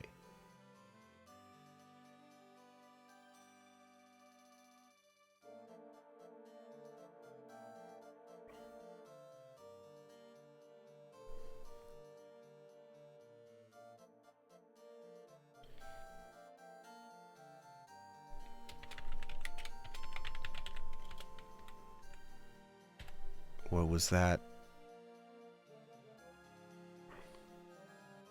5 times shop quality minus 10 plus 50. 5 times, so 5 times 1.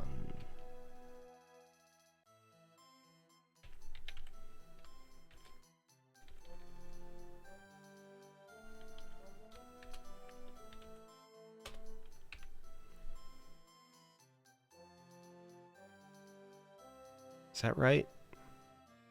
5 times, so quality minus 10 plus 50.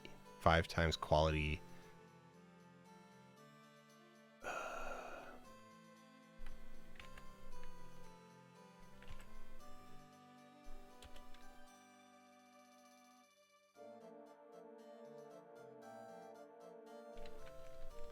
Ranging. So you end up with a value from 5 to 100.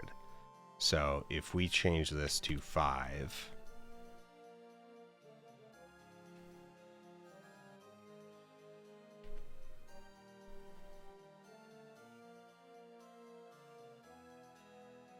and then personality is the same. Wait. Why do they have, if they're the same, you're going to get the same value for both, because the only actual variable there is shop quality.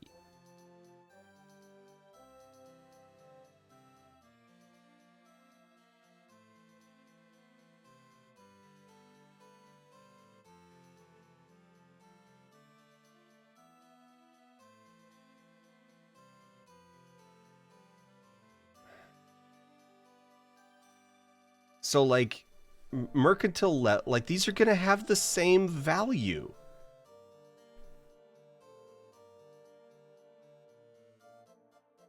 I mean, I get why, like, it was coded that way. Okay, so this person's just pulling out of the code of, like, it's like, okay, like, integer merchant personality level equals 5 times shop quality, and it's like, and through the quirks of development, these wound up having the same value. But, like, this is not helpful to me. To me, these are, it's like, okay, all right, so shop quality.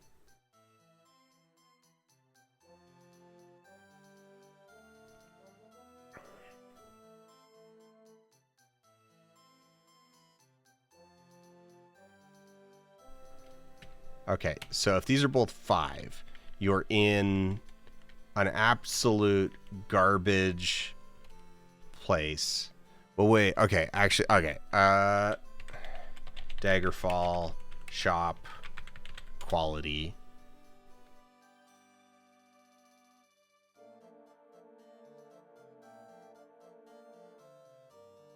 Okay.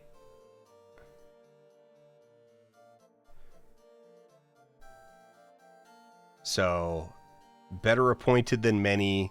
Its wares lie neatly on the shelves. Although not fit for a king, all are skillfully crafted. So that's good, right? Like, that's a good quality, and I think that better appointed than many. All right, so we're in a good quality store.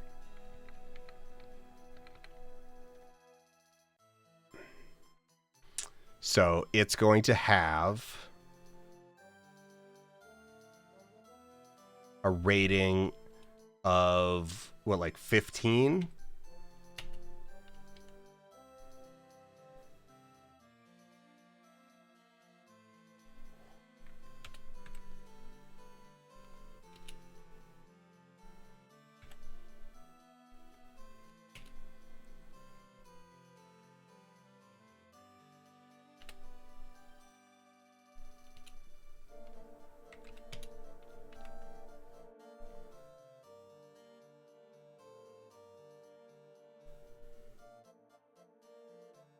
Selling to a merchant.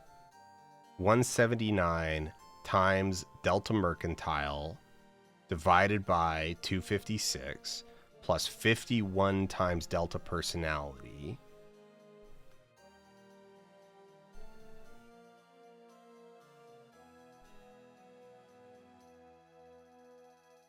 No, okay, something didn't copy correctly. 51 times 179 times Delta Mercantile.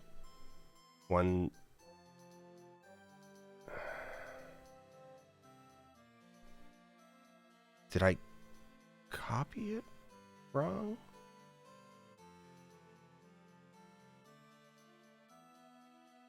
I think I copied the price to buy.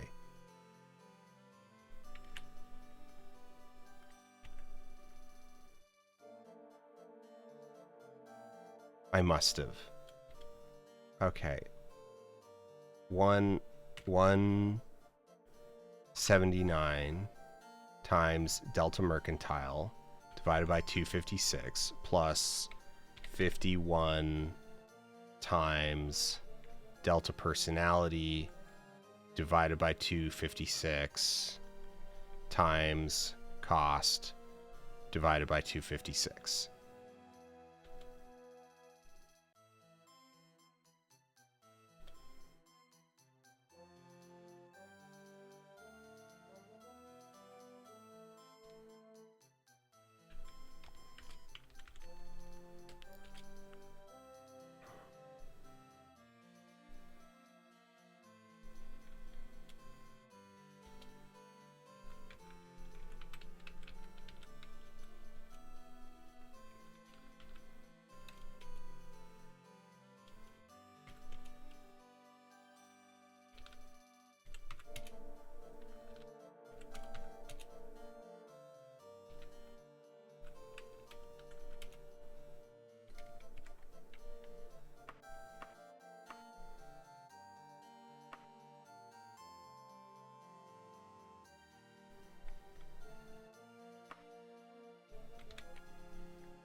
I can't get numbers that make sense here.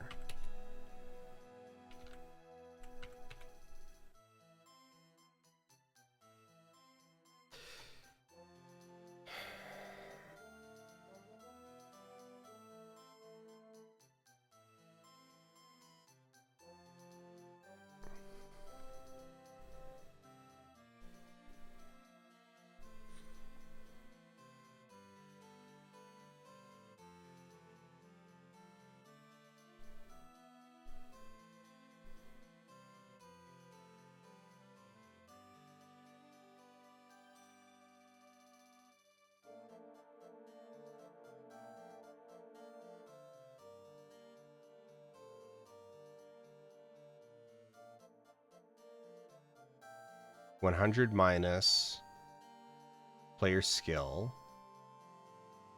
100 minus player skill.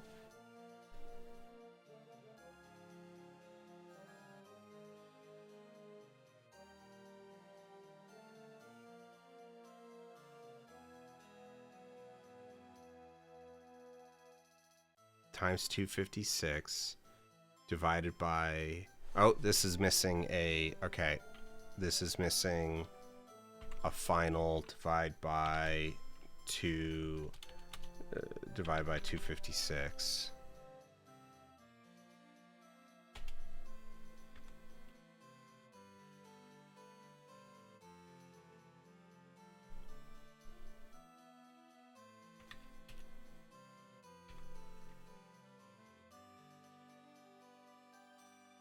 That's more functional. Okay, I'm still missing something. I've still made a mistake here.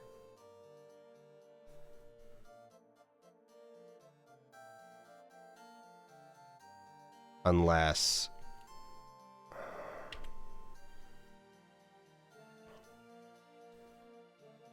Okay, but these are at least a little bit more... Okay, these are at least a little bit... Okay, all right. What I can assume here now is that the values of things, like the numbers that we're seeing, are not actually like their core value, right? That it's like, it's something actually, like it's like 1, 2, 3, 4, 5, right? Like that it's like that.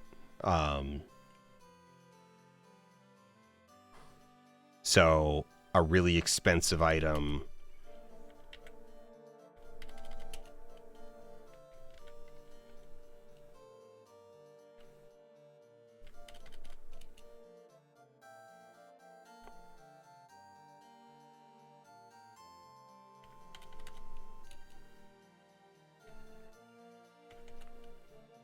yeah, it's basically like, okay. So if this is like 12, like if it's saying 12, its actual under the hood value is like 2, right? Something like that. I don't know. Anyway, this is now like functional enough that we can probably say there's, okay, if we've got 35, I don't like the fact that it's not reflecting, like that we're not getting numbers that match.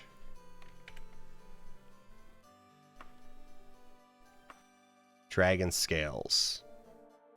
Worth 13,500.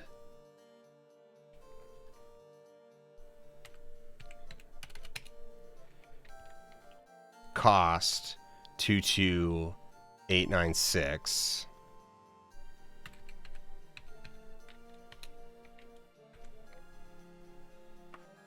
He's offering me 8,943.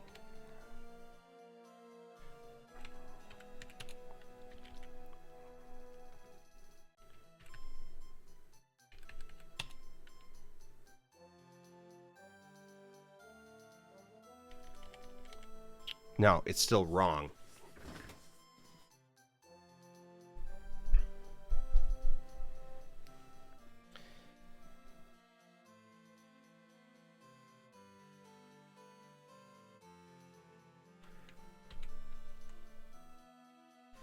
$179 times Delta Mercantile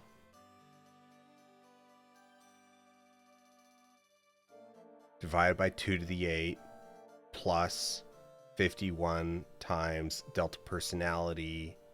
Is Delta Person... Okay, did I make a mistake in Delta Personality? Delta Personality equals Merchant Personality level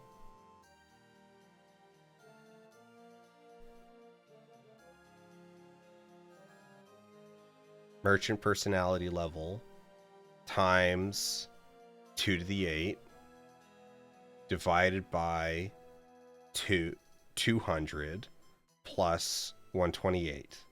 Yes. That's all.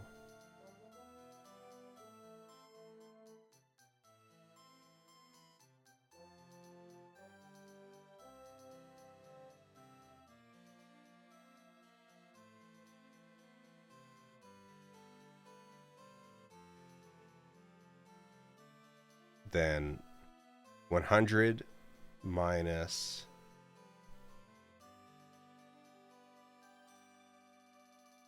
player's personality level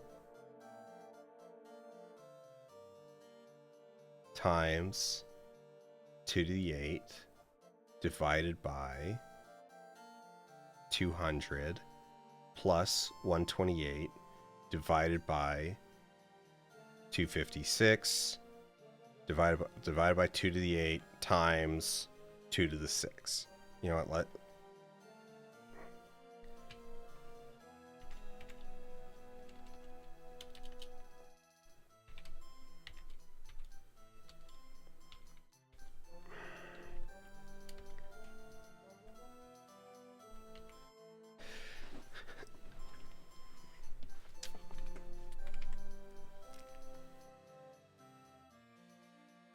This is why are these off? Why are these off? What's off here? Is it order of operations? Like, is it doing something weird with order of operations?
Unless...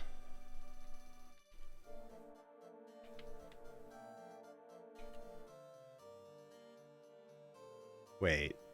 No, that's behaving wrong. That is fundamentally behaving wrong.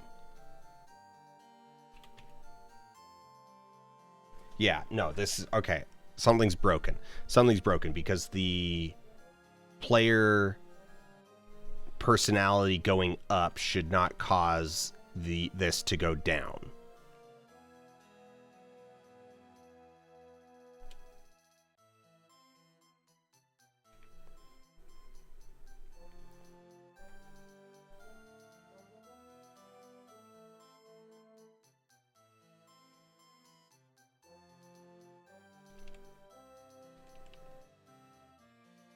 Okay. 179 times delta mercantile divided by 256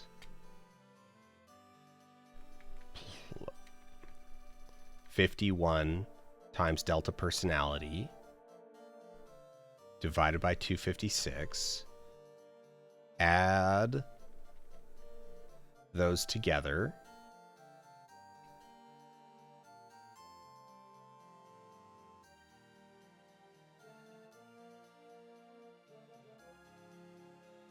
Multiply by cost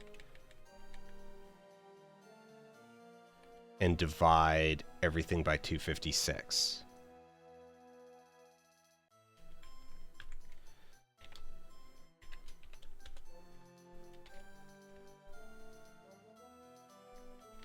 So what's wrong here has to be in delta personality. Yeah, let's break it apart. Right? Okay.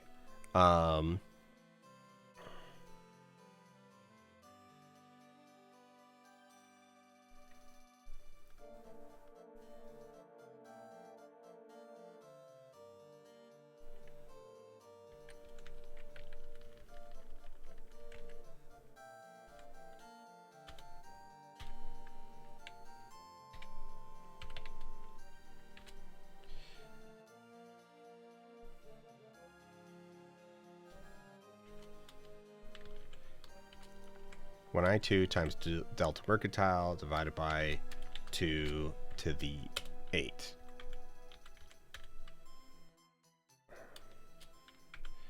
And then equals 51 times, no, 51 times delta personality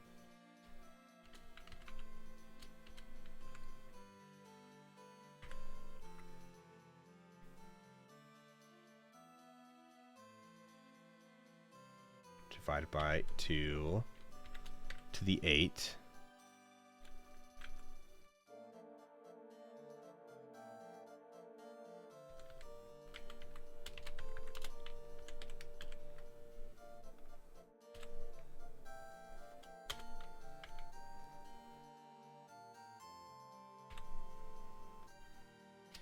Times cost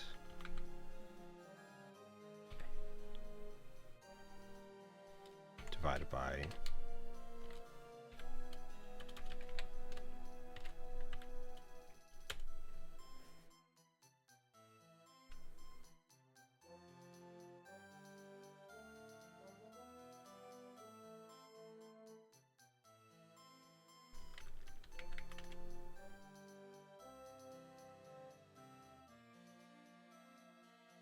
yeah, I want what okay, what if we remove that?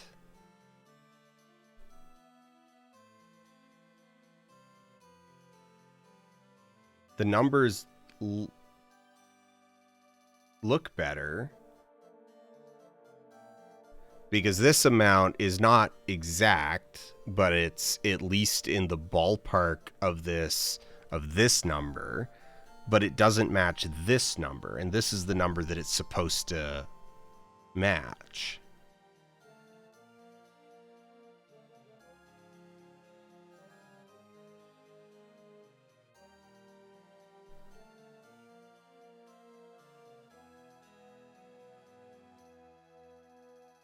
And 90.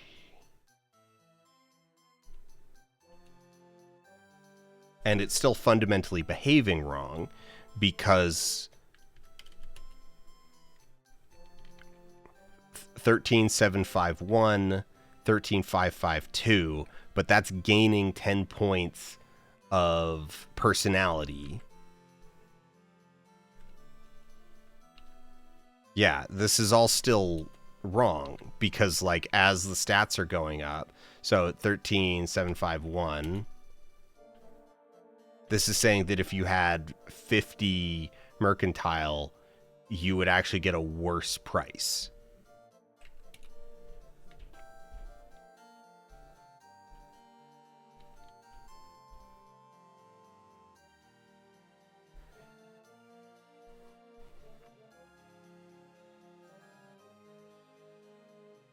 I just don't think these are correct. Or there's something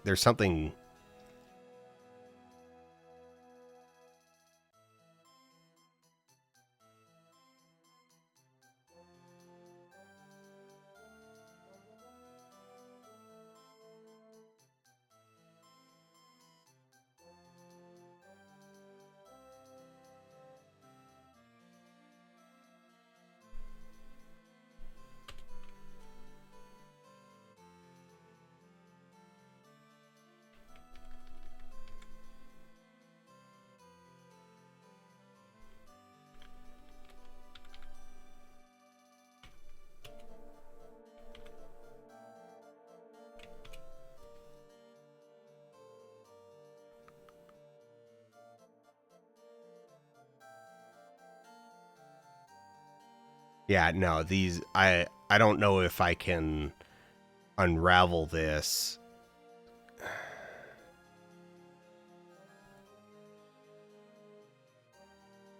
Because it's behaving wrong. It's just it's not right.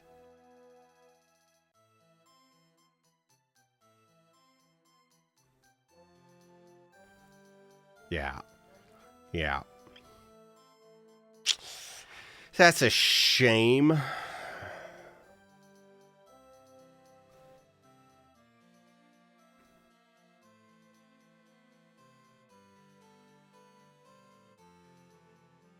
Yeah. All right. Well, that was a tremendous, astounding waste of time.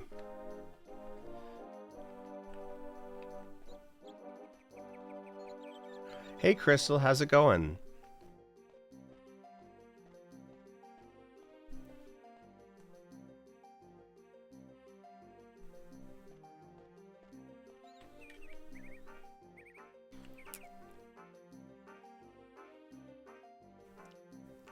You're playing a game that requires you to write. No, not at all. Not actually.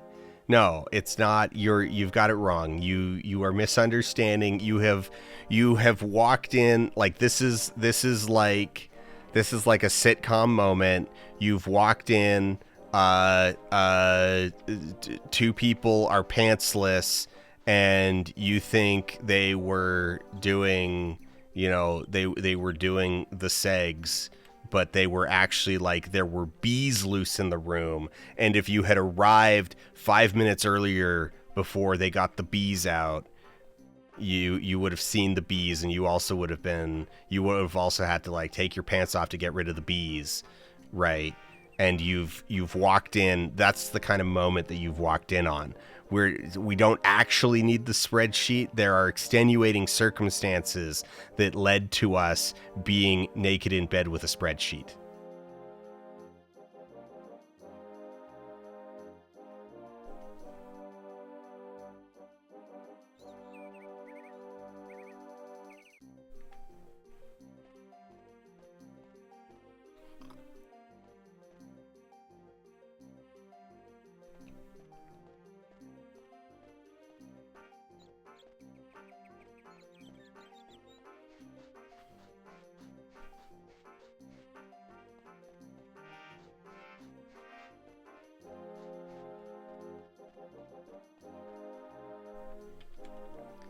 The actual value we were okay, wait, you got 93.90.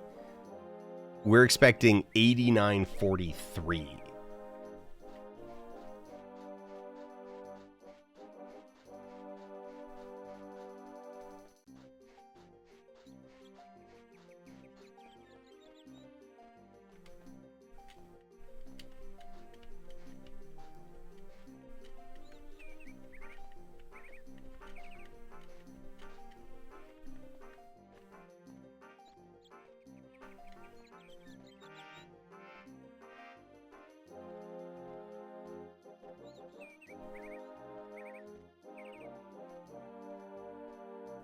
Okay, so the extenuating circumstances are that I wanted to figure out what... Oh, God, you know what? I just realized we had the answer in front of us the whole time. We had the answer in front of us. Well, no. We don't quite have the answer in front of us. We sort of have the answer in front of us, which is to just take the ring off. But we don't know if that's going to... we can safely assume a linear relationship, right? How do we feel about assuming a linear relationship between these values? That if we take off the paper-handed bitch...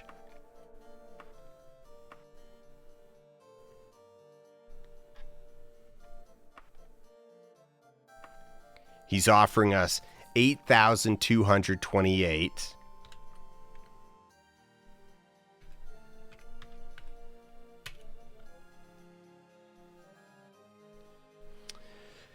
I mean, there are some exponents, but the exponents are all isolated to just create, like, 256, right? So, like, merchant personality level times 2 to the power of 8, so you would calculate 2 to the power of 8 first, due to order of operations. So it's really just merchant personality level times 256. There's no exponents on any of the parentheses.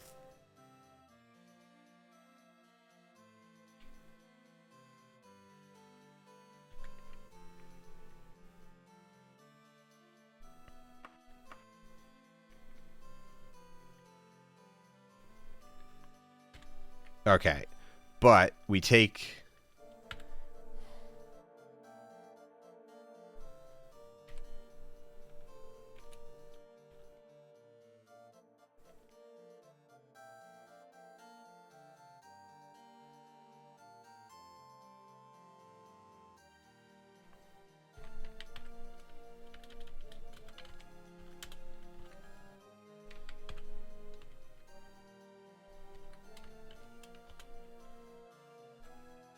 So we get... So 15 points gives us roughly an 8%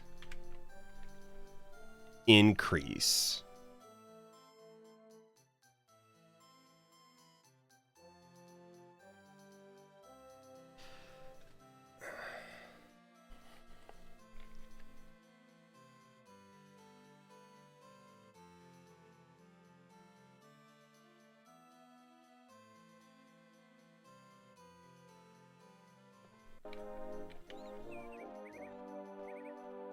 Is Mercantile worthless?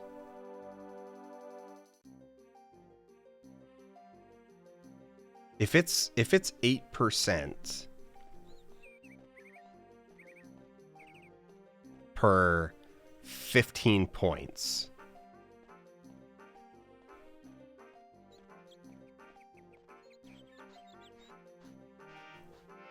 If this is accurate, if this is kind of like if this rough guess is accurate, then each point in Mercantile is worth 0.5%.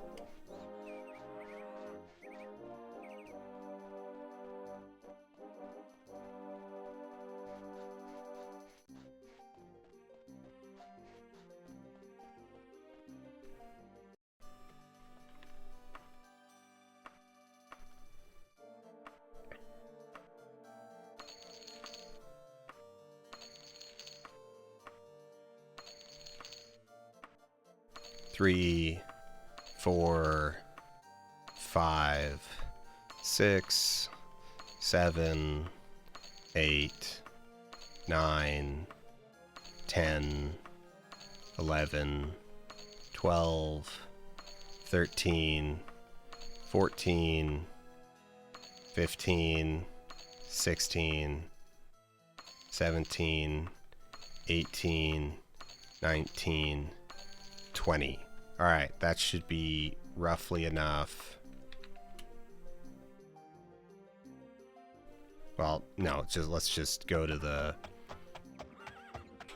Where's the closest inn? Right behind us.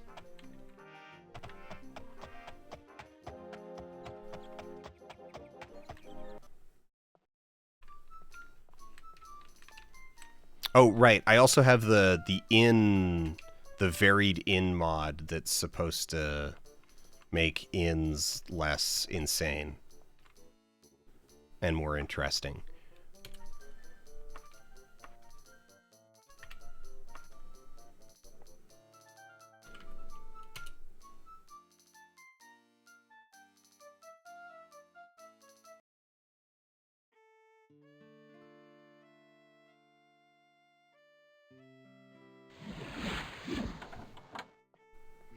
All right. Mercantile, 21%.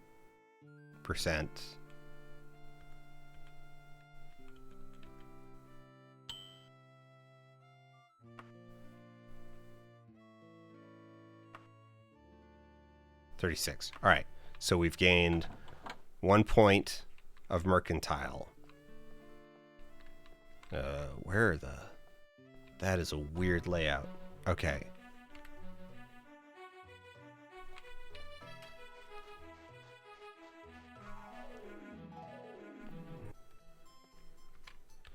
All right.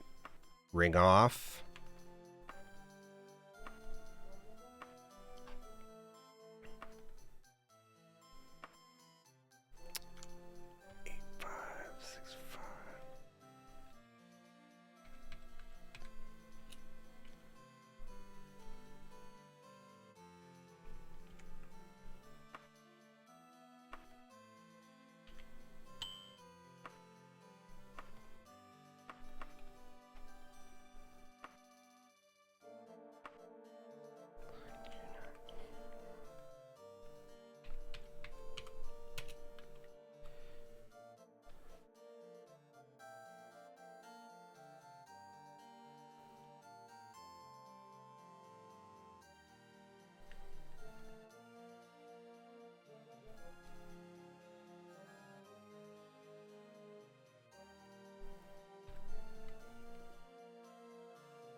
Okay.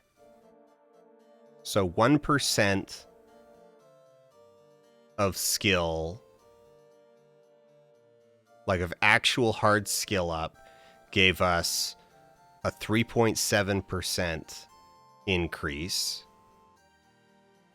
But then, well, no, okay, no. Let's do the raw versus the raw. Okay, equal. So 1 minus.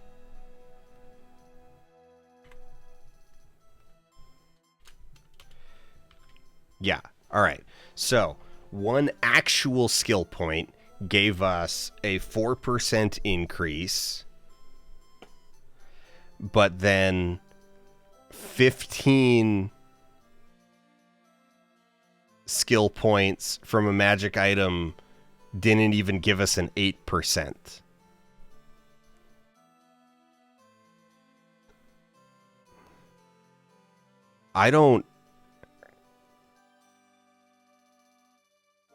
I do not understand. I do not understand what the hell is going on under the hood in this game. I mean, I guess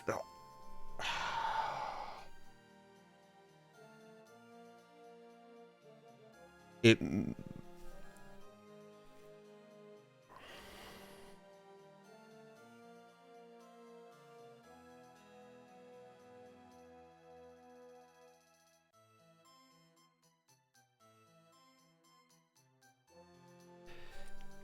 Because this formula, this should just be linear.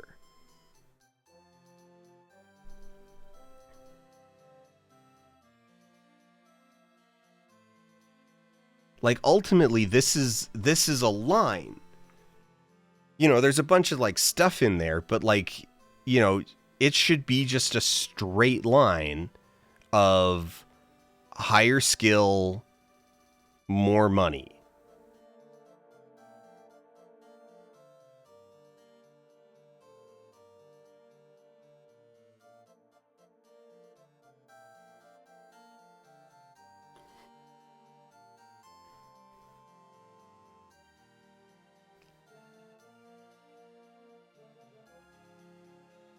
So I wonder if, okay, I wonder if, bear with me for a second here.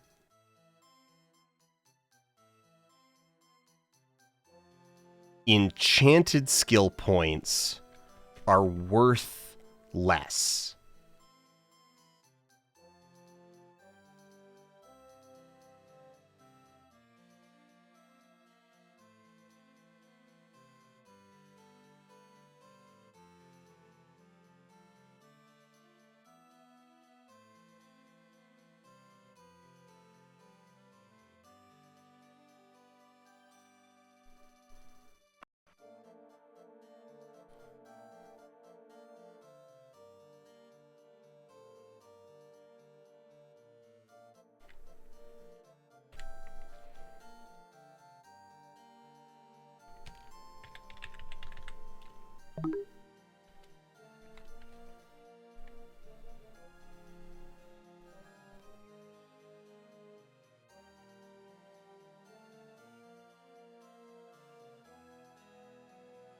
Do we have a console command for just setting your skills to something? I didn't, skill didn't, no, go away, survey.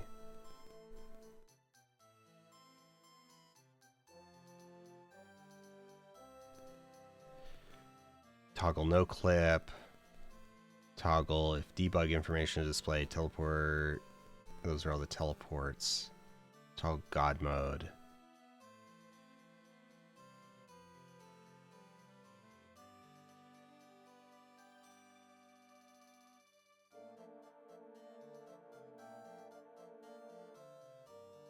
Oh, hey, we do have a console command to cure lycanthropy.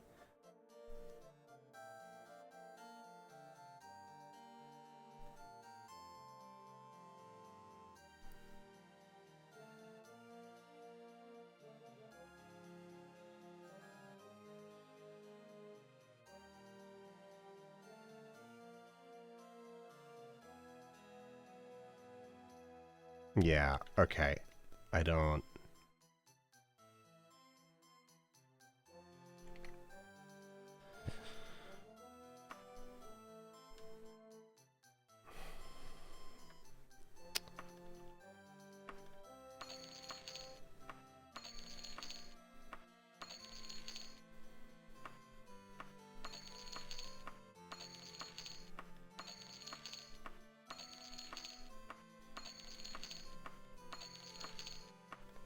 $10, 13, 14, 15, 16, 17, 18, 19, 20.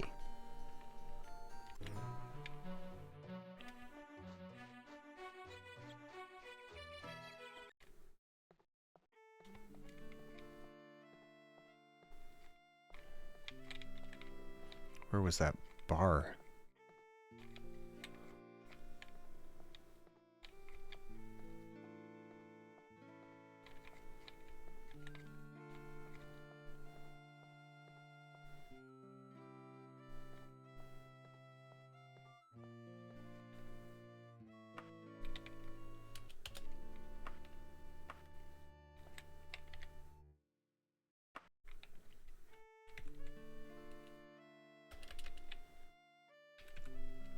Oh, wait. Where's our... You know what? This will work out perfectly.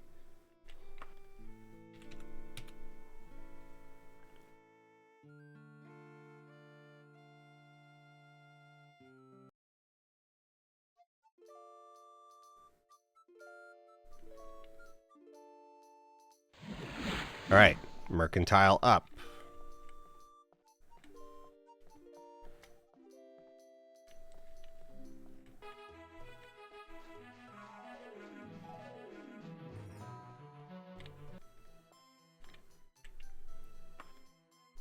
Ring off.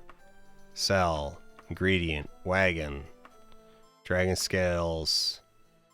8538.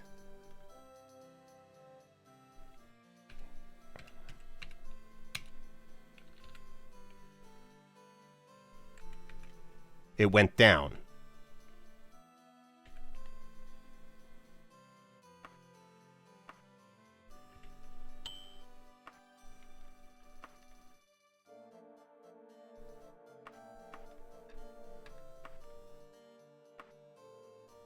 $9188.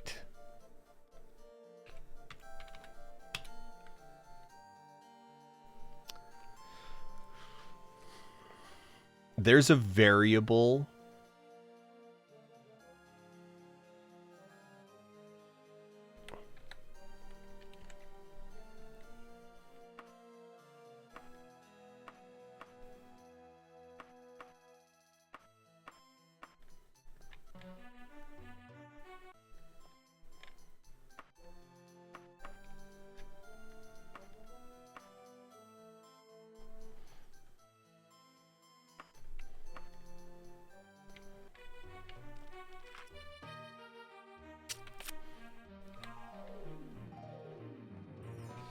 Yeah, no, we got to go meet the courtier. It is the day we are to meet the courtier. Oh no, not the courtier, the courier. We're meeting a courier, not a courtier.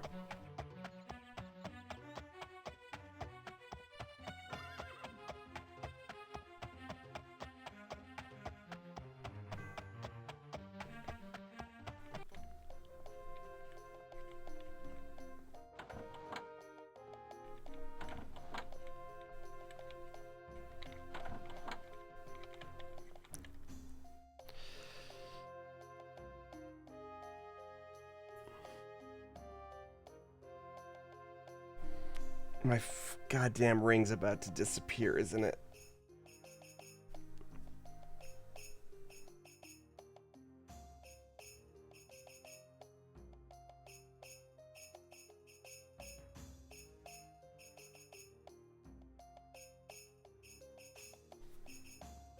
Wait. Okay. I see. That's his loophole. Is that it was addressed not to Minnesera, but to the Queen of Daggerfall.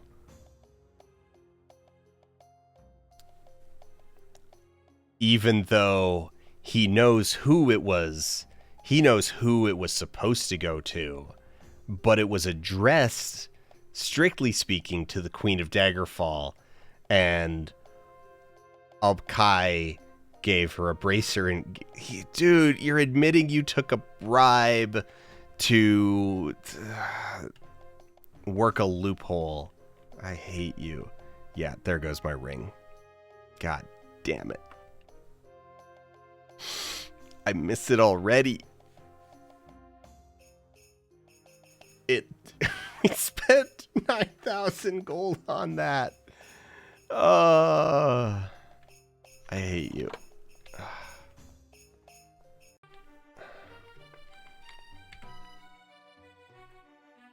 I need to get out of this town. I need to get out of this town.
I can't believe I enchanted a quest item. Oh.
Sure, I broke the rules by casting a spell, but you can't see me. So... address the message to the Queen of Daggerfall. When he sent it, I was queen. By the time it arrives, dear Lysandus was dead, and Upkai was queen. We must find out what was in that letter. I've never trusted Upkai. Yesterday I received a letter from Princess Moria of Wayres claiming to know something of the Emperor's letter. Now there is a family that seethes on the rule of the Emperor. Return to me if you find out who has the Emperor's letter. Okay, but I know who has it.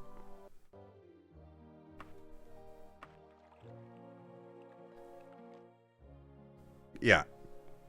Gortwag has the Emperor's letter. Very interesting. I think I have a way to get to Gortwag to turn over that letter. Are you willing to brave the depths of Orsinium to retrieve it? Yes. Must very badly be recognized by the Empire. It would mean the beginning of peace between the orcs and the other races of the Empire. Present this letter to Gortwag. Hopefully it will persuade him to cooperate. We are very close to the farthest I have ever made it in this campaign.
No, what was that one that we went past? What is that? That's a library. Yeah, let's mark it. Bargain bookstore. I gotta know what that is.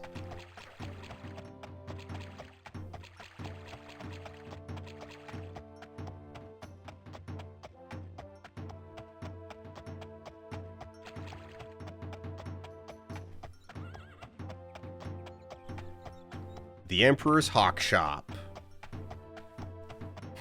It's where the Emperor goes to sell his excess junk.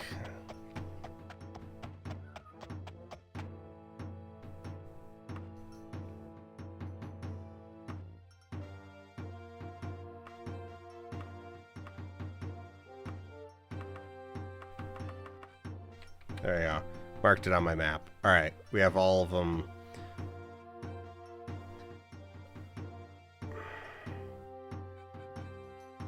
Okay, interesting.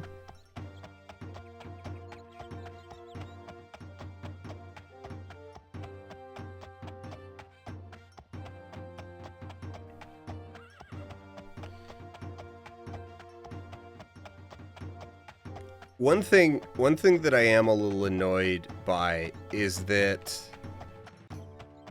the houses in smaller towns don't actually cost any less than they do in the capitals. Wait, are these...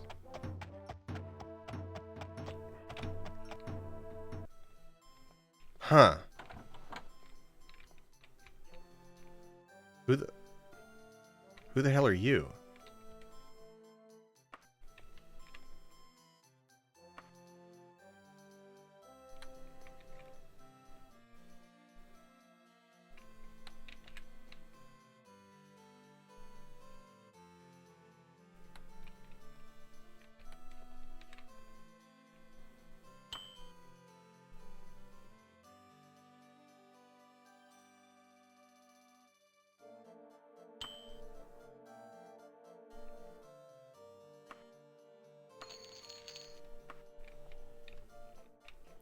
I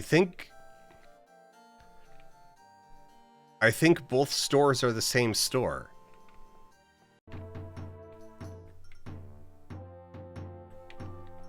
If we go into the odd bijouterie,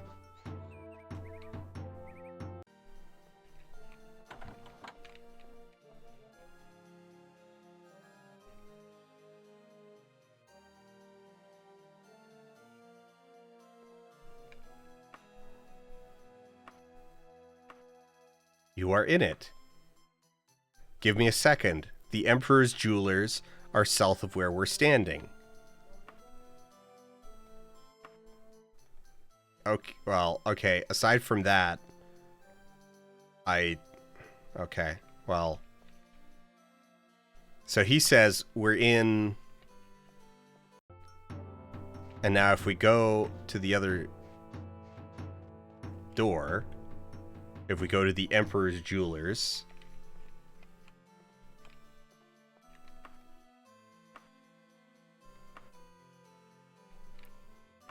Talk. Gem stores. You have found the Emperor's Jewelers. You are in it. Wild.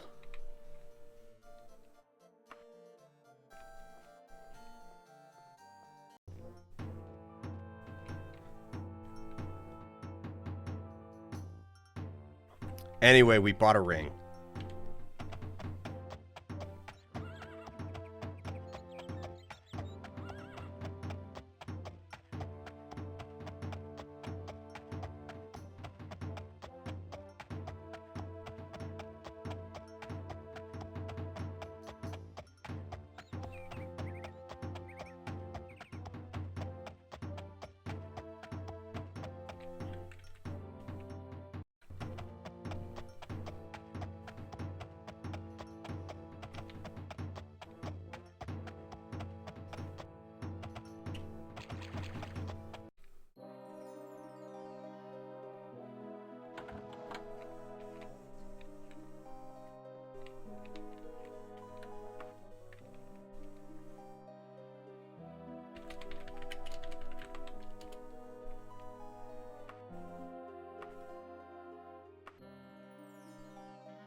I feel like we should add something else to it.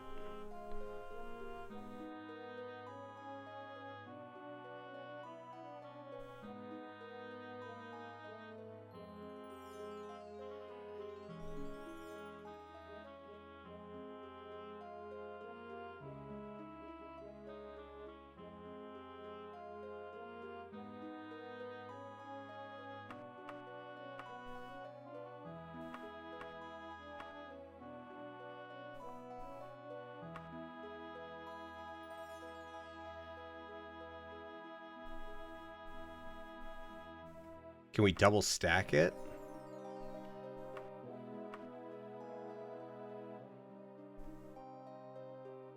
No.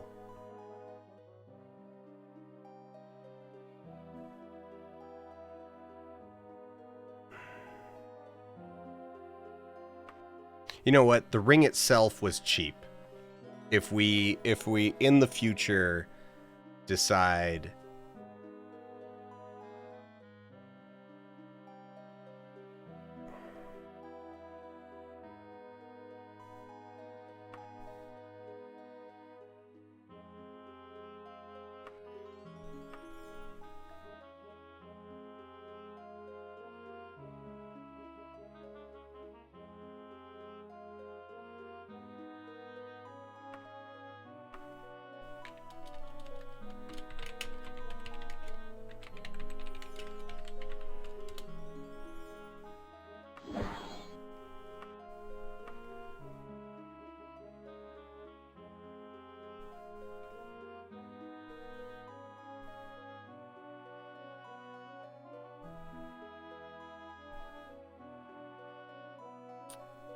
oh wait, now we can't. Oh.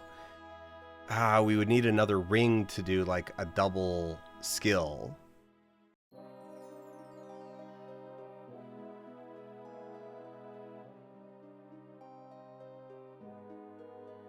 Or we would need to soul gem literally anything. You know what, we'll just save that for later.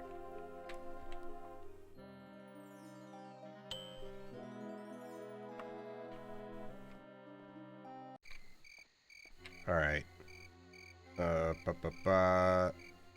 We want to travel to the Ursinium area.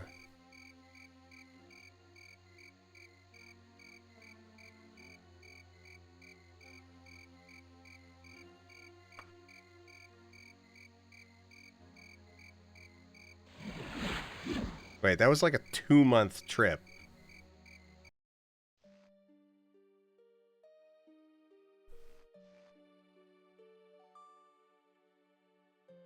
I have less than 3 months to repay my loan.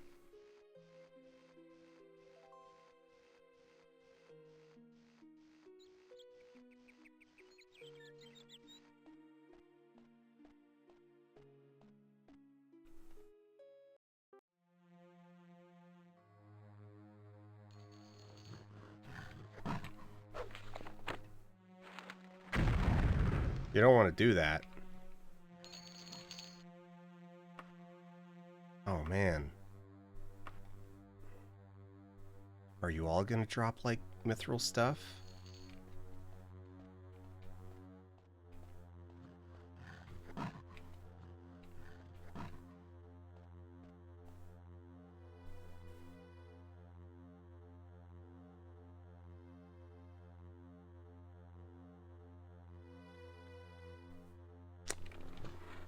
Alright, well, I'm gonna kill your dudes.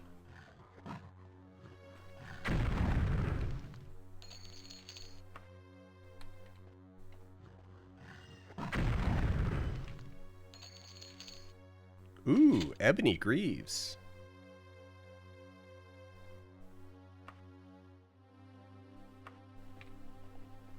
We're gonna stick some stuff.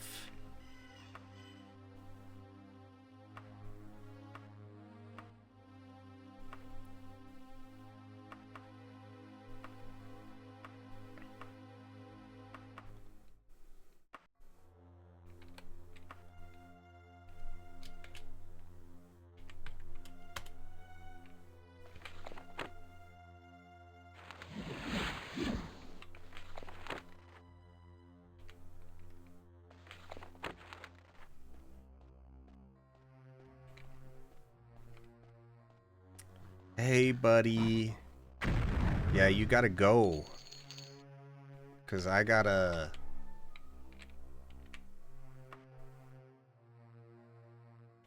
Alright.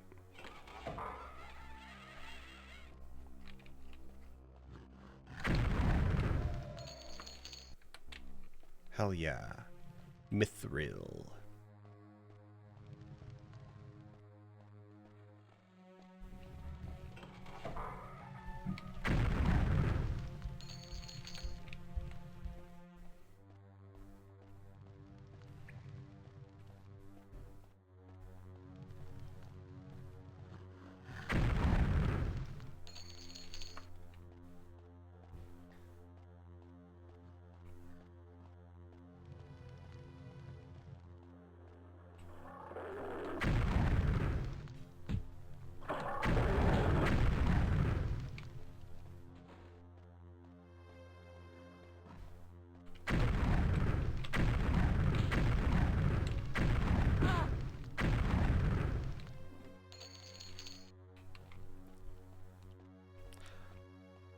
I don't know if I was low rolling or I might have just been low rolling.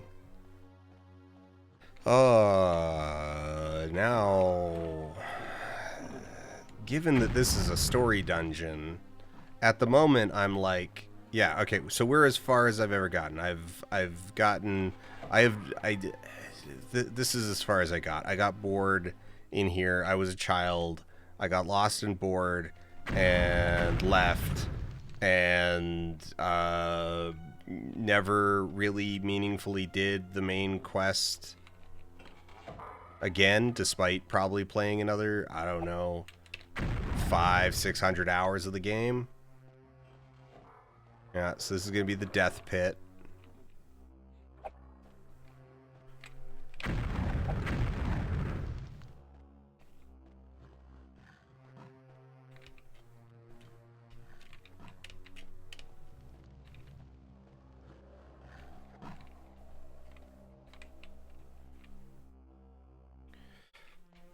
Orcs don't have ranged weapons because they're not people yet.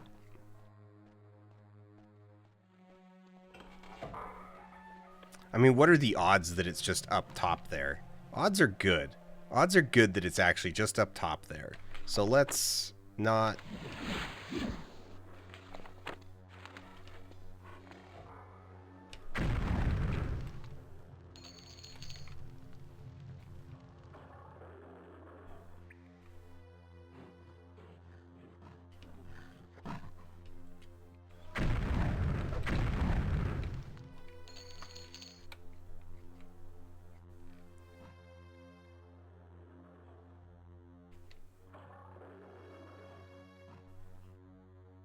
It does not appear to actually be up top. But hey, we got to...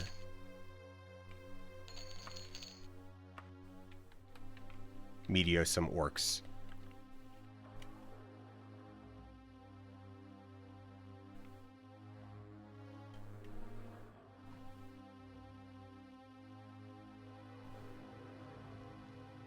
Soon we will be able to giga meteo.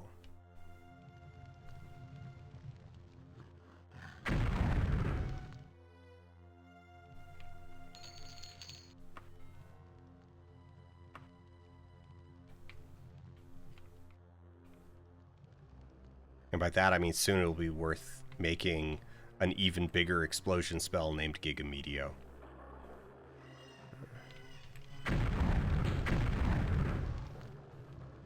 Okay. The wheel seems important. We'll click it.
Yeah, what do we what's the vibe on the next Elder Scrolls?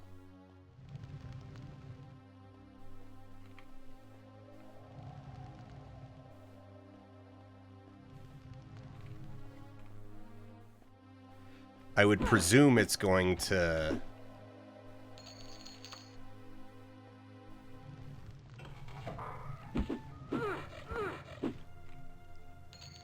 follow from it's gonna have a bunch of like ESO continuity.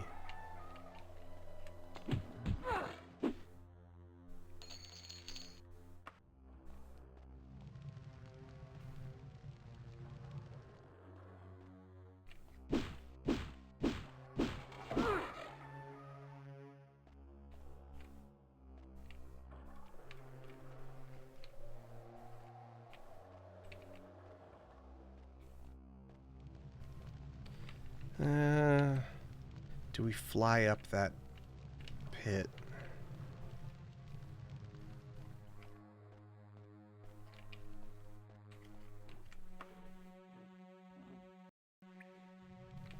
Ooh, my Orcish has improved.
It is kind of funny that my flail is actually doing a better job of dispatching things quickly than okay. We have arrived back at some dead bodies that are presumably my fault. So we're looking for closed doors to indicate a direction I haven't gone yet.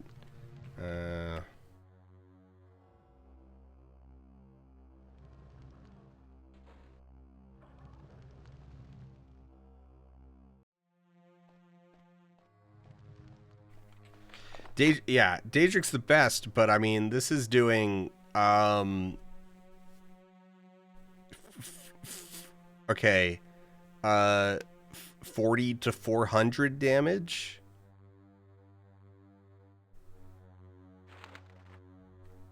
And the flail is doing 8 to 20.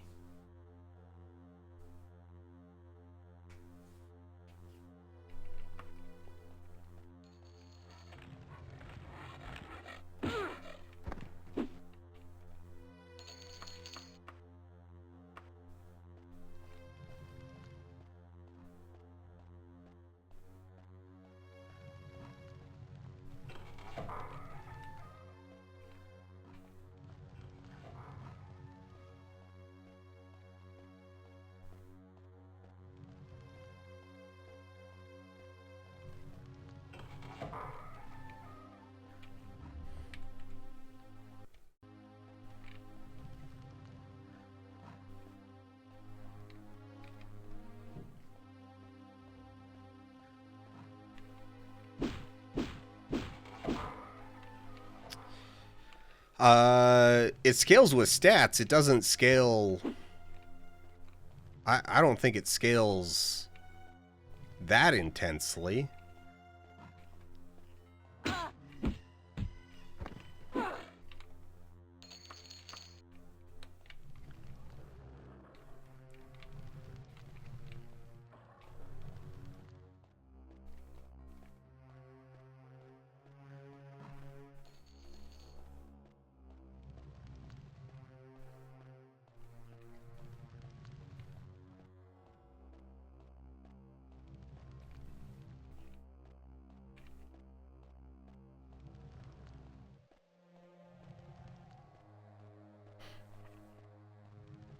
I should play Skyrim again.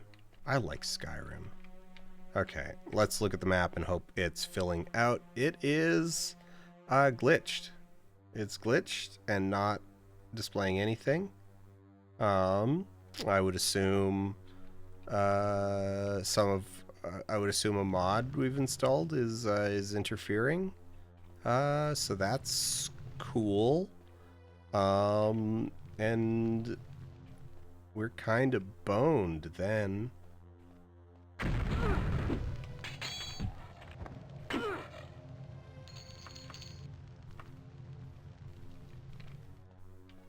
Where did you come from?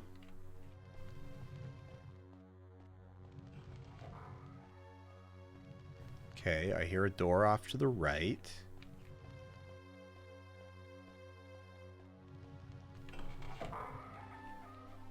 Hallway?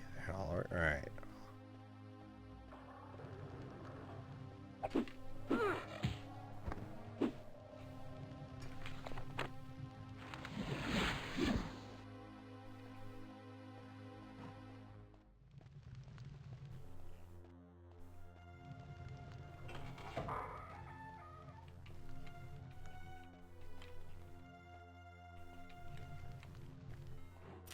Here, let's check this. Just a cell with a dead saber-toothed tiger in it. Yeah, just 2 cells with dead saber-toothed tigers in them. What the hell? Three dead saber-toothed tigers. They really got to clean up all these dead tigers. Who's leaving dead saber-toothed tigers around?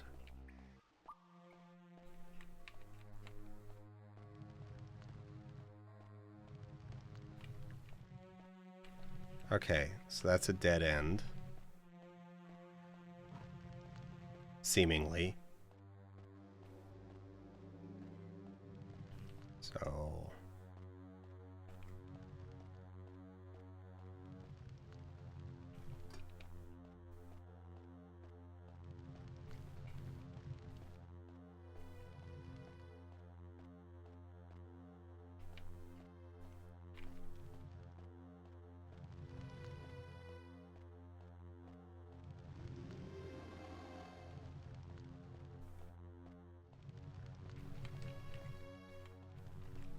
Right, okay, I'm back here. You know what, let's go back up to the room with the pit.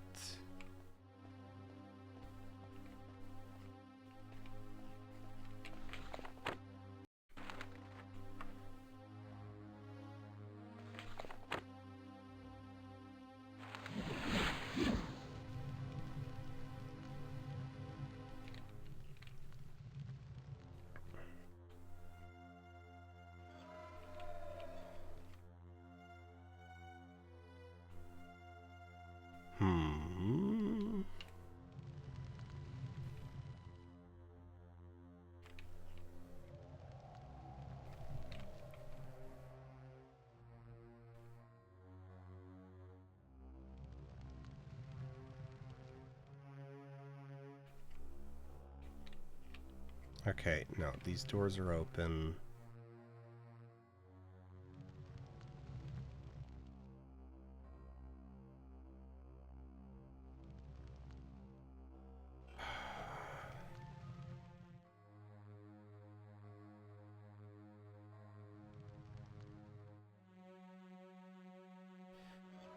What a... Oh god, these dungeons are a nightmare. Dead end.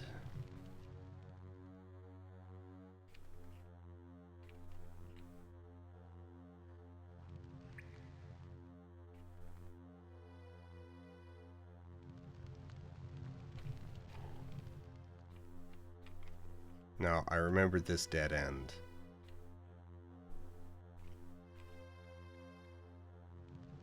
Yeah.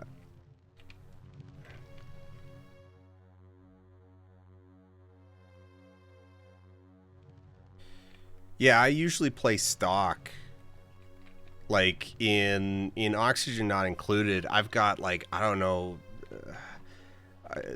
two mods that I don't even leave active all the time.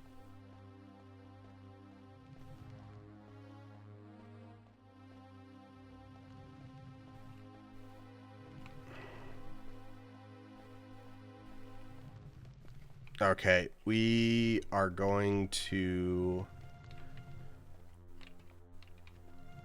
semi-bail, and by that I mean we're going to teleport back to the entrance.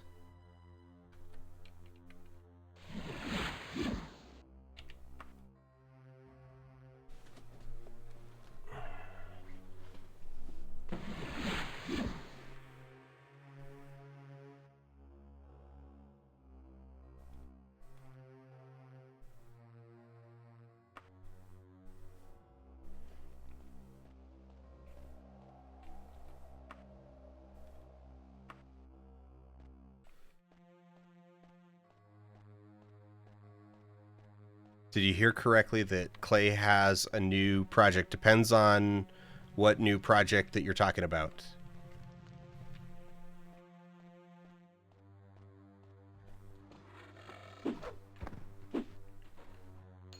If you're talking about Rotwood, yes, Rotwood's coming along. It's been in early access for a little bit now.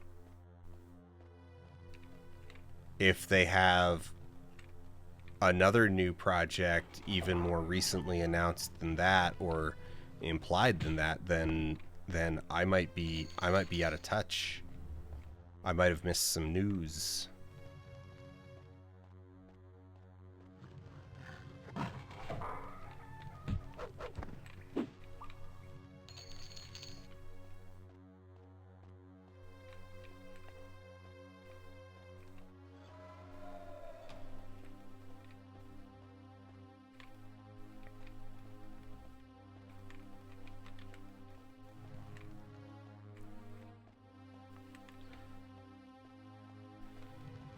Oh, if it's leaks, I haven't heard anything from my contact, and if I had, I wouldn't just spill that. I wouldn't just spill that on stream. That's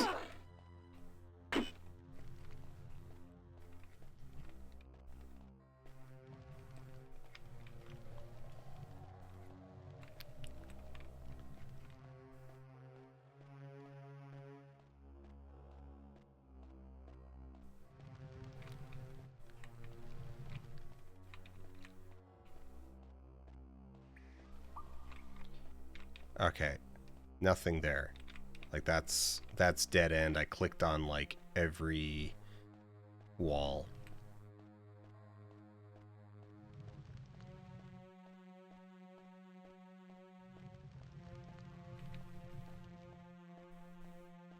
This is all straight hallway.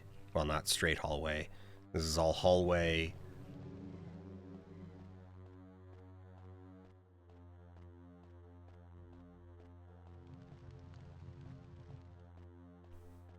Okay, first branch goes down. Did we go this way? I don't see any bodies, but we're also not encountering monsters, so... Alright.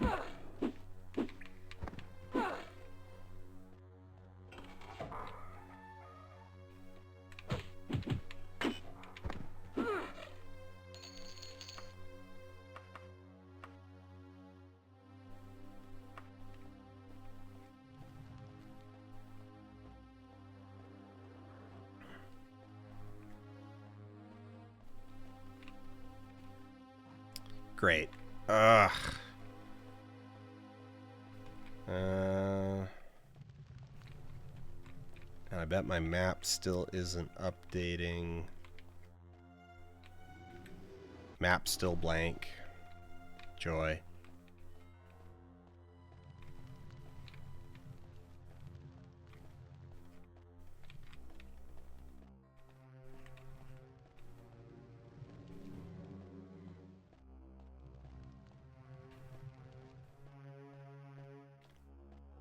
Okay. Dead end. This should lead us down back to the arena. Okay, dining room.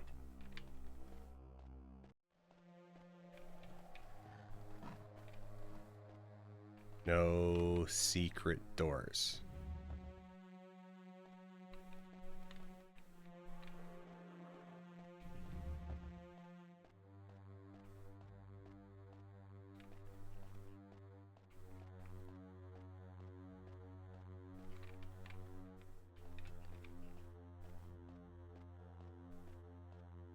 Okay, so up until this room is basically just hallway from the entrance.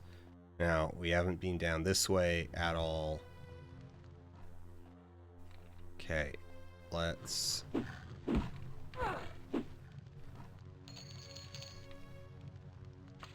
Hell yes.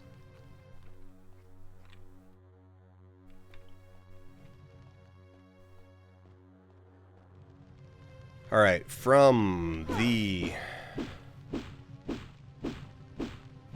death pit, we went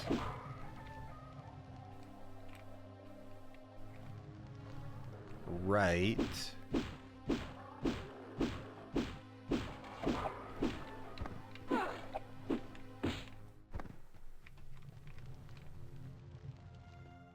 Dead end.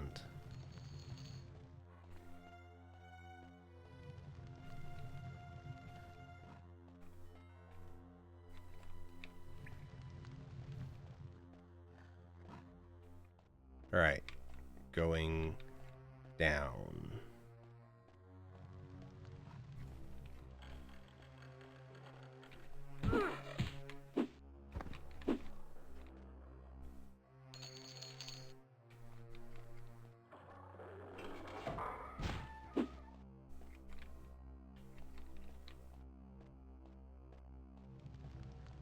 Okay, that's where we came from.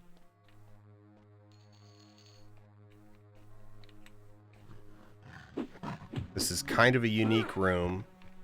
They're not normally like this. Okay, because it's all grid until...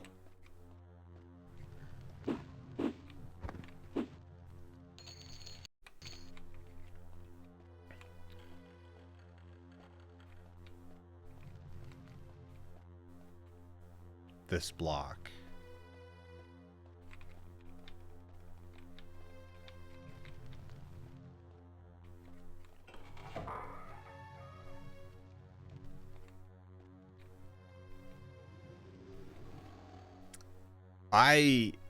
It would have been so good for it to be in here. Like, look at the deductive reasoning that I needed to use to figure out that there was probably a room in this unusual... This is the perfect place for it to be.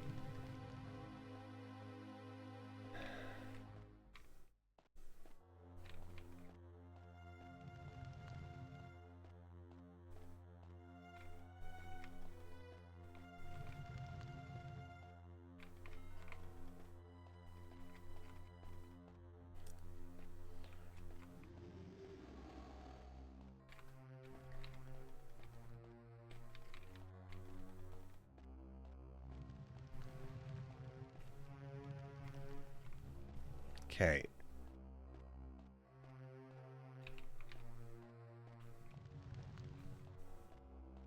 This should take us back up to... yes.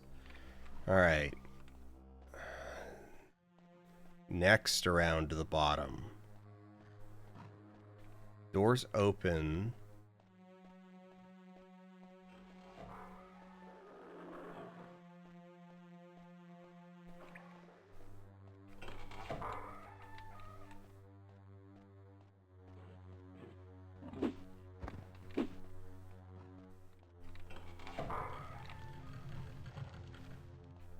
Okay, this should be a dead end.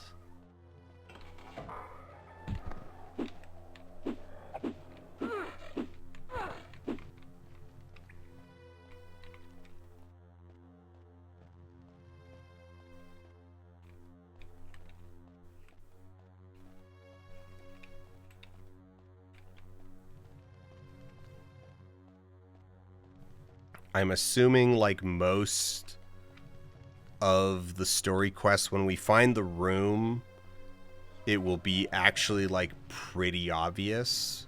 Like it'll be obvious that you found the room, right? Because most of these story quests, when you get to the actual like treasure room or whatever, it's a bespoke, you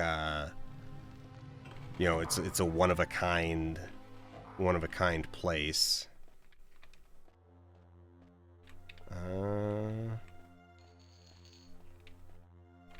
Okay, dead end.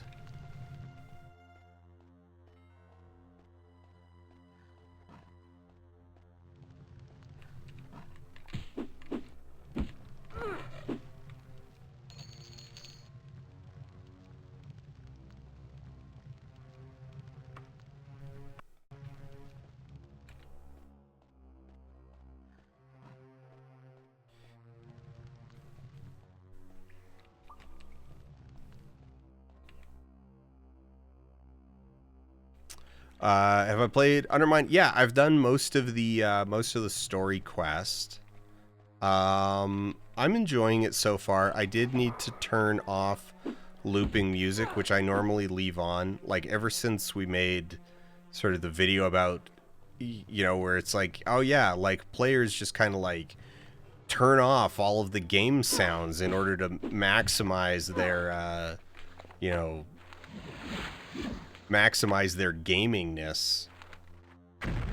I was like, you know what? I'm going to turn the music back on. It's an entire element of the game's artistry that people have worked hard on, but the Undermine the Undermine soundtrack has a lot of like sleazy brassy jazz, you know, like the Vegas style lounge jazz that I just hate. I just for no particular like good reason, I despise it.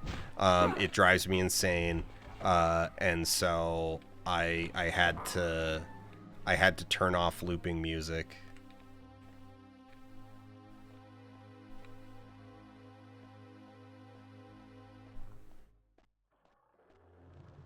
But yeah, the car's fun. The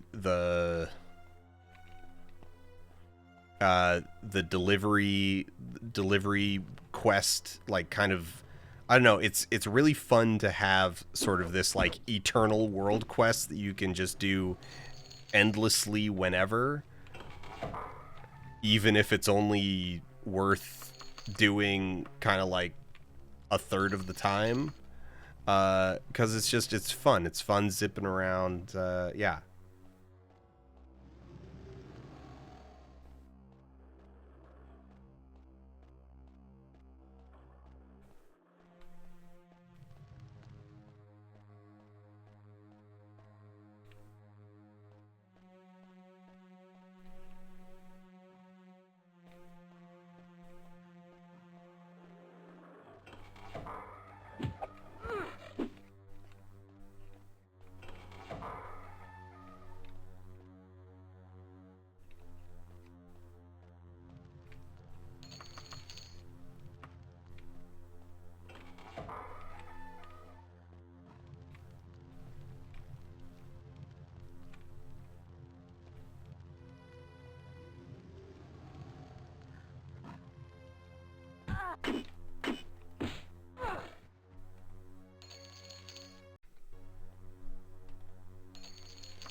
Okay.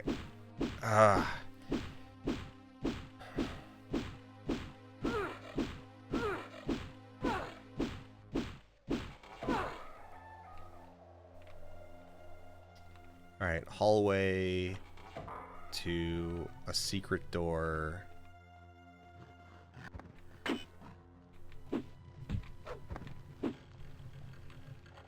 To an area we haven't been in.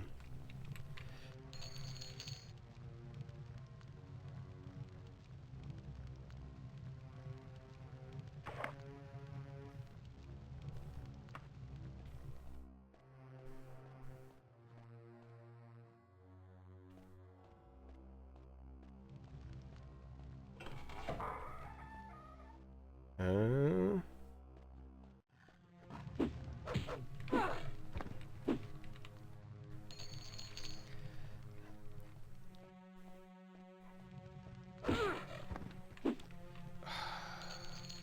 okay, well, let's do the cave area, I guess. Maybe it is small. All right. The thing about this old, like, okay, one of the things about this the old dungeon design kind of philosophy is that this wasn't even considered like good. This was considered a liability even contemporary to when it came out. Like, the game came out and, you know, this isn't just dated. This was like immediately a, oh wow, this is kind of really difficult to navigate. It doesn't make sense. The dungeons are like comically long. It's very easy to get just like irrecoverably lost.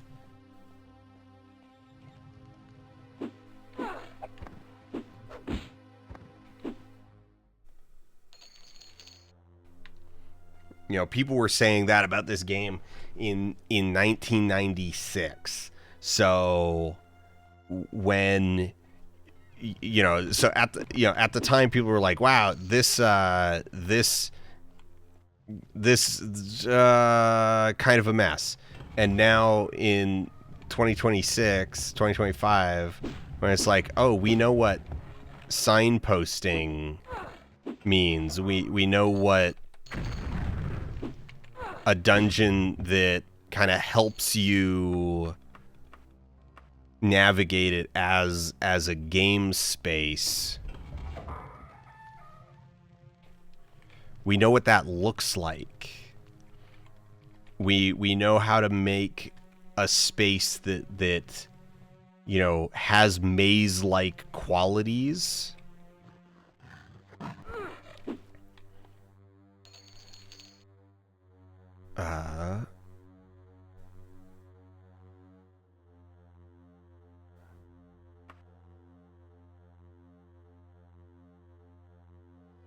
But is not necessarily actually a maze. Let alone a three-dimensional maze made of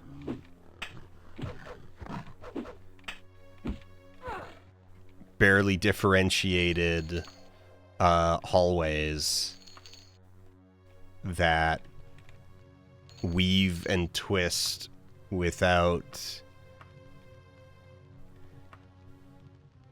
any real rhyme or reason.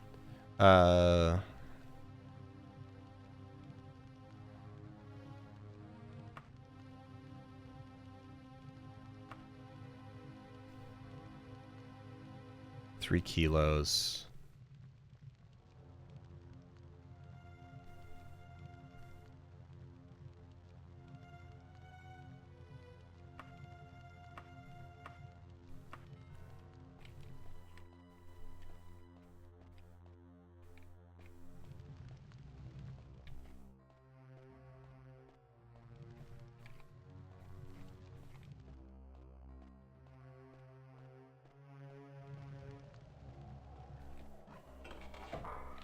In that regard, I think Duke Nukem is particularly fascinating with how it doesn't necessarily do a good job, but it is trying to create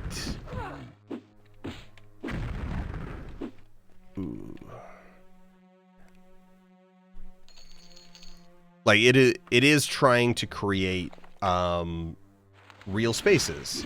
Like, it's trying to make a movie theater, and I don't really want to pour it out just to lower my weight.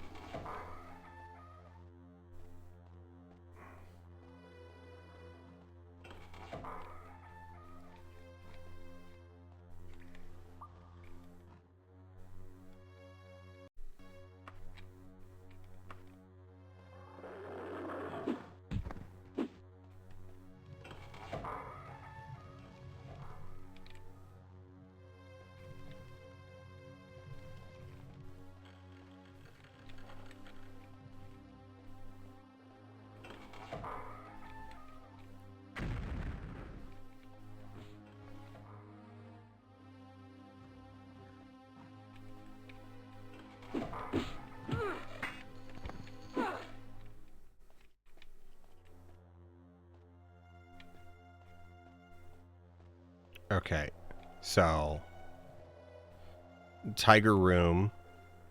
We've got a hallway.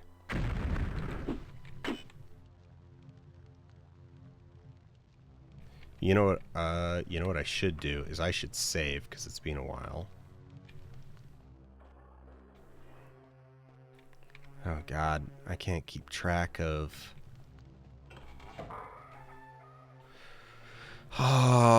More hallway.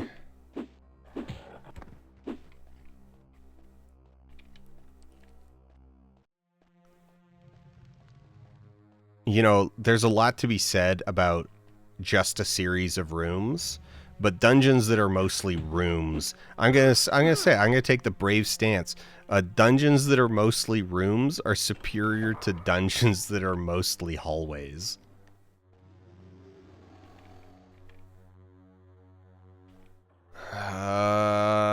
That pit, like the thing is that I can't trust if that pit is meaningful at all.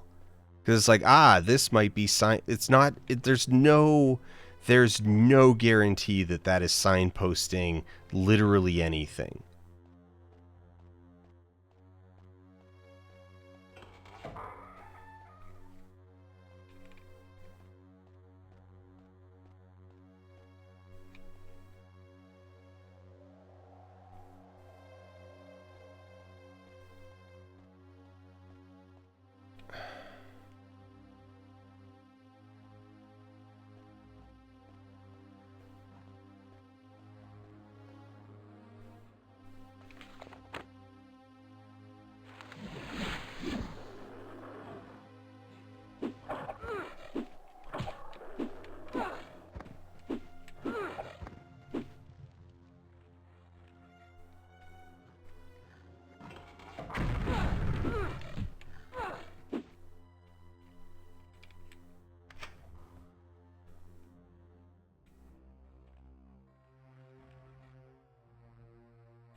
Oh, I see. Okay. In order to get out, you go into the 4 rooms. You fight orc shamans. And then each switch. This is kind of cool. Each switch, you know,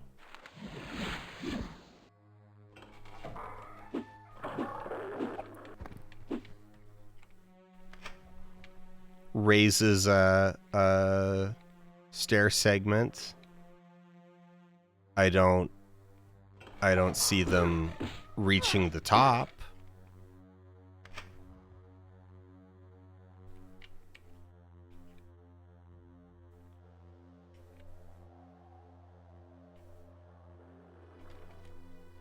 Yeah, those stairs wouldn't actually like do anything for helping you get out.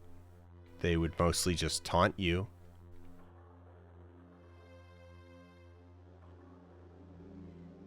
Okay.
Okay. All right.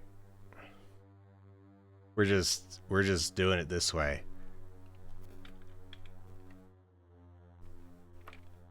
We have spent enough time in here. I cannot see chat at the moment. The guide is in the way. Upon entering the strong, find blah blah blah. Go left door. Once you open the door, the orc shaman will attack you. Follow the hallway up through the door where the various orcs and shamans you'll encounter along the way.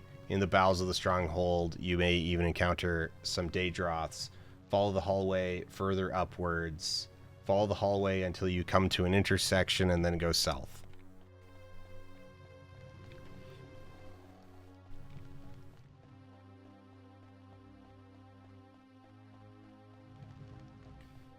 I will say that the guide is not particularly well written. The guides are not particularly well written. This actually goes south. Follow the hallway until you come to a sort of dining room. Leave the room through the west door. Yeah, okay. Dining room. Leave the room through the west door. That just puts us in a hallway. Hallway through the door.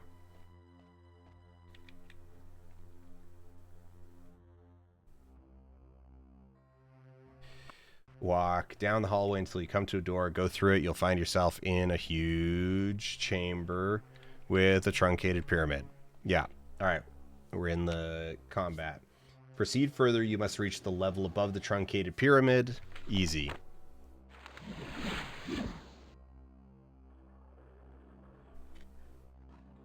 Okay.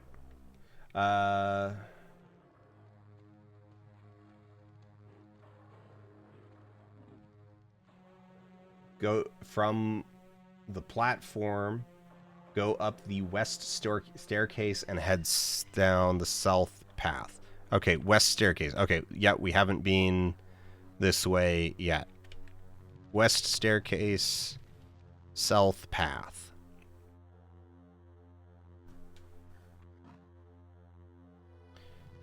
South past an intersection until you come to a second intersection and a door.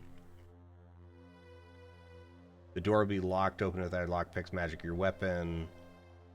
Once open the door, go through it, follow the hallway past an intersection.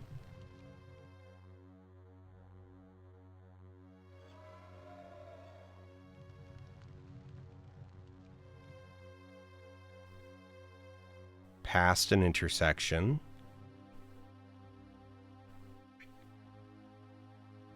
Then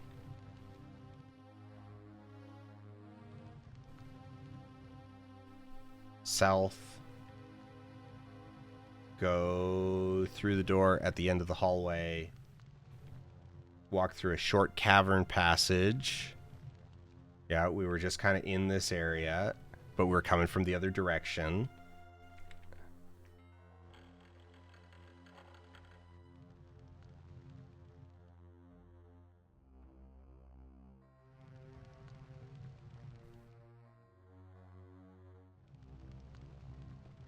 Okay, short cavern passage. Head east, follow the hallway once again through a short cavern passage. Head west, then turn north. Go through the door.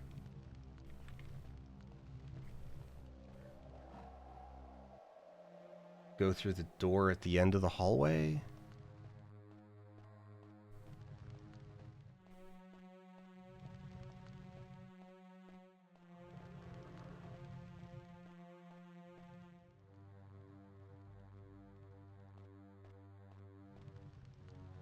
No. What? God, these are not well written.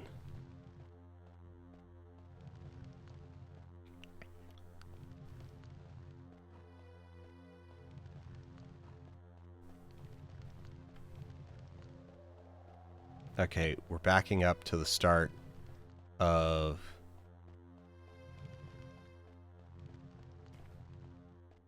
All right. Follow the hallway south, walk through a short cavern passage, and head east. All right, we're heading east. Follow the hallway once again through a short cavern passage. Head west.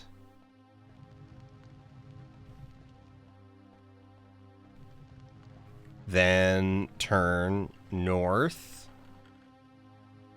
Go through the door at the end of the hallway. I think it means this. No, because this is a dead end.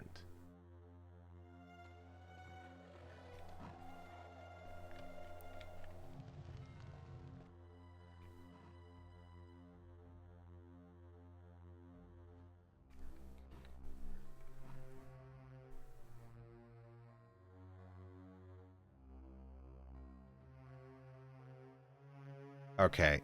All right. This goes down.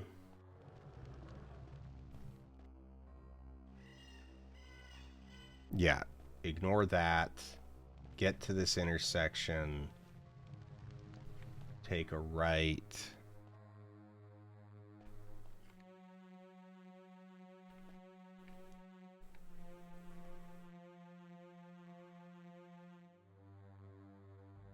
Walk down towards the hallway, south past an intersection until you reach a second intersection. Head west at this junction, and then follow the hallway north. If we are pointed north, we're good. All right, we're back on track. Head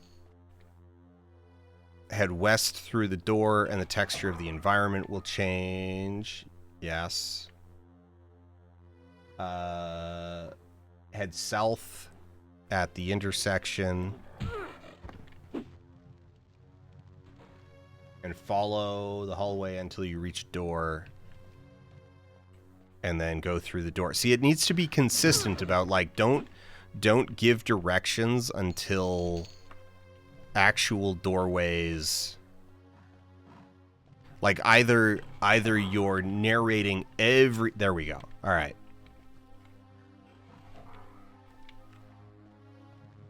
Either narrate every turn or only major turns.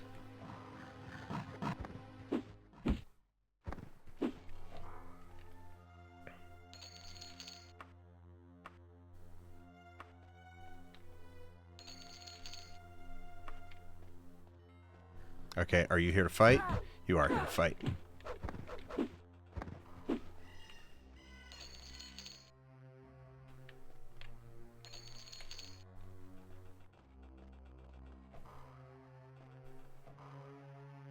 I like the sound of all of the doors opening. It's very threatening. It would be kind of fun if I were getting, like, swarmed by orcs right now and I needed to pull out my AoE spells and then was just like, bachow! Orc has died, orc has died, orc has died.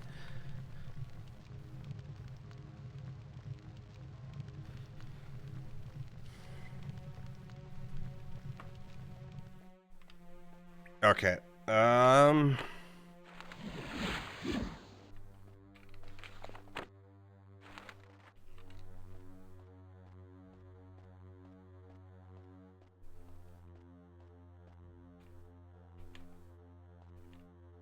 What, you got nothing to say?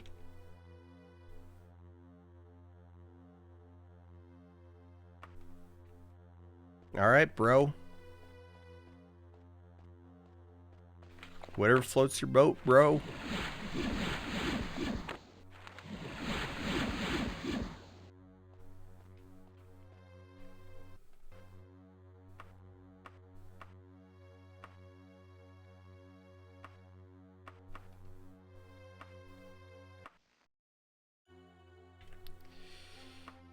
Back to Daggerfall.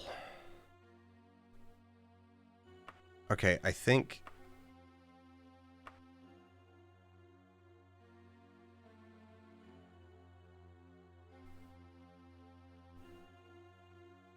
this mod that's like travel options, what you're supposed to do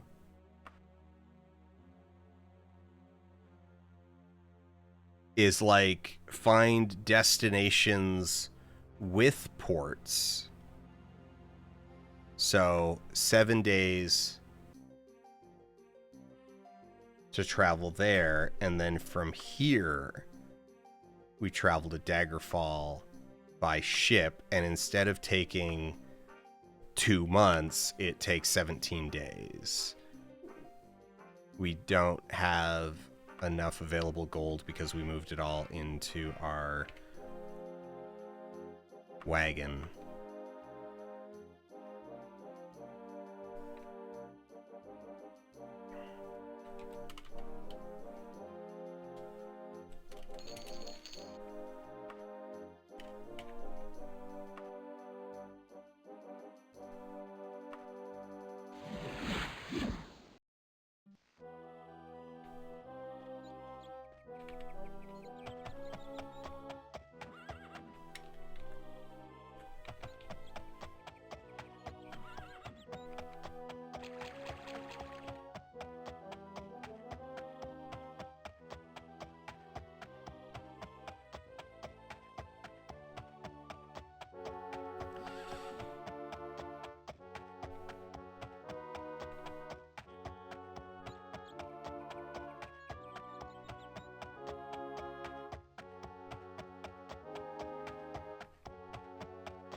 Uh-oh.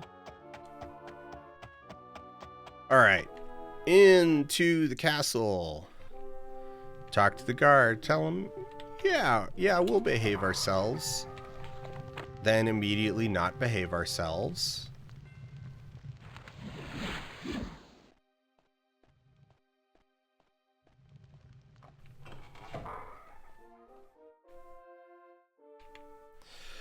This letter is dangerous. Gortwog had undoubtedly sold copies of it to everyone from Wayrest to the Underking. After all, if the powers of the Iliac Bay become embroiled in war over the totem, he stands to gain quite a lot. Go now, you have done your job. I'm sure the totem will find its way into your life somehow. You seem to have a knack for such things. Just remember, the only safe master of the totem is the Emperor.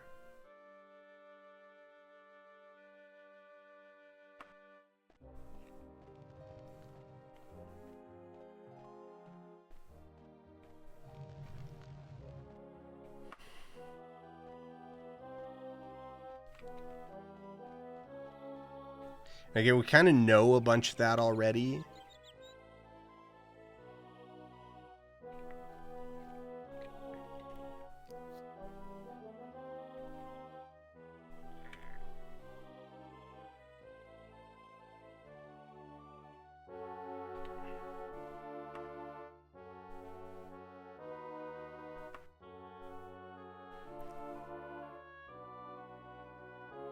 You are being watched.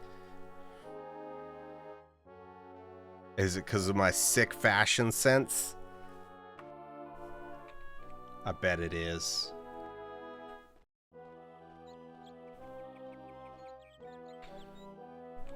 Alright, let's look at our log. Main quest.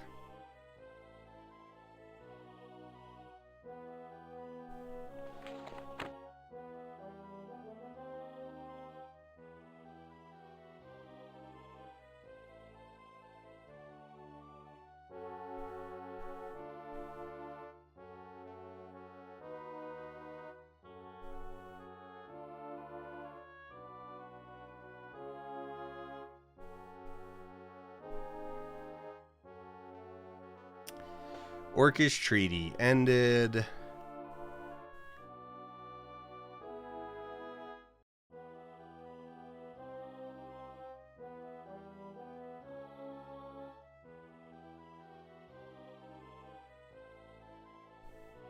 Man, there's a whole bunch of lies helpless in a trance. Oh man, okay, there's a lot more of those than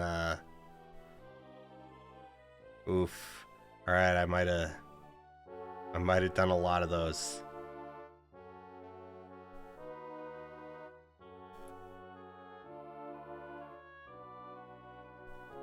Okay, and then there's a lot more trances. Yeah, but look, then I did an Oracle quest.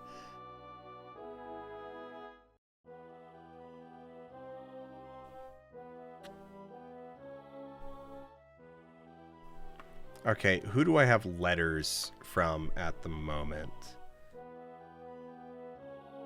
Alright, well, more letters. I must tell you about the totem, which I'll covet. You must know the truth about what you were asked. The totem was crafted by the original Imperial Battle Mage of Tamriel by orders of Tiber Septim. It is essentially a means of controlling a gargantuan creature called the Numidium. Without it, the Numidium would simply not function. The Imperial Battle Mage placed a seal on the totem so that anyone not of Septim lineage or possessing a special supernatural affinity, such as himself, would be instantly killed if they attempted to use it. The totem, with the rest of Numidium, was lost during the epic battle between the Imperial Battle Mage and his own creation. Okay.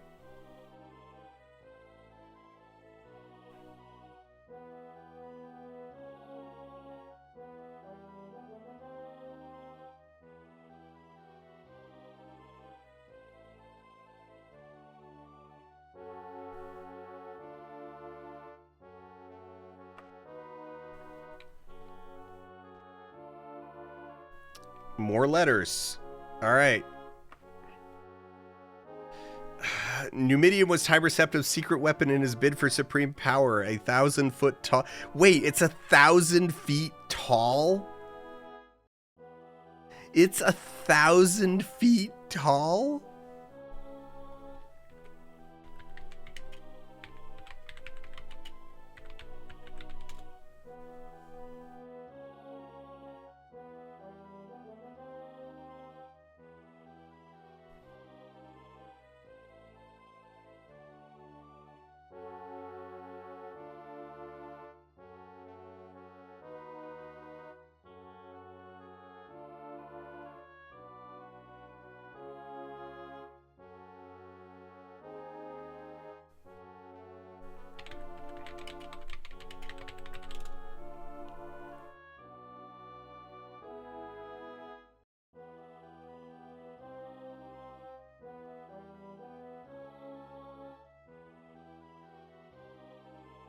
It is okay. It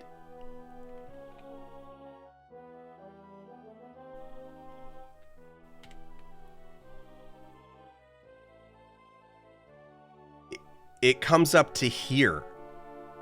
Here, this is the Empire State Building. It comes up to here. It is this tall.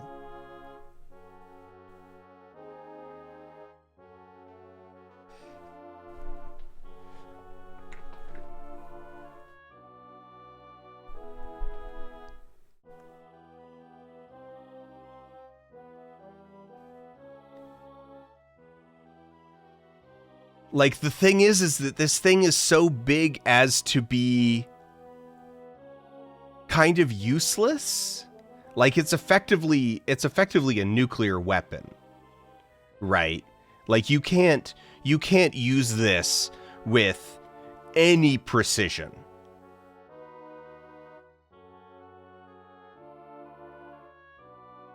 Like, the only thing that this massive magical robot can do is, like, destroy cities.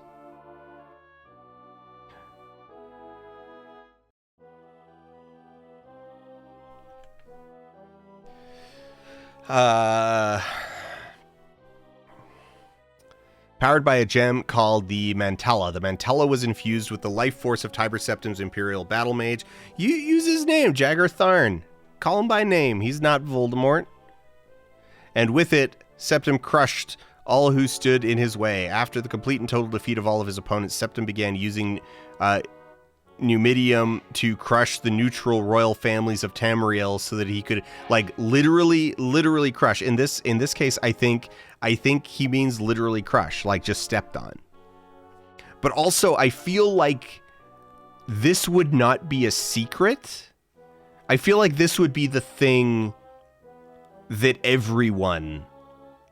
just everyone knows about, right? Hey, remember the time that the Emperor did 89 11s.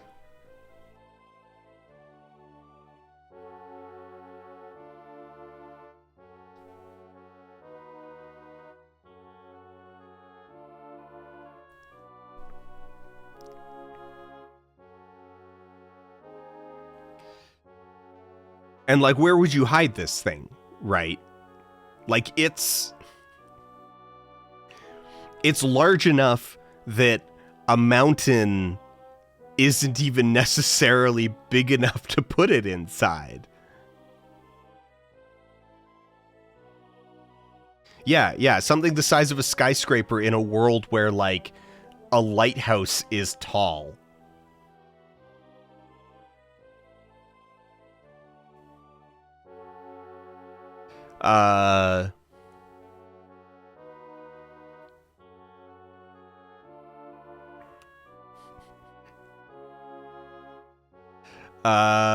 So he could enthrone only persons he knew to be loyal. His Imperial battle mage was furious at this. Why would Tharn be furious at this? Was furious at this use of his creation. Why? Why would Tharn have, like, hated this? This sounds right up his alley.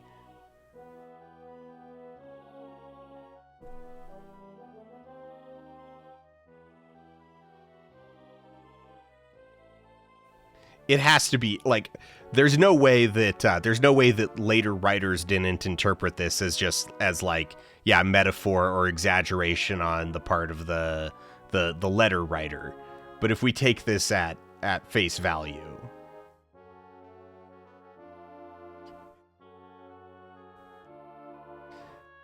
I don't know, maybe Tharn was like, why are you installing loyalists when you could just be killing everyone? In the ensuing battle, both the created and the creator were vanquished. The heart they shared, blown out of this reality into the netherworld they call Aetheris. Numidium's body was scattered throughout Tamriel, and the Imperial battle mage, without his life force, went into a semi-slumber in a subterranean vault. In the centuries that followed, the Emperor's elite soldiers, for generation after generation, collected the pieces of the Numidium and became known as the Blades. Tiber Septim's Imperial battle mage became known as the Underking and sent his forces out to find the Mantella. Be warned, therefore, those who search for the totem of Tiber Septim are searching for the mechanism the first Emperor of Tamriel used to control Numidium. Should Numidium return, he or she who holds the totem will control Tamriel's fate.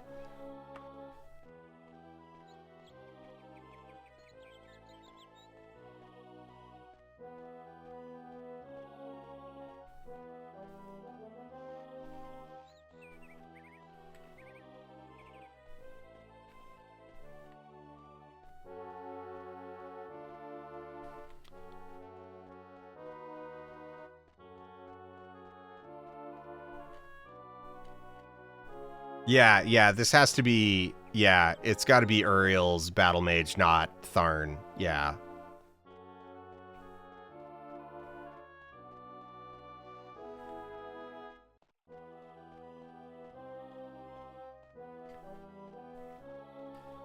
Okay, we need to go. We've got to do some paperwork.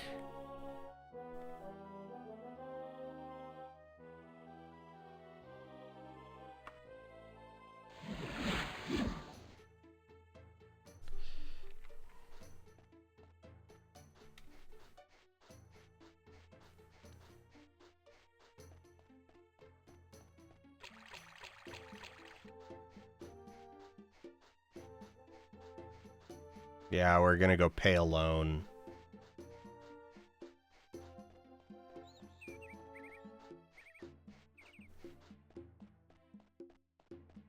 Okay, actually, so the original purpose of this spreadsheet, it was to import this data, so you can sort, you can find towns based on criteria. So, how many banks does it have? Does it have a library? Well, I don't care if it has a library.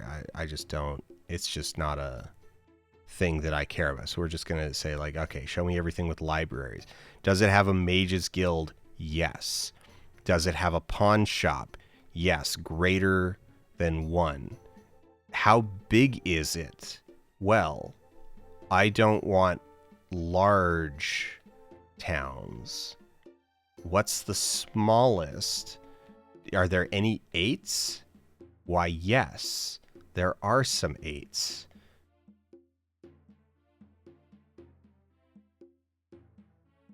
Look, there's 2. There are 2 unwalled cities in the game that have a bank, a mage's guild, and a pawn shop.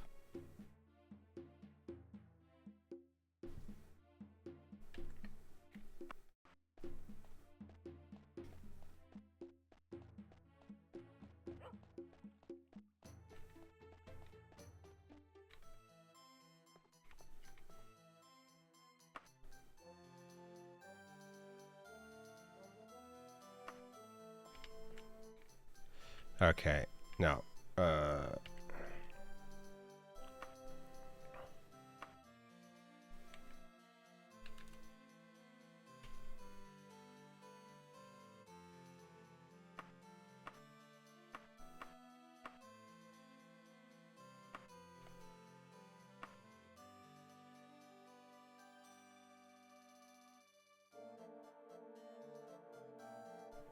Wait, how much do I have? How much? Okay, letter of credit, 14,000, 2,000, 30, 39. So 40 something.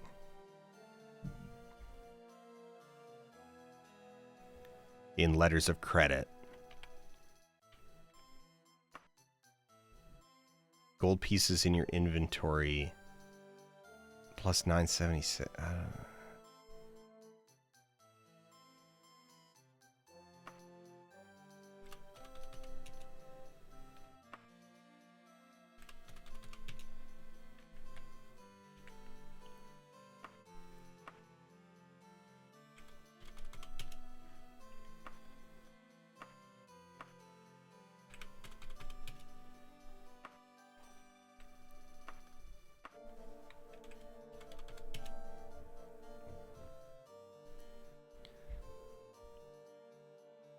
All right, that's enough to pay the loan.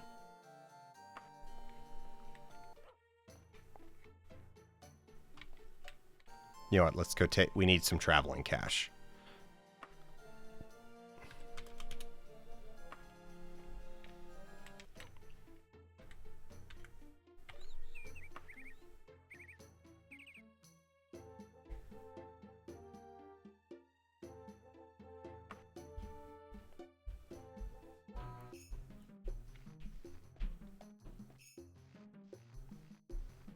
Wait, I have a loan of 165.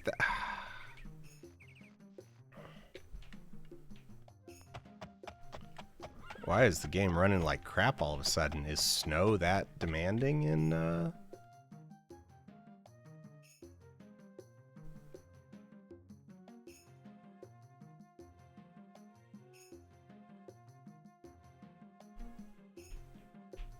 Right. Both of the banks are right next to each other in the far northwest.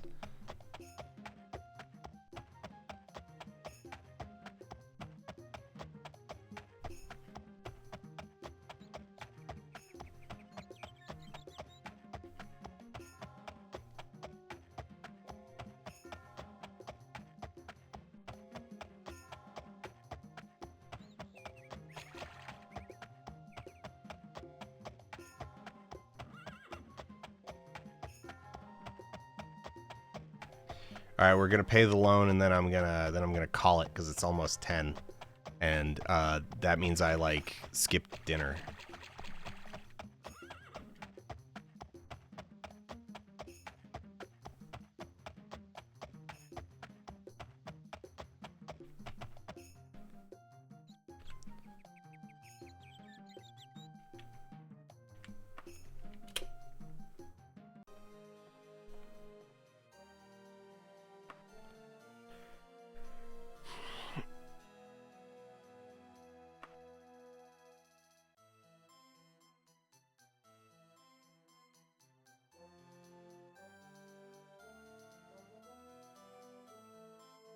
Wait, that doesn't...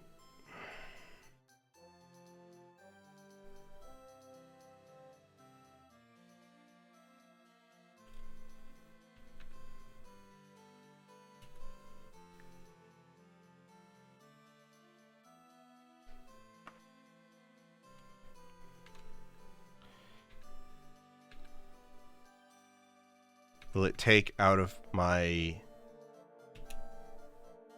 No. Okay. Right. Okay. So my letters of credit first. Now we go to the wagon. And we...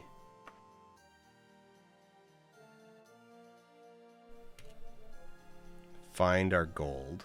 And we take the maximum it will let us.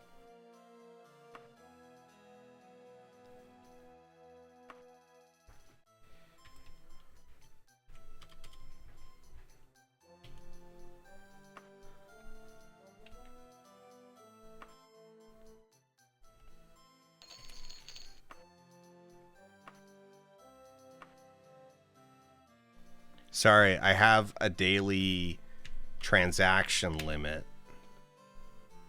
18,376.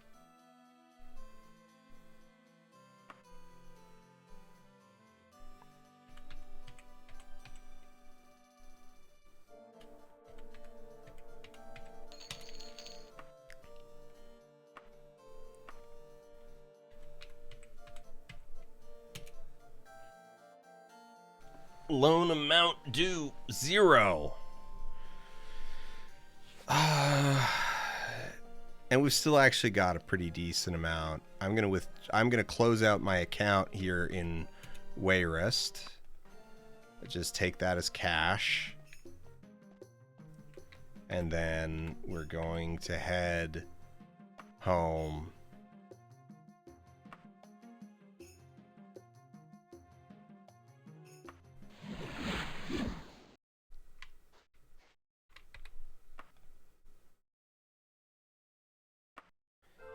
And we're going to return to faffing about.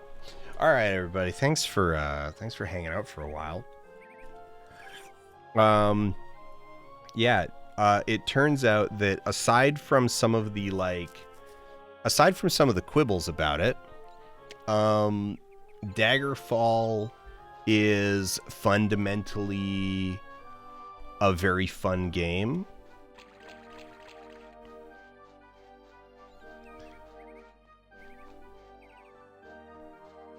Even if it behaves in very...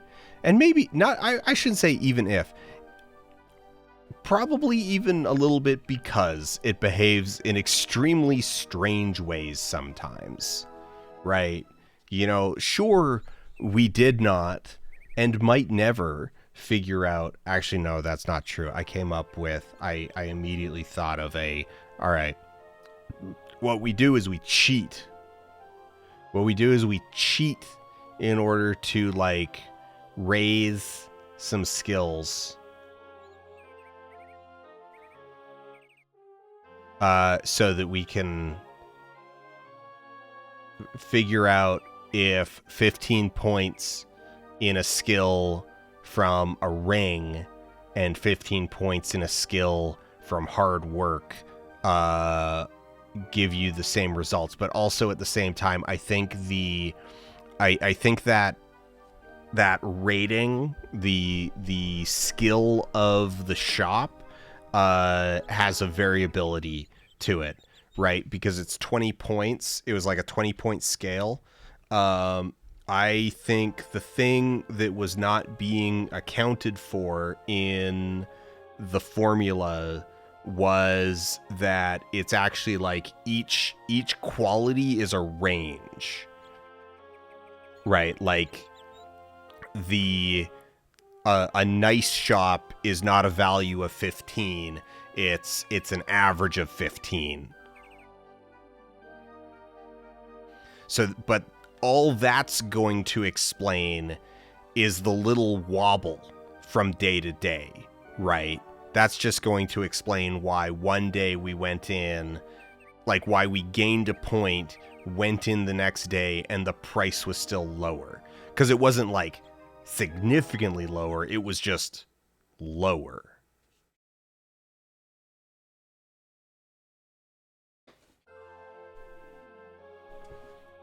So, yeah, I'm going to end it there. Take care, everybody. Have a have a good time. Have a nice evening in the sheets. The spreadsheets.